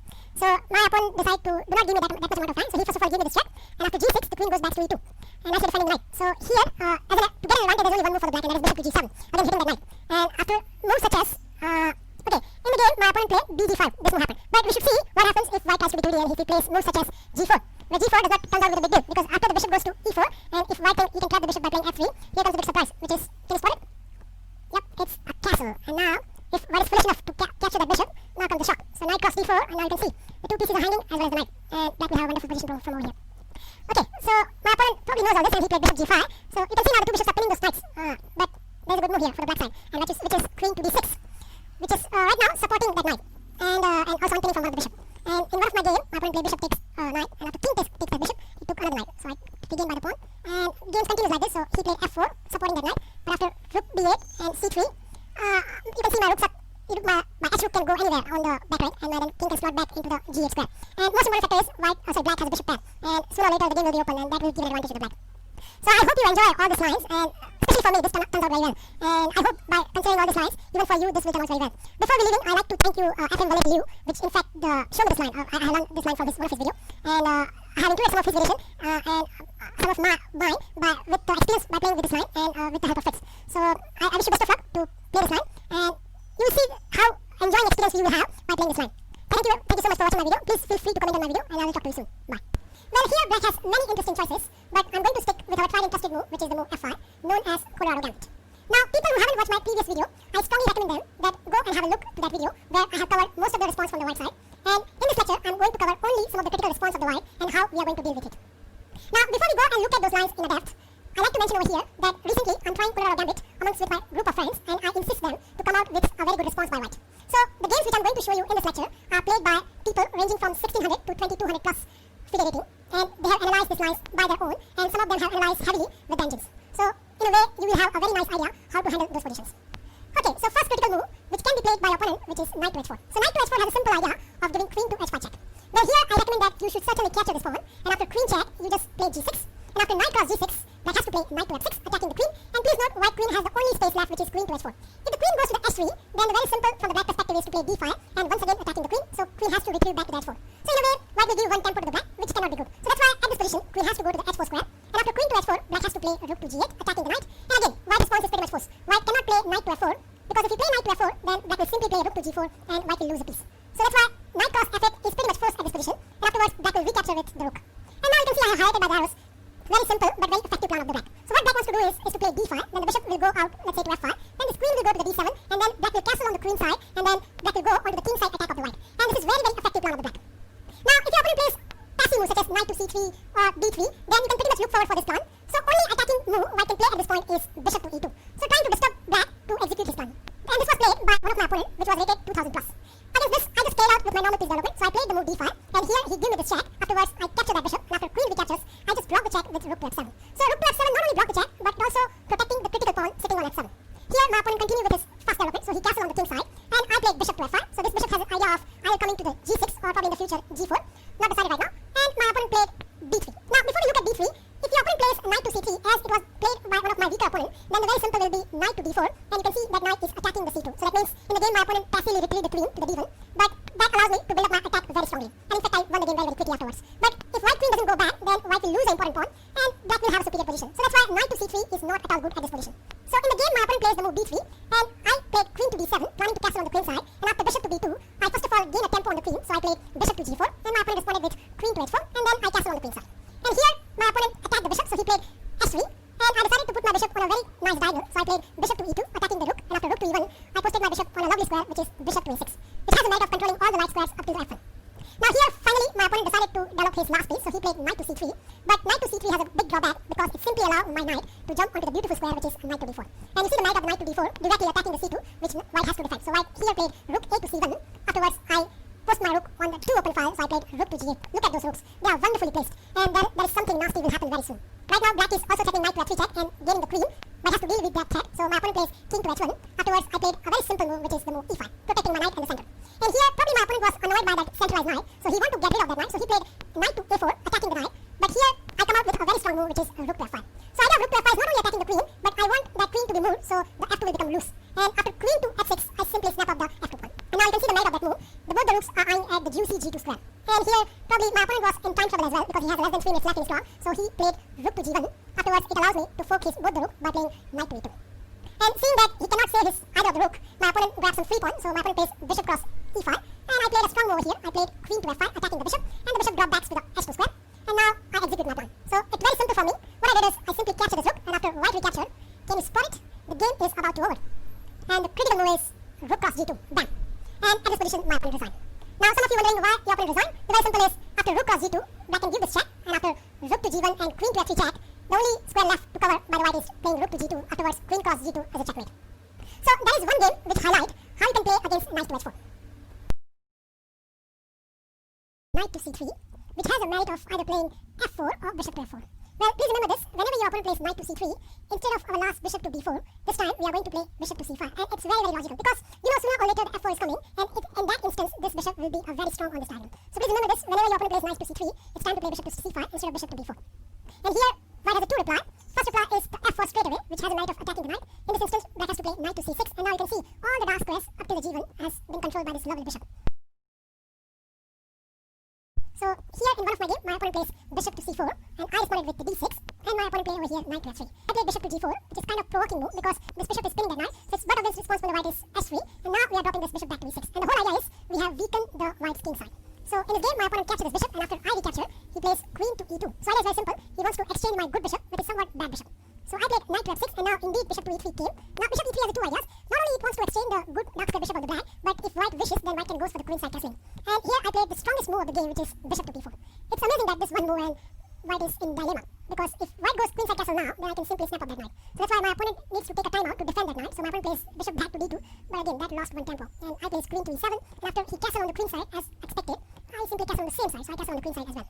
And now my opponent plays a3, attacking my bishop, and probably he thought that I had to drop my bishop back, but here comes a big surprise to my opponent, because I give up that bishop because I see this amazing tactics. So now white has to forcefully capture with the bishop, and now comes knight to h5. Now knight to h5 has 2 merits. Knight can go to the g3 square, where I can fork rook and a queen, and the big merit is knight is attacking the loose pawn on the f4. So in the game, my opponent defended both the threat with queen to d2, but after rook h to f8, he realized that he cannot protect that pawn anymore.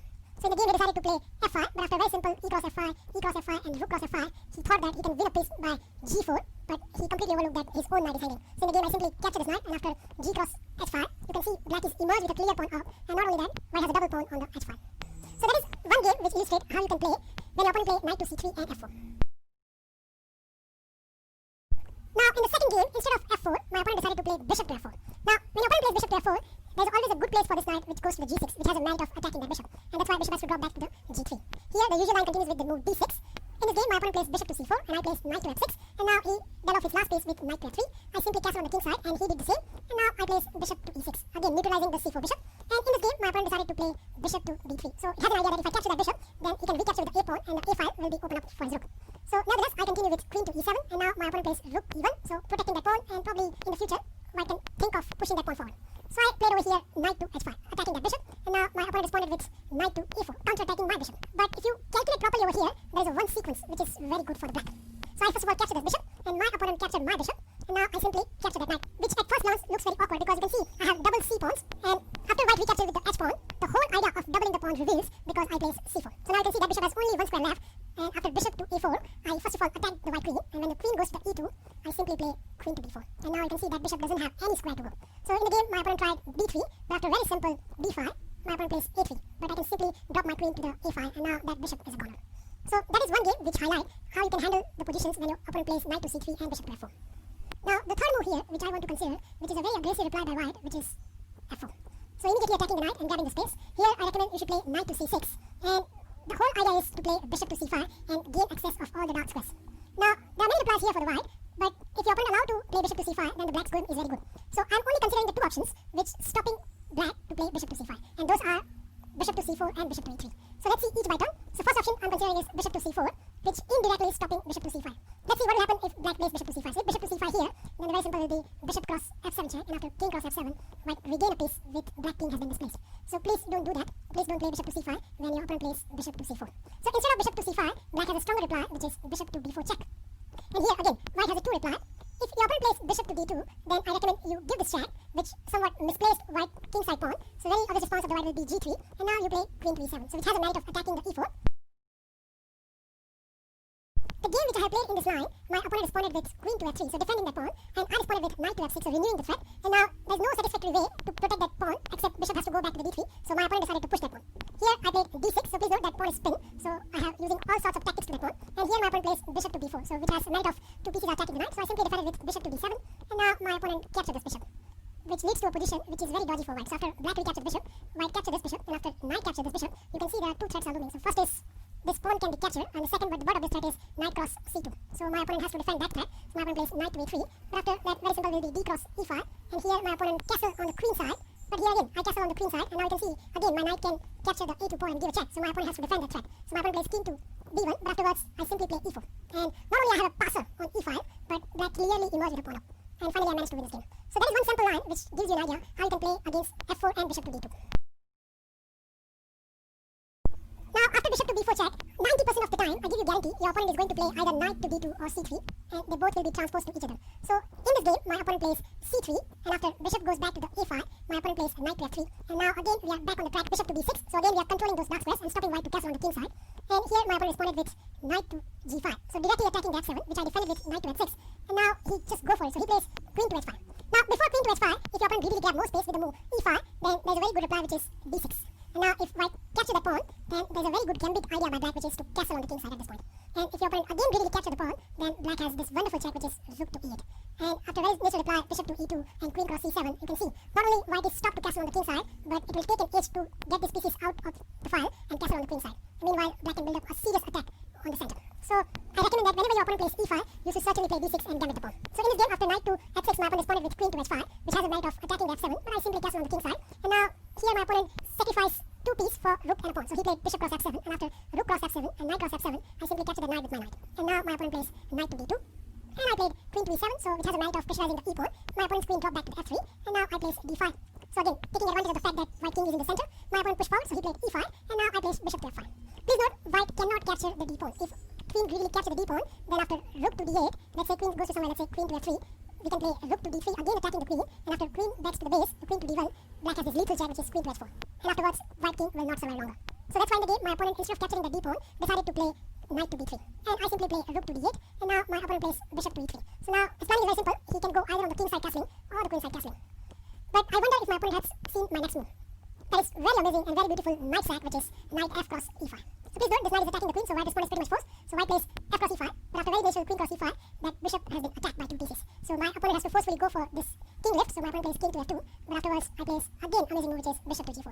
Please note, the queen cannot capture the bishop, otherwise queen catches e3, and that leads to disaster for white. So in the game, my opponent decided to play queen to g3, trying to exchange the queens, but after very simple bishop cross e3, the white position is lost. Because if the king goes to f1, then after rook to f8 check, white king will not survive long. And in the game, my opponent captured this bishop, but after again rook to f8 check, my opponent realized that he lost the queen. Queen to f3, but after very simple bishop cross f3 and g cross f3, you can see black has a queen against the rook. And I won very, very easily. So that game illustrates how you can play when your opponent plays f4 and c3 or knight to d2. Now, the second move which I want to consider will stop bishop to c5, which is bishop to e3. So you can see this move is directly stopping bishop to c5, but nevertheless, if bishop to c5 has been stopped, then we can always play bishop to b4 check. And here, white has a 2 genuine reply, either c3 or knight to d2. Again, they will transpose to each other. So let's see, white plays c3, and here we'll play bishop to e5. And now, at this position, white has a 3 genuinely good reply, which I have highlighted by the arrows over here. Now, if your opponent plays bishop to d3, then the very simple will be the d5. And now, if your opponent plays e5, then the very simple will be d4. So attacking the bishop. The very initial reply by the white will be bishop to d2, so unpinning the c3 pawn. But afterwards, we can play bishop to b6. And you can see our bishop has been posted on a very nice diagonal. Also, I have highlighted where the black pieces can be placed. So this will be a very easy game for the black. So that's why bishop to d3 doesn't create any sorts of problem for the black. Let's have a look at another move, which is knight to f3. And most of the time, if you reach this position, your opponent play knight to f3. Against this, I recommend you should play knight to f6, so attacking the pawn. And here, most likely your opponent is going to respond with knight to d2, developing a piece with defending the e pawn. And now we are going to play d5, so renewing the threat. And now white has to forcefully play e5, attacking the knight. And now we are going to play this knight to g4, so attacking the bishop. Now, white has a very tricky area, so white can play bishop to g1. So planning is very simple. White wants to play s3, and when the knight moves away, then the bishop will come back to his original place. But here we can respond bishop to b6, attacking the bishop, and white has to capture this bishop, where here we will capture with the a pawn. And now you can see black is threatening to come to the e3 square. So in this game, my opponent defend that threat with the move queen to e2, and now I simply castle on the king side. And now, as expected, h3 came, and now my knight dropped back to the f6, and now my opponent decided to play e3. So idea is very simple. My opponent wants to castle on the queen side. So first of all, I played rook to a4, which has a merit of attacking the f4. So my opponent defended with the move g3, and now I place knight to f5. So once again, attacking the g3. So my opponent defended with queen to f2, and now I place queen to e7. It's stopping any b3 movement by the white. So my opponent decided to castle on the queen side as expected, but he completely overlooked my next move, which is rook cross e3. Bam! There's no point if white is not going to capture that rook. So my opponent grabbed the rook, and after queen cross e3 comes to the check, my opponent plays king to c2. Here I place very accurate move, which is the move d4, attacking the c3, and now my opponent played knight to e4. So defending the c3, and I first of all capture the c3, and after knight recaptures, I give this check, so I played knight to d4 check, and after very natural king to d2, I give the other check, so rook to d8 check, and after king to e2, I played queen to b2 check. Here my opponent blocked the check with the rook, and I simply snap up that rook, and after knight takes, I simply snap up the knight. And now you can see my threat is very simple. I want to play knight cross g3 and forking king and a rook. So here I think my opponent was in time trouble, so that's why he stopped this threat by queen to f3, but that will fork the king and a queen. So knight to d4 and the queen is gone. Even though let's say my opponent doesn't fall for that, the black's position is very, very wonderful. So that is how you can play if your opponent responded with bishop to e3, c3 and knight to f3. Now the third move white can play here is bishop to c4, and against this I recommend you should play queen to e7. So attacking the e pawn, and the very natural way to defend this pawn is to knight to d2, where we can play this move, which is d6. And in this game, my opponent decided to quickly go for the queen side castle because he thinks that he has a space advantage on the king side. So he played queen to f3, and here I responded with knight to f6. So idea is very simple. If he were go to the queen side castling, then I can play bishop to g4 and grab that string. Of course, my opponent has to stop that, so opponent plays h3, and now I castle on the king side. And here he plays knight to e2, developing the last piece, and now I played rook to e8. So you can see now three pieces are pressurizing the e pawn. So in the game, my opponent decided to play knight to g3, so defending one more time, and now I simply plays d5, attacking the bishop. Please note that pawn cannot move, otherwise bishop will fall. So that's why in the game my opponent defended the pawn with bishop to d3, but after very simple knight cross e4 and knight cross e4, I place this very good move, which is f5. So you can see that knight is going nowhere. In the game, my opponent decided to play queen to e2, so getting off from that f3 square, but I simply captured the knight with the f pawn, and after bishop to b4, which has a knight of playing the knight, I simply place queen to h4. So again, attacking the knight, which my opponent defended with queen to f2, but now comes a big surprise, which is d5. So now the bishop has been attacked, and if the bishop moves, then the e pawn will go forward. So in the game, my opponent captured the pawn, but after I launch a vigorous attack with knight cross d5. So please note my rook is hanging, and in the game, my opponent greedily captured this rook, but afterwards I simply play e3, and you can see white position is almost lost. Not only black will regain two pieces for a rook, but black has a thrown in white's camp, which is this monster e3 pawn, and that helped me to win the game. So that is how you can respond it if your opponent plays bishop to e3, c3, and bishop to c4. Now fourth and the last move which I want to consider is bishop to f4, so attacking the knight. Please remember this, whenever this knight is attacked by the bishop, you need to play knight to g6 and counter-attacking the bishop, and most of the time bishop will drop back to the g6, and now you can play knight to f6, so which has a merit of attacking the e pawn. Please note, if your opponent plays knight to c3, then you can pin that knight with bishop to b4, and the resulting position will be very much favorable to the black. So in this game, my opponent responded with knight to d2, and here I responded with bishop to c5, and now he plays bishop to c4, and I simply castle on the king side. Now, a normal player will play knight to f3 in this position, and probably go for the king side castling, but to your surprise, knight to f3 is not possible at this point. Why? Here comes white. So if your opponent plays knight to f3, then you can simply play d5, and that attacks the two piece, and if bishop captures, then knight captures, and the position remains the same. So most likely your opponent is going to capture with the pawn, but afterwards rook to e8 creates a great nasty threat for the white. So at this position, knight g to f3 is not at all good for the white. So in this game, my opponent decided to play queen to f3. So idea is very simple. My opponent wanted to go to the queen side castling, but I responded with rook to e8, and after very natural queen side castling, I responded with the move d5. Please note, my idea is very simple. I want to play bishop to g4 and gain the exchange. So my opponent spotted that, and he played bishop to e2, and now I simply played bishop to e6, so protecting the d pawn. And now here my opponent responded with h4. It's very obvious because when the opposite side castle is there, both the sides will go for the flank attack. After some calculation, I decided to play queen to e7 and meeting h4 with the d cross e4. So right now, white doesn't have any time to capture the knight because his queen has been attacked. And in the game, my opponent captured that pawn. Afterwards, I captured the knight with my f6 knight. At first sight, it looks very suicidal because can't white can simply snap up that knight? But that is exactly what I was hoping for, because after h cross g6, I simply played queen check, and after very natural looking bishop to f4, I simply snap up that pawn. So after all this tactics, black defended the piece and regained a pawn. Here, my opponent decided to play knight to h3, and this is a critical mistake because here I simply snap up that knight, and after very natural looking rook cross h3, I simply played knight cross f2. And you can see that forking two rooks. So in the game, my opponent plays rook to g3. Probably he was relying on his tactics that he can save his rooks, but after black's next move, he realized that what kind of danger he's in. So I played queen to e6. Now there are two threats, so black can capture this bishop, and also black knight can capture the rook. So the only forced reply left is to rook to e1. Afterwards, I place rook to d8. Rook to d8 doesn't look like a very attacking move, but in fact it has a big venom inside. After very natural looking white's reply rook to g5, which has a merit of attacking my loose bishop, I wonder if you can spot the amazing move by black. I give you a few seconds, try to find a very good move by black. And the move is, bam, queen cross e2. Please note, this queen has captured a piece, and not only that, is trying to capture the other rook with a checkmate threat. In the game, my opponent captured this queen with his own queen, but after rook cross e2, my opponent cannot capture this rook because at the end mate is threatened. So in the game, my opponent decided to take away his rook from the firing line, so he played rook to f1, but after knight to e4, I defended not only my bishop, but it also attacked the rook. And after all this, black emerged with a clear piece up, and here my opponent resigned. So there is one entertaining game in bishop to f4 line, which will highlight how you can play for the win as a black position. After watching all my games, I can confidently say that none of the white's reply after d cross e5 and knight cross e5 creates any kind of serious problem to the black. Black can always look out the theory which I have recommended in this video, get a good position out of it. As a black, you should be very happy when your opponent plays d cross e5 because that allows you to equalize early in the game. I have highlighted by the arrows over here, white has a 4 good genuine reply. So let's see each reply by turn. So the first move which I want to see is knight to f3.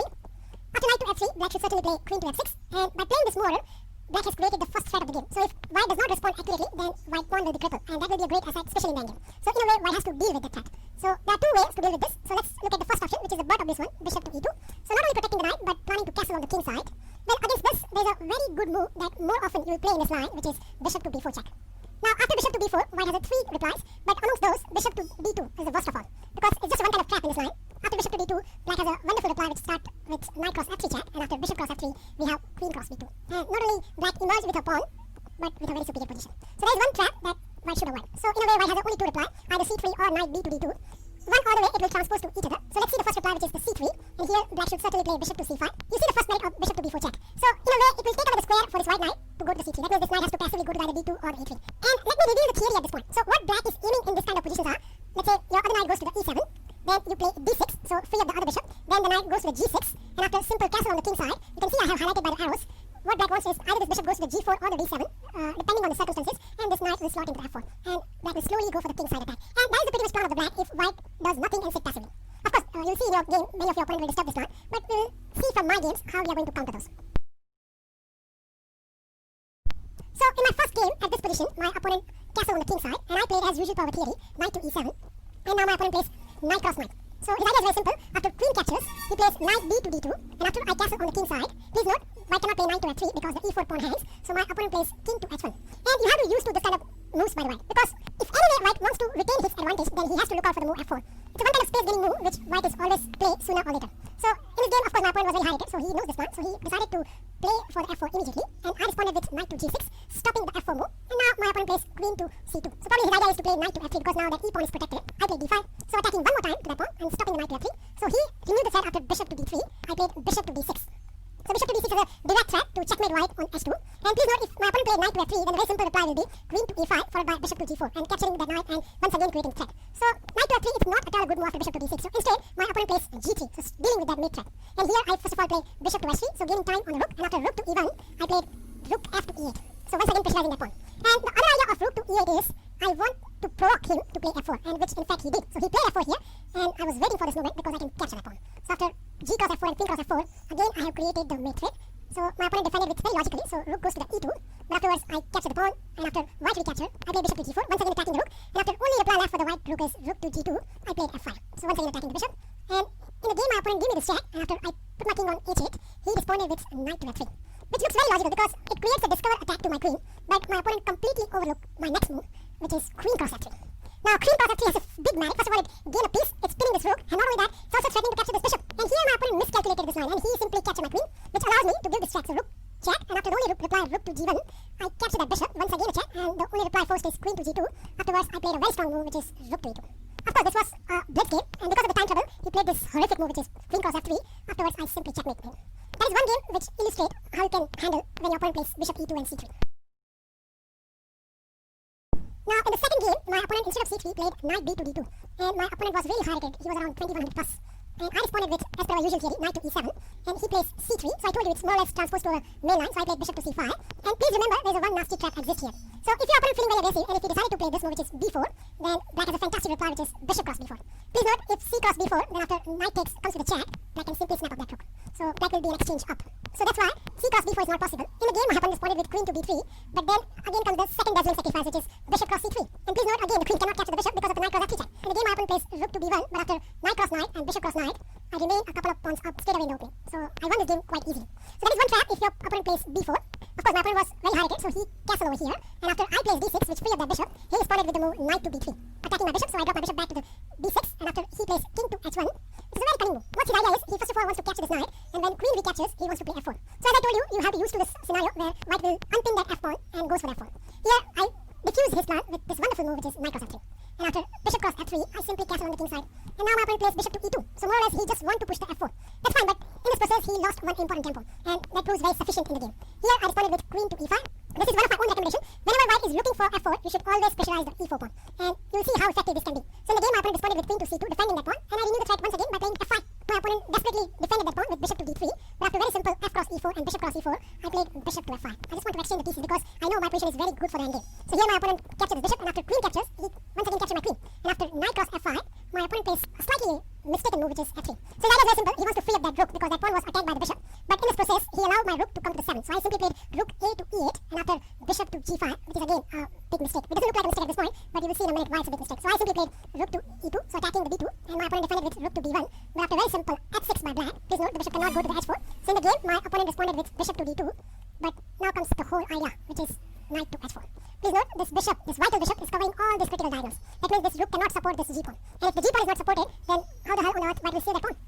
In the game, my opponent responded with g3, but after very simple knight cross f3, I have two threats, which is first is checkmate the white king on h2, and the second is to capture this piece, and white cannot avoid both the threat. So my opponent resigned over here.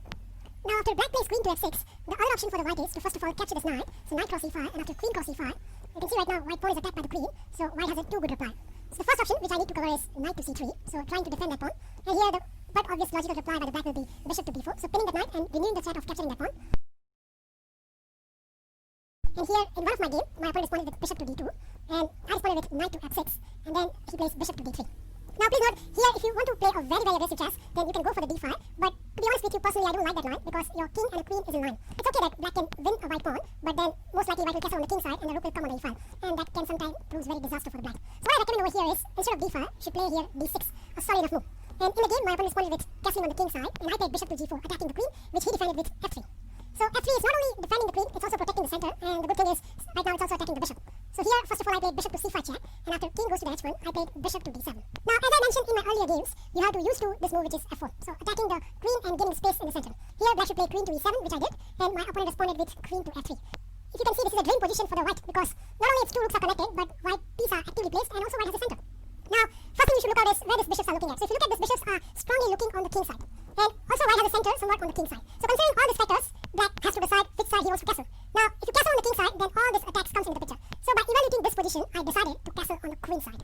And my opponent responded with bishop to e3, neutralizing this bishop. So I captured that bishop, and after queen captures, which has a merit of attacking my a pawn, so I just defended with king to b8. And now my opponent plays a4, so going for the pawn storm on the queen side. Now here I responded very energetically. So it's very important if your opponent is playing on the flank, you should always play in the center. And that's what I did. So I played d5. So please note that pawn is right now pinned. Opponent decided to grab more space, and he plays e5. And I responded with knight to c4, attacking the queen, and the queen dropped back to the f3. Now I played d5, attacking the knight. Please note, knight to d5 can be successfully made by queen to h4. So in the game, my opponent decided to play knight to e4, and I played f5. And again, if he would to capture this pawn with en passant, then I will recapture with the g pawn, and in that case, my g file will be opened up, and that will be great for attacking chances. So my opponent plays knight to g5, and after h6, the knight dropped back to the h3. And if you look at the last few moves of the white, all the white was doing is the knight dance. So this knight was come from c3 to e4 to g5, and now it goes to the h3. But meanwhile, during this whole process, white has weakened up this juicy e3 square, which I explored magnificently. So I played first of all knight to e3, attacking the rook, and after rook to e1, I played bishop to c6. And now you see the dark side of that knight moves. So not only this bishop is attacking the queen, but this knight and bishop are attacking the loose g2 square, which white is hard pressed to defend. In the game, my opponent plays queen to e2, but after very simple bishop cross g2 and king to g1, I simply snap up that knight. And if you look at this position, black has a wonderful extra knight posted on e3, which has supported by extra pawn on d4. So that is one game which will give you an idea how you can play when your opponent plays knight to c3. The second good reply for the white at this position is bishop to d3, so defending that pawn, and here black should certainly play bishop to b4 check. And again, white has few choices. Now, if your opponent plays bishop to d2, then very simple will be queen cross b2, and again, black will emerge with a pawn up, so that we have seen already in the last games. So in this game, my opponent responded with c3, and I simply dropped my bishop back to the c5, and now my opponent castled on the king side. Here, I played knight to f6, attacking the e4, and my opponent responded with king to h1. So, as I mentioned, and I'm mentioning again and again, white moves order are leading to the play f4. So here I place d6, no need to worry, and indeed f4 is coming, and whenever f4 is coming in this line, the queen is better placed on e7. So remember this move, you should play the queen to e7, and after knight to d2, here I place castling on the king side. It is very dangerous to go on the queen side castle, because you can see white has already committed c3, and sometimes when you castle on the queen side, then the b4 and a4 come in a flash. So that's why it's not wise to castle on the queen side when your opponent plays c3. So that's why I decided to castle on the king side. Now here I have two games for you. In the first game, my opponent plays queen to f3, where I played bishop to d7, and after b4 attacking the bishop,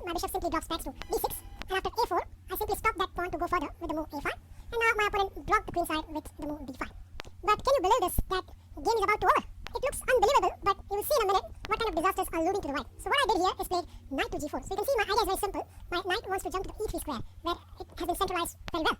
And to defuse this threat, my opponent plays knight to c4, which looks very logical because not only it's stopping knight to e3, but this knight is also capturing this good bishop. So what's wrong about it? Can you guess black's next move? I give you a few seconds. Can you identify an amazing move by black? And that move is knight cross h2. Bam.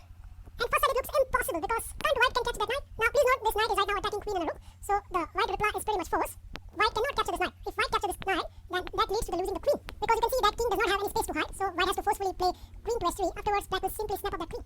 So that's why king cross h2 is impossible. So in the game, my opponent decided to play queen to h5 and give up the exchange. So I simply capture the rook, and now he plays this e5, a cheap threat to checkmate me on h7. But again, this was a blitz game, and my opponent completely overlooked this move, which is knight to g6, forking a king and a queen. And that's the end of the game. In the second game at this position, instead of last queen f3 in this game, my opponent decided to gambit the pawn for the initiative. So here my opponent plays e5, attacking the knight, and after captures, and queen captures, white's idea is to play knight to f3, gaining time on the queen, and more pieces are coming towards my king. So here, black doesn't need to afraid, and in the game I found out a wonderful move by the queen, which is queen to h5. So if the knight moves, then I can simply exchange the queen. So my opponent plays over here bishop to f4, and I further increase the pressure on the knight with bishop to g4. My opponent drops his bishop back to e2, and now I simply play rook a to d8, attacking the queen, and after queen goes to the a4, I centralize my other rook, which is rook f to e1, again attacking the piece of white. And in the game, my opponent defended the bishop with rook a to e1, but he completely overlooked my this move, which is rook to e5. So it's attacking queen and the bishop, and white cannot defend both the pieces. Now, the third option here is knight to d2, which was the case against one of my opponent, which is very high rated, around 2200 plus on chess2. So here I responded with knight to f6, and here my opponent castled on the king side, and I played d6, and now he plays f4. So attacking my queen. As I told you in my previous video, whenever white plays f4, you should place your queen on e7. So that's what I did, and now my opponent plays c3. Now instead of c3, in one game, one of my opponent plays knight to f3, and I simply played knight cross e4. And after bishop cross and queen cross, please remember this bishop is covering the vital even square. So my opponent plays c3, and his idea was now he wants to play the rook to e1, but when he plays f4, this is the thing that goes into the favor for the black. So I simply give this check, bishop c5, and after king to h1, I simply castle on the king side. And here white has nothing but a pawn down situation. So if your opponent plays knight to f3, this is how you can handle. That's why at this position, my opponent plays c3, and after bishop to c5 check, and king goes to the h1. As I mentioned in another video, that it's very hard for black to castle on the queen side because b4 and e4 are coming very, very quickly. So that's why I decided to castle on the king side, and now my opponent plays queen to e1. So planning is very simple. This queen wants to go either to g3 or to h4, depending on the circumstances. So I played rook to e8, so pressurizing more to the e pawn, and now my opponent responded with d4. And after bishop to d6, my opponent plays bishop to b2. So finally he's developing his all pieces, and here I responded with a5, attacking the pawn, and he just protected the pawn one more time with the move a3. Now I place bishop to d7. So here black is also completing his all piece development. Now let's see how we are going to progress from here onwards. So in the game, my opponent decided to play c4, which has a merit of attacking the knight and unleashing the bishop, and I responded with a cross b4, and after a cross b4, exchange one pair of rook, so rook cross rook and bishop cross rook. Here I place knight to g4. Idea is very simple. I want to put the knight or the bishop on e3, so my opponent responded with rook to f3, stopping penetration on e3. And here I place f5. Please note, white's e pawn is pinned right now, so my opponent responded here with the move h3, attacking my knight. But then after some calculation, I goes for this sequence, so I place f cross e4, attacking two piece. So my opponent's response is pretty much forced. My opponent plays knight cross e4, and here I place bishop to c6. So now you can see three pieces are attacking the knight, and my opponent captured my knight, and I recaptured the knight with the bishop. And after bishop takes, my opponent responded with queen to c3, which has a direct threat to make me on g7.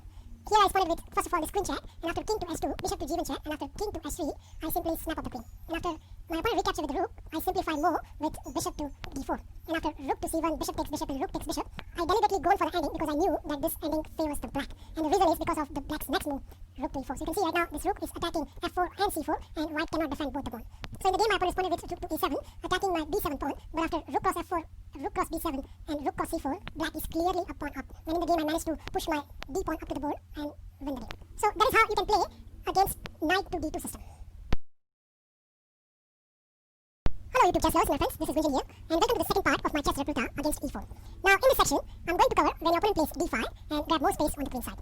Well, certainly here, black will play knight to e7, and you can see I have highlighted by the arrows over here, white has so many choices. But the good part from the black perspective is, against each of them, our plan of campaign is pretty much similar. Now, what I have done in this video is, I will show you piece layout and the theory of this line, and then we'll see some of my own games which will illustrate how you can go for the win in this kind of positions. So here, black has two choices, especially if you are a King's Indian player and you like a King's Indian structure, then there's a one easy way you can get a very advantageous King's Indian structure. So it runs like this, so black plays d6, followed by g6, and then bishop goes to the g7, and now black plays this amazing move which is f5. Normally in King's Indian structure, black plays knight to f6 first, and then this knight goes somewhere, let's say it goes to either h5 or e8, and then black pushes to f5. So in a way it loses one tempo. But here f5 comes straight away directly, and that way black can save one tempo, and that can be very, very effective. The further line can run like this, so black will play knight to f6 and then castling on the king side with a normal King's Indian theory. Now, in this video, I have not covered the system because I don't play often King's Indian. So, if you want to play this system, then you better learn the theory of the King's Indian structure. The other line which I'm going to recommend here is this one. Let's say here white will play knight to c3 and then we'll play knight to g6. So, if you calculate the moves over here, what black has done is this knight goes from b8 to the g6. So, it hasn't shifted on the king side, and the last move of the black is just free of this bishop. And I'll show you the main theory or the idea behind this line. So, what black wants to do is put the bishop on b4, and if white allows, then black wants to capture this knight and giving black a double pawn. So, you can see these pawns right now are double, and we want to block the queen side of the white, and then we are concentrating on the king side attack. And that is the pretty much plan of the black. So, let's see how the pieces can be placed. So, first of all, what we are going to do is we'll play d6 followed by the knight to f6. So, you can see the knight to f6 is gaining time on the pawn. So, white has to defend that pawn somehow. So, most logical way is bishop to d3, and then we are going to castle on the king side. Here, we have a very simple idea. We want to put one of the knight on the f4. And there are two ways you can do it. The first way, if your opponent does not allow knights to h5, then you can play f6, and then after knight to f7, you can look forward for the push of f4. And the second way you can do is you can play straight away if your opponent allows this. So you can play knight to h5 and then knight slot into the very beautiful square knight to f4. And then this plan is very simple. You want to push the f pawn. So after f5, let's say white captures over here. One pair of bishop has been captured. You can see the f5 has been opened up, and the queen has access of either f6, g5, or h4. So let's say here queen goes h4, and the other rook can join the party. And we have very slow but very effective attack going on the king side. And you will see in my games, most of my opponents are helpless against this plan. There's one important concept that you should remember in this theory is, let's say if meantime white goes on the queen side, let's say play c4, then you should do not allow these pawns to go forward. So one way to do is you play b6, so now you can see this square has been blocked. And if white still insists to open up the game with the move a4, then we are going to play a5. And you can see this lovely pawn chain. So starting from e5 to goes to the a5, and it's cramping the whole queen side of the white. And that means if the queen side has been blocked, we can concentrate on the white king side. And that is very, very effective plan. So I hope you understand the theory, and now I'm going to show you some of my own game, which will show you how you can implement this theory in the practice. Now the first move which we want to do is the space gaining move, which is c4. And this is the most likely chances when your opponent grab more space with the move d5. Well, against this you should go with our recommended plan, so you play knight to g6, and the idea is very simple. This bishop will go either to c5 or goes to the d4.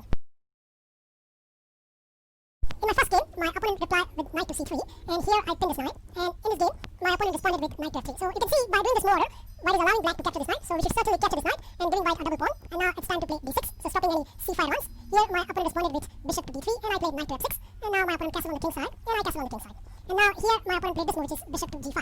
So try to pinning the knight. It's a good time to pick this bishop, so I play f6. Please note, bishop cannot go to the h4 because it will simply capture by the knight. So in this game, my opponent plays bishop to e3. His plan is very simple. He wants to push this guy to the c5. Please remember, this is very, very important. Whenever white wants to expand on the queen side, we should stop this. So we have to play this move, which is b6. So now that pawn has been locked. And now my opponent plays this move, which is rook to d1. I don't know what's his intention, but it's just like a prophylactic move. Now here comes a very good move, which is knight to h5. Now, whenever you play knight to h5, you need to keep in mind that this e-pawn, your e-pawn is under attack. But right now, it is very, very safe. The reason is because white has a loose bishop on d3. Here, white cannot play this move, which is knight to e5. Because if you play knight to e5, it looks like you're gaining a pawn, but after knight cross e5, it's white which loses a piece after the whole exchange. So, whenever this bishop is loose on d3, you can certainly look forward for knight to h5. So, keeping in mind that trick, my opponent plays queen to d2, and now my wonderful knight has been posted on f4. And if you can manage a knight to put on f4, that means 50% of your game has been won. Here, my opponent strangely preserved that bishop, so he played bishop to c2. And you know the plan, yep, it's f5. So now we are opening up the f5.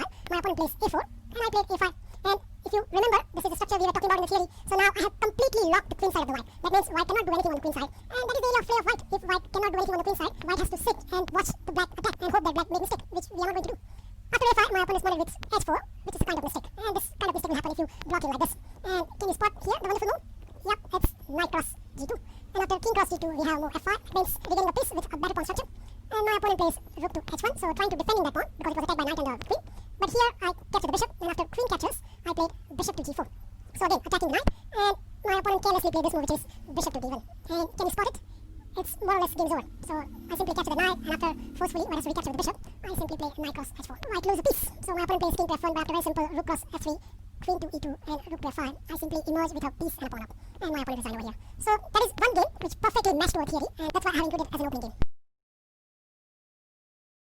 Now, in the second game of c4 line, it's very, very instructive because my opponent was an fm. So I played knight to g6, so it is very simple. I want to play bishop to b4, and my opponent responded with knight to c3, and I played bishop to b4. But instead of last game, knight to f3, this time fm plays bishop to b2. So you clearly understand the positional damage which black does to the white. Here, there's a one small trap that black should avoid. If you carelessly play moves such as d6, then you will lose a piece with queen to e4 check. So please remember this, whenever your bishop is on b4, you never play this d6. So you'll wait, you'll probably castle first, and then probably play d6. But when your bishop is on b4, never play d6. Here I played knight to f6, so attacking the pawn, and white is defended with bishop to d3, and I played castle on the king side. And my opponent responded with a3, so I captured the knight, and white recaptured the bishop. So you can see that way, white does not allow black to damage his pawn structure. Nevertheless, we continue with our main line, so I played d6, and my opponent responded with knight to e2. So the logic is very simple. White wants to push f4 before black plays f5. But here, as per our theory, it's very simple, so we are going to play knight to h5, so we are not only stopping black's f4, but himself is preparing the move f5. Here, my opponent castled on the king side, and I played knight to f4. Again, the wonderful square for the knight. My opponent captured the knight, and I recaptured with the other knight. And here, he played queen to f3.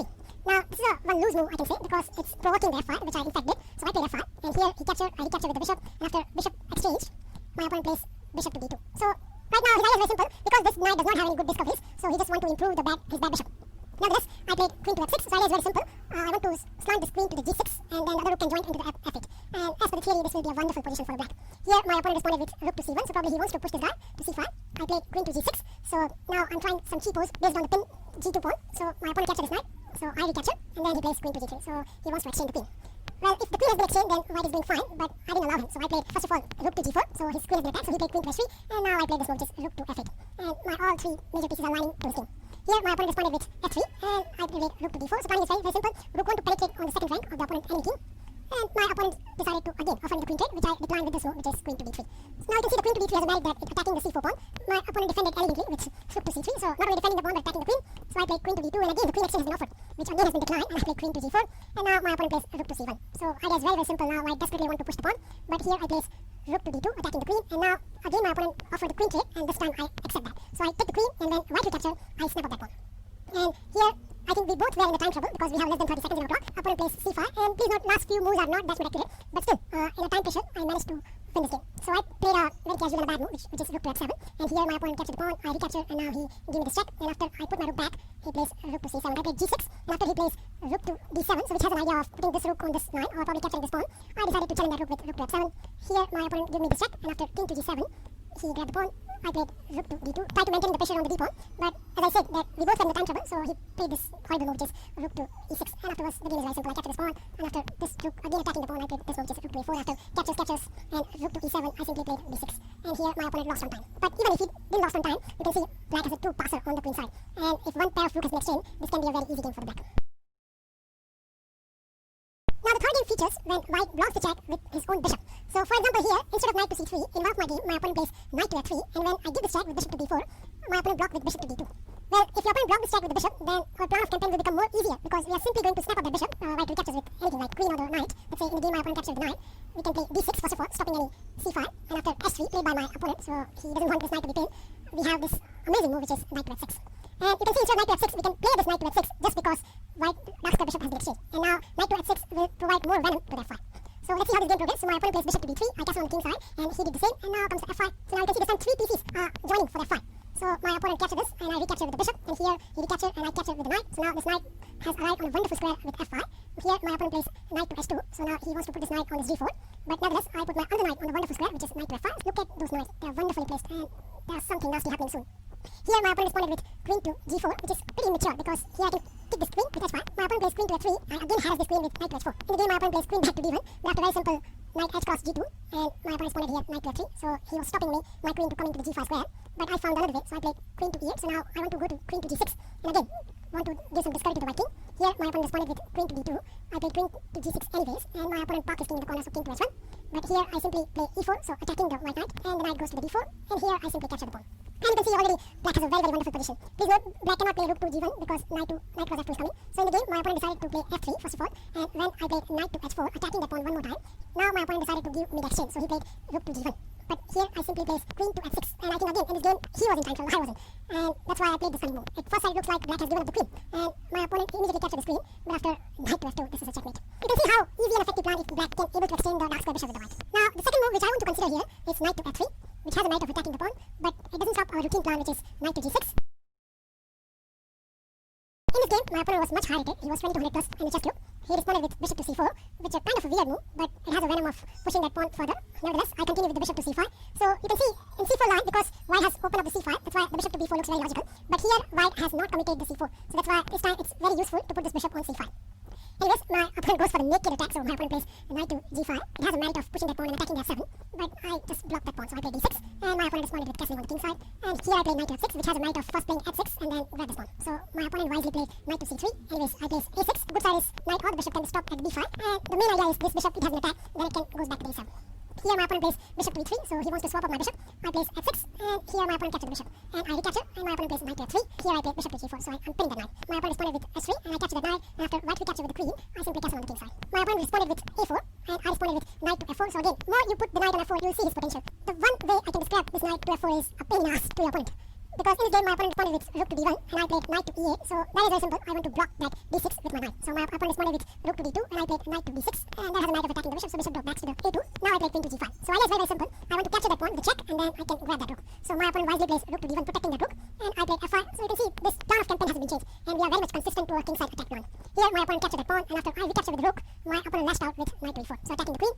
Here I played knight takes knight, and after queen recapture, I think probably he completely overlooked this attack. So here I played knight check, and after king to h2, which has a knight of attacking the knight, I simply played knight cross f2. And has a knight of attacking the queen and the rook. Here my opponent first of all plays d6, so discover attack to my king, and after I played king to h8, he played queen to c4. This is an outright mistake. Why? Here comes why. So very simple is queen to h5 check, and after king to d1, white is simply checkmate. The third move which I want to cover is the move f4, and that has been played many times when I played knight to e7.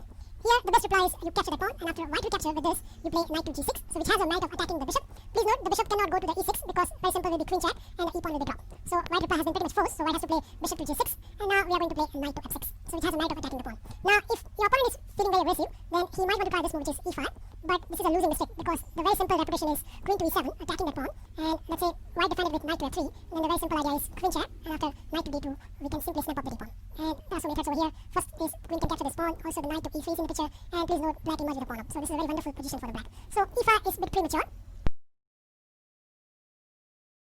In one of my game, my opponent responded with bishop to d3, and here I played bishop to c5. This is pretty much forced. Please remember in this line, whenever white plays f4, it's a very good idea to place this bishop on c5 rather than d4, because bishop to c5, it's stopping white to castling on the king side.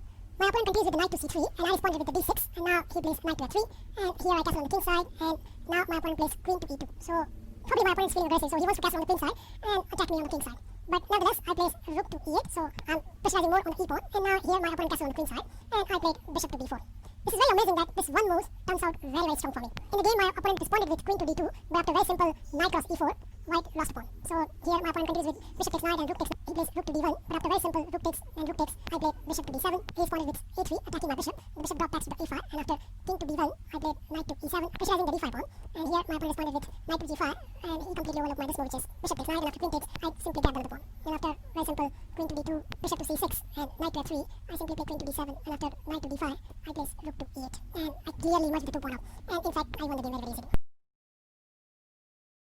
The third game, which I played with my friend Umang Vivedi, is rating on chess.com is around 1700, which features the move knight to c3. So here, when black captured the pawn and after white recapture knight to g6 and bishop to g3, and black responded with knight to f6, instead of our bishop last game bishop to d3, in this game Umang plays knight to c3.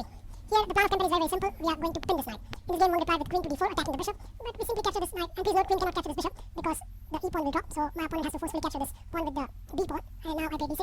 Here, he gave me this straight check, which is bishop to d4 check, and after bishop to d7, he played bishop to d3, so you can argue that my bishop has been misplaced, but anyways, I castle on the king side, and after knight to f3, now comes a wonderful move, which is knight to h4, so attacking the bishop, and if that has been allowed, then the white pawn structure will be very, very shaky. In the game, Umang plays bishop to f2, I played bishop to g4, so attacking the knight, and my opponent responded with h3, and I capture the knight, and after white recapture, after all this exchange, you can see this squares have been very, very weakened, and I explored this very, very efficiently. So first of all, I played knight to e5, trying to get some cheapos with knight cross f3, so Umang plays queen to e3, and I pressurize that pawn one more time with queen to f6, and after bishop to e2, here comes our trademark move, which is knight to f4, and see those knights, they are wonderfully placed. In the game, Umang castle on the queen side, so he wants to attack my king on the king side, but after very simple knight cross e2, queen cross e2, and queen cross f3, I clearly emerge with a pawn up, and please note, white has a double pawn on the queen side, so after a long struggle, I managed to win this game. That is how you can handle if your opponent plays knight to c3. Probably the most aggressive reply by the white is this move, which is h4.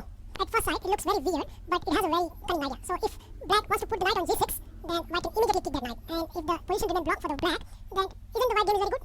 Well, against this, there is a one theory of the chess, which says if your opponent is playing on the flank, you should play in the center. This is the case of one of my games. This game I have played with my friend Om Dave. He does not have any FIDE rating, but his strength is around 17 to 1800 plus. And here I responded with f5, and he responded with knight to c3, and after knight to f6, he pinned that knight with bishop to g5. Anyways, I played knight cross e4, and after knight cross e4, f cross e4, he plays queen check. So his idea is very simple. He wants to weaken my king side, and after very initial g6, he plays queen to e2, so gaining back the pawn on e4. And when I place d6, he plays a very wonderful move, which at first sight looks very threatening. He plays h5. Here I thought for a very, very long time, and I come out with this move, which is queen to d7. That is very simple. When white captured the knight, and after black recaptured, and when white goes for the hill, so white takes this pawn, so please note my h pawn is pinned right now, but black has a very cunning idea, which is queen to g4. So queen to g4 is attacking the queen, but the big idea is to recapture the pawn. So in the game, capture the queen, recapture the bishop, he plays g cross h7. So white has a pawn on h7, but is this pawn weaker or stronger? That can be shown in the game. In the game, I played king to f7, and after bishop to e2, I simply drop my bishop back to f5, and after bishop to h5 check, king to g7, Now you can see my three pieces are attacking the pawn, and if the pawn has been taken by the rook, then the bishop will depend. So wisely drop back the bishop, but after a very simple recapture, I emerge with a superior position. Please note black has a bishop pair. And finally I managed to win this game. So that is one game which highlight how you should handle if your opponent plays aggressive move or a sidelines move such as h4. The last move which I want to consider is bishop to e3, and this was played by one of my friends on chess2. He is a very strong attacking player. Now the idea behind this weird looking move bishop to e3 is that when black responded with knight to f6, white will play f3. So that way white is right now blocking those knights. White wants to create this pawn chain as you see the game progress and cram the black pieces.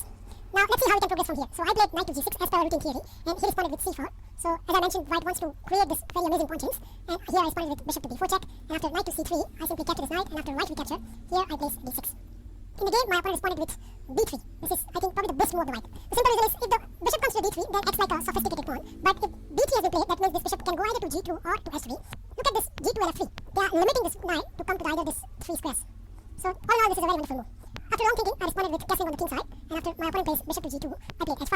Here he responded with knight to e2, and I played h4. And probably he's afraid of opening up on the king side because he wants to castle on the king side, so he decided to block the king side with the move g5, but now comes a very good tactic. So I played h3, so attacking the bishop, and when the bishop captured the pawn, I simply captured the e pawn, so knight cross e4. So it is very simple. When white recaptured with the f pawn, I did this check, and after king goes to the d2, I regain my piece. So now I'm attacking the g4, my opponent responded with g5, and now I place queen to h4. So attacking the loose e pawn, my opponent defended with knight to g3, and now I place knight to f4, our trademark move. And now this is threatening the capturing the g pawn, so my opponent is obliged to capture this knight, and after queen recaptures, my opponent plays king to d3. But after a very simple queen cross g4, you can see white king is truly caught in the center, and not only that, black emerged with a pawn up. I hope I have given enough information to make you confident that when your opponent plays d5 and grab more space, you should be happy that he is allowing you to go for the king side attack. Just grab this opportunity and go for it. Take this video in 6 different sections. So in the first part, we are going to see white is playing the move d4. After d4, I recommend that you should certainly hit back in the center with the move e5, and which has a merit of attacking the d pawn as well. In the first part, we are going to see white is expanding on the queen side with the move d5. So d5 is not only attacking the knight, but grabbing the more space on the queen side, and somehow this is most critical reply by the white. In the second part, we are going to see white will capture the e pawn, so d cross e5, and after knight cross e5, you can see I have highlighted by the arrows, white has few good options, and we are going to see how we are going to deal each of them. In the third part, instead of d4, white can try this tricky looking move which is knight to f3. Now, knight to f3 has a very cunning idea that if black plays now e5, then white is back into some of his familiar territories. Well, we are not going to as much cooperative, and here I recommend we will hit back again with the center, but this time with the move f5. This is known as Colorado Gambit. Now, because I have created the whole video on the Colorado Gambit, in the third part, I'm going to only look out the lines which can create some problems to the Colorado Gambit, and I have gone through those lines in details. In the fourth part, after d4 and black replies with the move e5, white can trick black with the move knight to f3, and this is known as Scotch game. Here, I should certainly recommend that you capture this pawn, and the main Scotch game continues with the move knight cross d4. But that's not the only move. In the fifth part, I'm going to cover white can play some of the tricky gambits at this point, namely bishop to c4, which is known as Scotch gambit, and the other move is c3, which is known as Gordon gambit, and we are going to see how we can diffuse both of them. In the last part, we are going to see some of the sidelines reply by the white, and again, there are plenty of them. So the first move is bishop to d5, going into the realm of the Royal Lopez. The second move is bishop to c4, again inviting black to going into the realms of Joko Piano.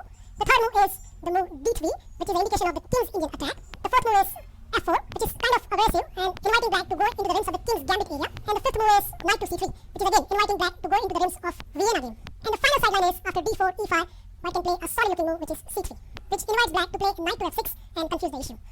So this is you pretty much need to know when you play knight to c6. I know you need to learn many variations, but trust me, you just need to go through it once and you are all set to play this wonderful opening. I'll see you in my first part. Bye.